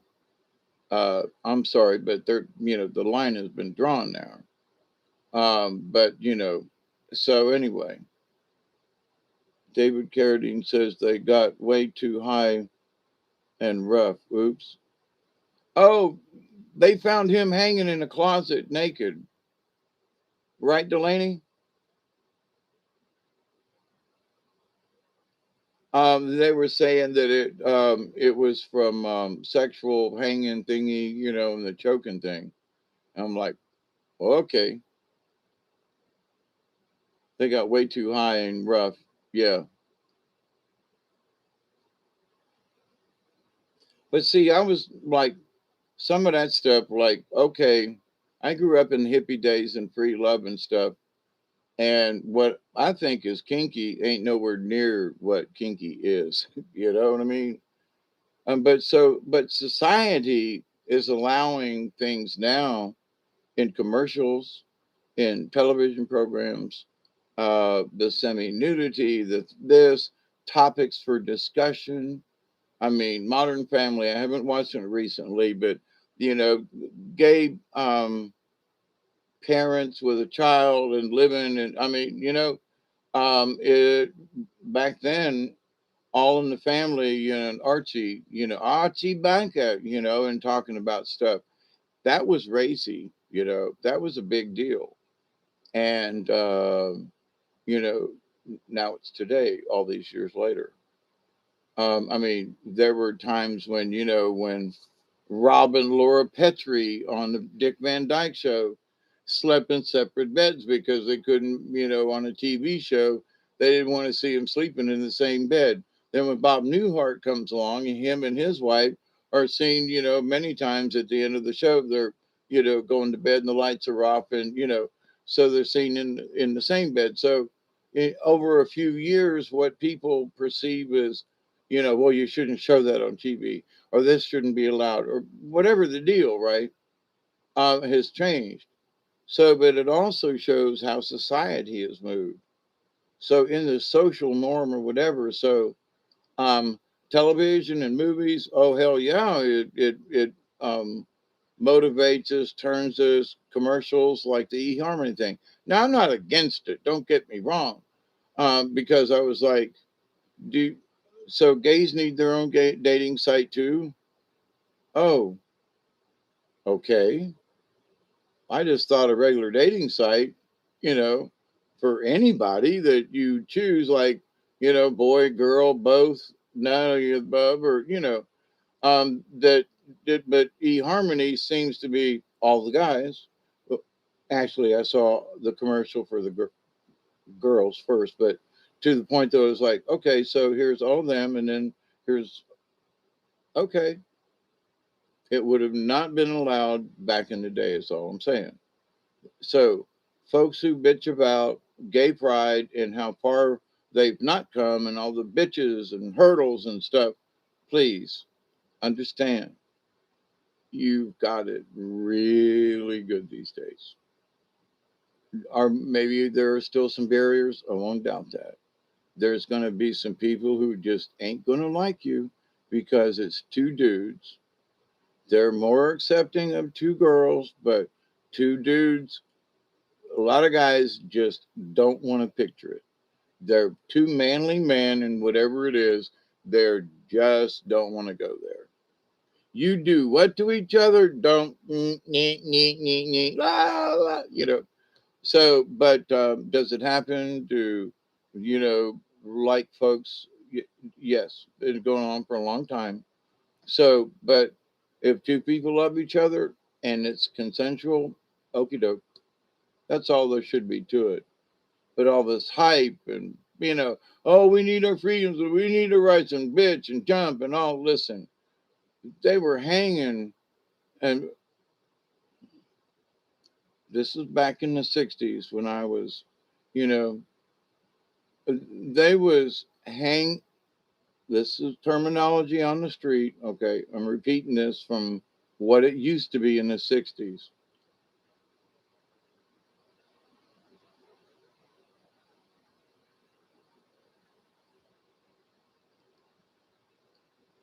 They're hanging and rolling fags on the street. We don't like them bastards. But we had a guy in the neighborhood that would ride around at night when us kids were camping and should have been at home, kind of thing. But roll down the window and be playing with himself, you know. And now that's creepy, right?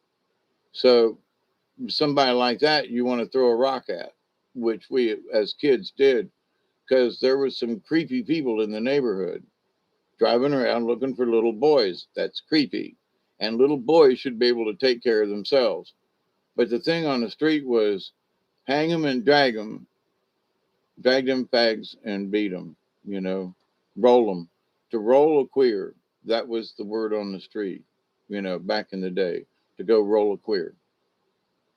But some of them guys back in the day, I gotta say, having met a few of them, uh, not that we did, but we harassed them.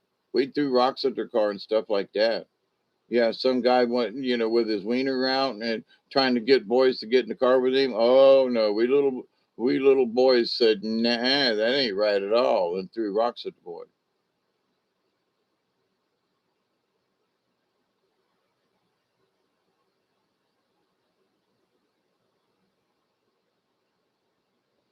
Hang on a second.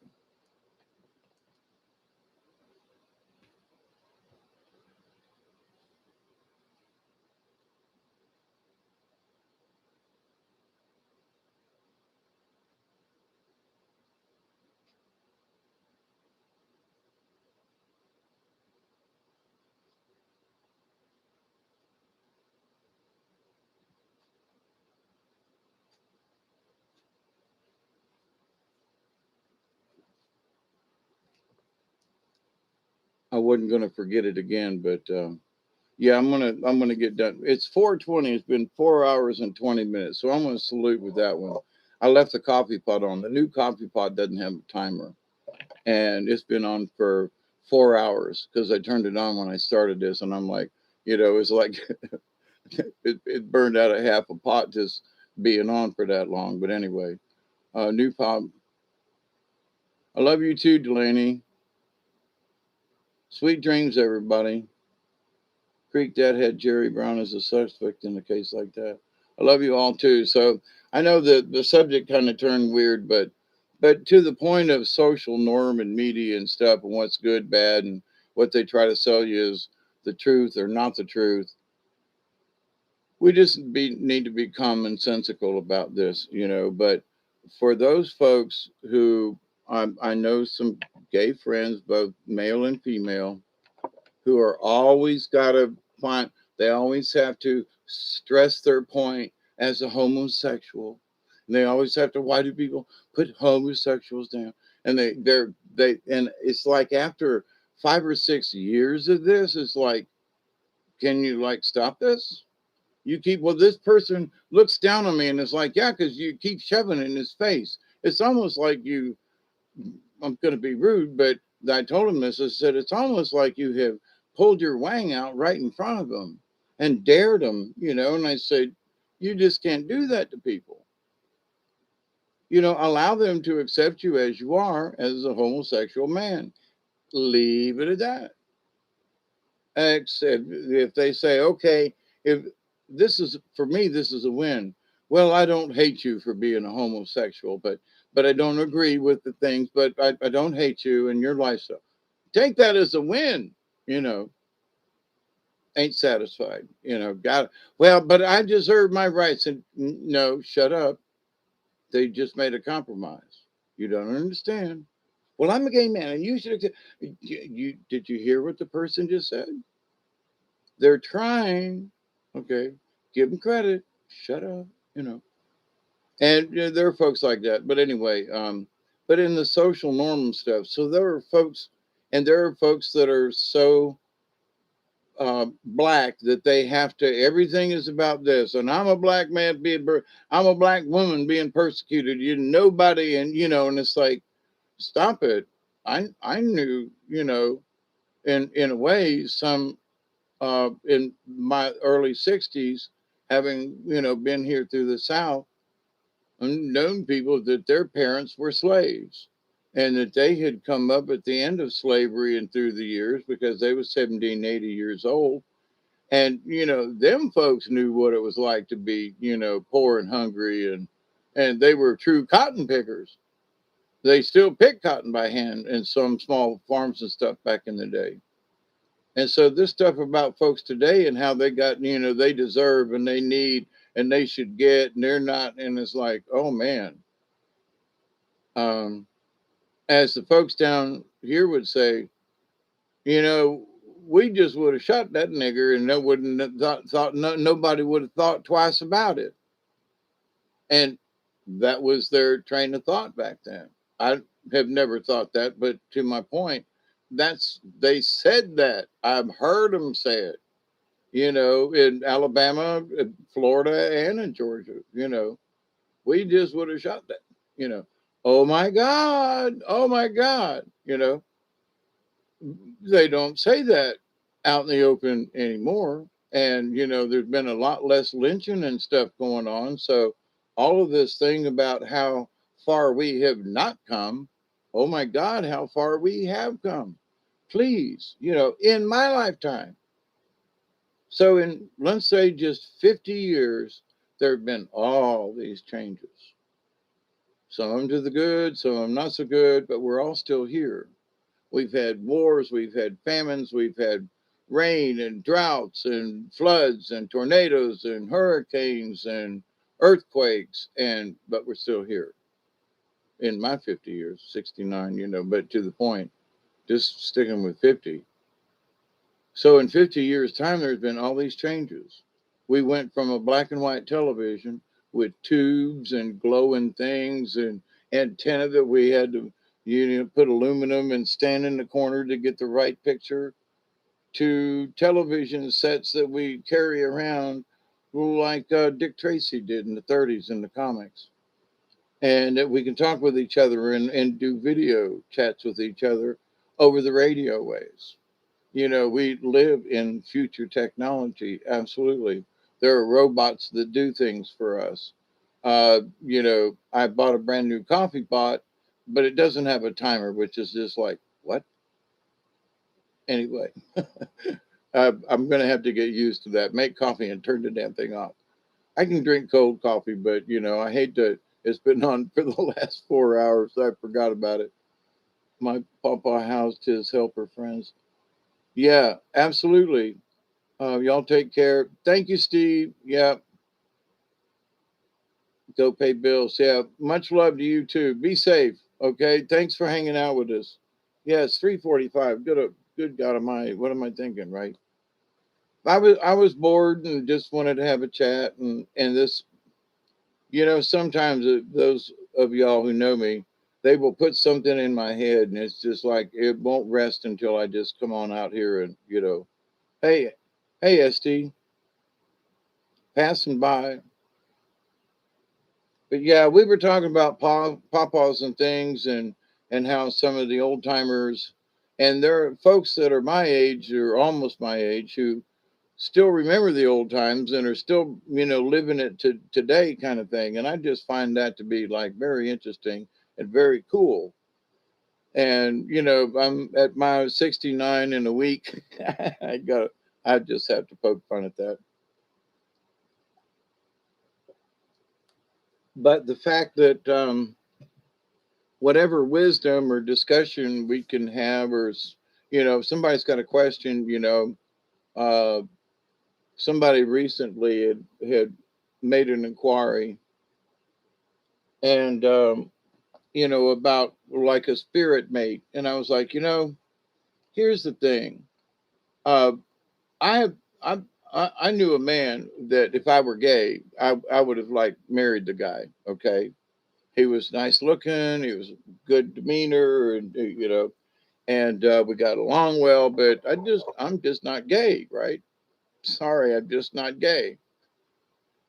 And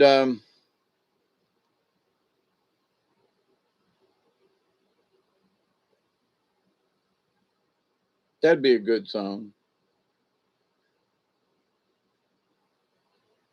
Well, my best friend, he told me that he really liked me good.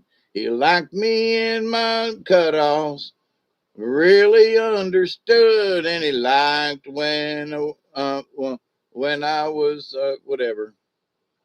But I had to tell him that I just ain't gay. I just ain't gay, no matter how hard you try. I just ain't gay. I'm afraid I'm not wired.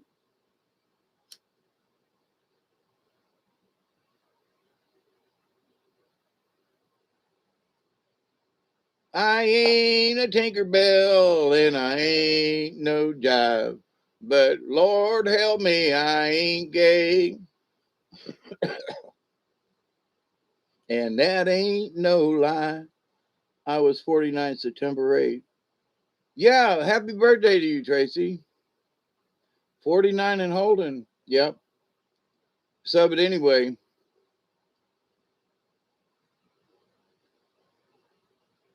sometimes Hawkeye, this just needs to be talked about. Yeah. And I've had some really nice looking men over the years, like, want to take me home for the evening.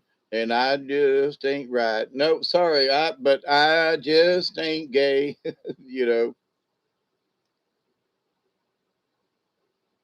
you're handsome, you smell good. If I was a girl, but I don't like you that way, and I ain't gonna twirl. Not for you, not, you know, but I just gotta say, I like you, my friend, but I just ain't gay. you know, I'm making this up as I'm going along. So, yeah, happy birthday, late 49. 49 was a good year, as I remember back all them years ago. I mean, it really has been 20 years. Oh my God. So, yeah, the stuff that's happened in the last 20 years just for me, but blessings to you, Tracy. And everybody, like today is my daughter, uh, her Teresa is her name. And I think she's going to be 65. And today's her birthday, October the 1st. So I'm going to have to call her later on and wish her a happy birthday. But you know, I've got several other friends that have birthdays that were in September, and a couple here in October. We're all Libras or leaning towards it anyway. And my pops, his birthday was on the 19th of September, so celebrated him. And I'm up. His picture's on the wall, and I always celebrate him. So you know, some other the honor of people, it's remembering the elders and the folks that came before us and supported us.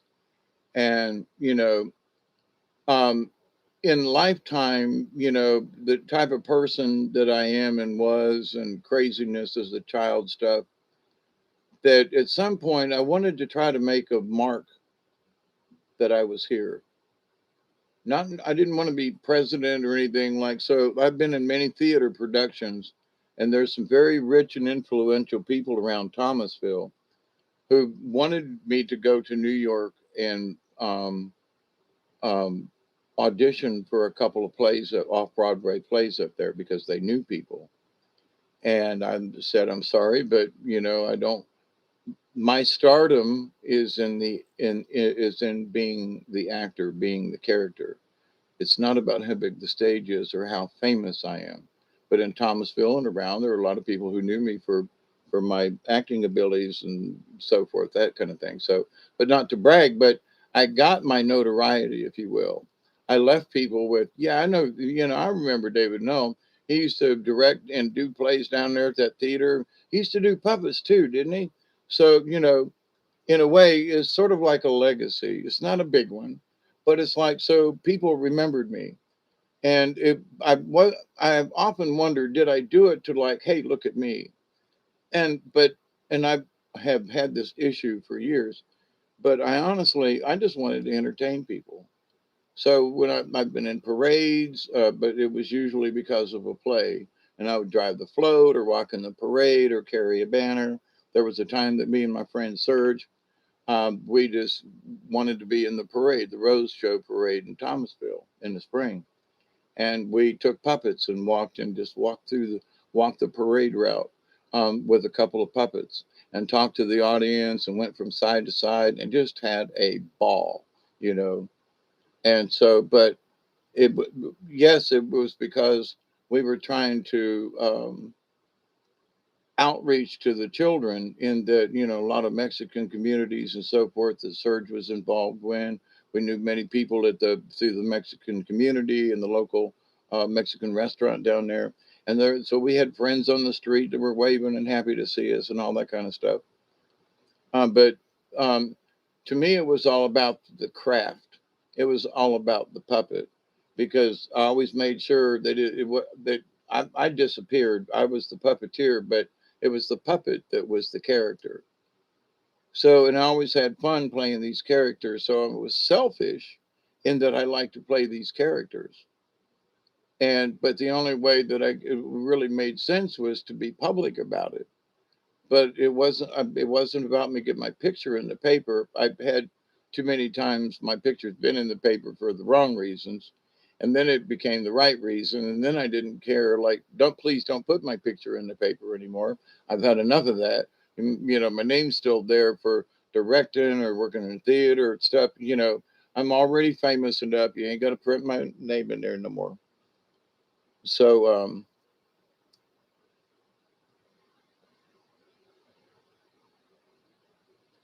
because what I did for the art of it. So but as a legacy, I thought about it over the years, and there were times when I was selfish, but I was selfish in that I wanted to make people laugh. I was selfish and I wanted to do this character, and the only way I could do it was like to be in a parade, you know.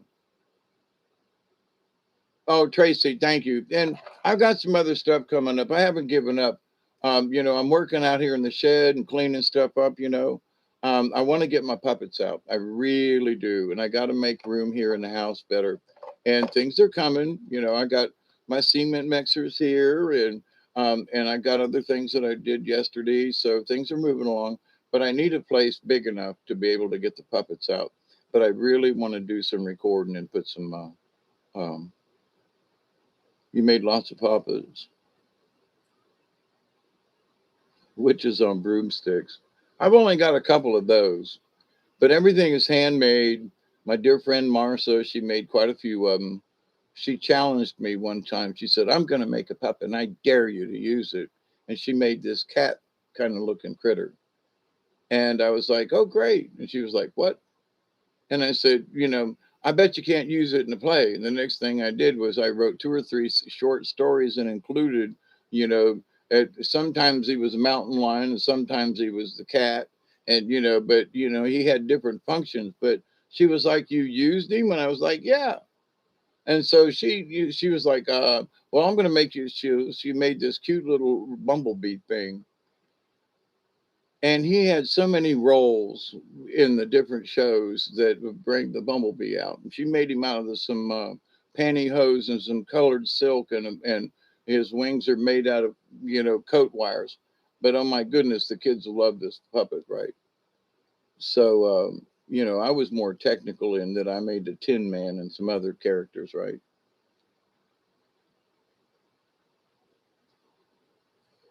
But with it though, I was able to show people how to make the puppets out of common things. There was a lot of good response in that. So was it selfish? Yeah, because I wanted to share and teach. So I do these shows. Am I a little selfish? Yeah, because I want to share and be around y'all. So thank you, ST and everybody. Barry, and I know y'all are going to bed and sleep and everything. Me too. I was 59 a month ago. Yeah, I think I wished you happy birthday, Barry, but if not, belated. So we're all getting up there. But anyway, I'm proud to be your friend. Thank you so much. I continue each and every day that, and I continue to pray that each and every one of you will continue to learn how to accept and receive the knowledge, the healing, the wisdom, and the blessings from the universe. Every day I put my 2 feet on the ground and me and Duggar go outside to say thank you to the universe. I continue to pray that each and every day, that each and every one of you, your friends, your family, all of your relatives, and all of your friends and neighbors and relations will continue to learn how to accept and receive the knowledge, the healing, the wisdom, and the blessings from the universe. And in that law of three, which is always so cool for me, I continue to pray that each and every day, that each and every one of you will continue to learn to accept and receive the knowledge, the healing, and the wisdom, and the many blessings from the universe. And that you continue to learn how to reject those things that are not important in your life. And that remember also, you are always connected to the universe. Always, always connected. And it's your choice what you accept and receive in the world. So, Barry, Michelle, Esty, Tracy, if you're still there, I know some folks are going to sleep. Me too. Um, but I love you all, and take care. I'm making a promise. I know there's only six of you here. It says how you can have a stick, some fabric, and yeah, absolutely. And I showed folks how to just like, there were times when we would be outside in the yard or something, and I would take a stick and, a pine cone or something and make this simple little character. And they'd go, "What?" And I go, "Imagine if you had some hot melt glue and some stuff and a little this." And then I'd show them some of the puppets and how I made them. So it's the creativity of it, and to spark the creativity in children is like, has always been important to me. And to see that everything has gone digital these days is just, well, I need to get the puppets out. And if I do videos, at least I can do videos of showing how I made them. I might not be able to travel around, but I can make some kid friendly videos, and them be out there about how to learn how to make puppets and different things and how to control them. And, so I ain't dead yet. So anyway, I love you all. Sleep well. And, it's Friday and the 1st of October. So we'll see how things go. My wish for my new, this year coming up for till my 70th birthday is just, maybe you should teach a course still. Yes, I believe it, Barry. And I'm working on that, but I got to move some stuff around and some things have to get taken care of. And the thing is that whatever it is, my birthday, blame it on something, but I got a new spark and I really want to get some of these things done. But it did rain all summer long. I mean, there wasn't a day for a while it didn't rain. And that just screwed up a lot of stuff. But we've had over a week of sunshine, some spotty rain coming in here the next couple of days, but it's still clear. So I can mix cement again, kind of thing. So, but anyway, I love you all. Be safe. So I ain't dead yet. That's the good thing. Cheers, everybody. I love you. Be safe. Okay. And it's not as hard as people think to get connected to the universe because you already are. Talk to you later, everybody. Thank you. Love you. Thank you, Tracy, Elderberry, Michelle, Esty, and anybody else that's hanging out there.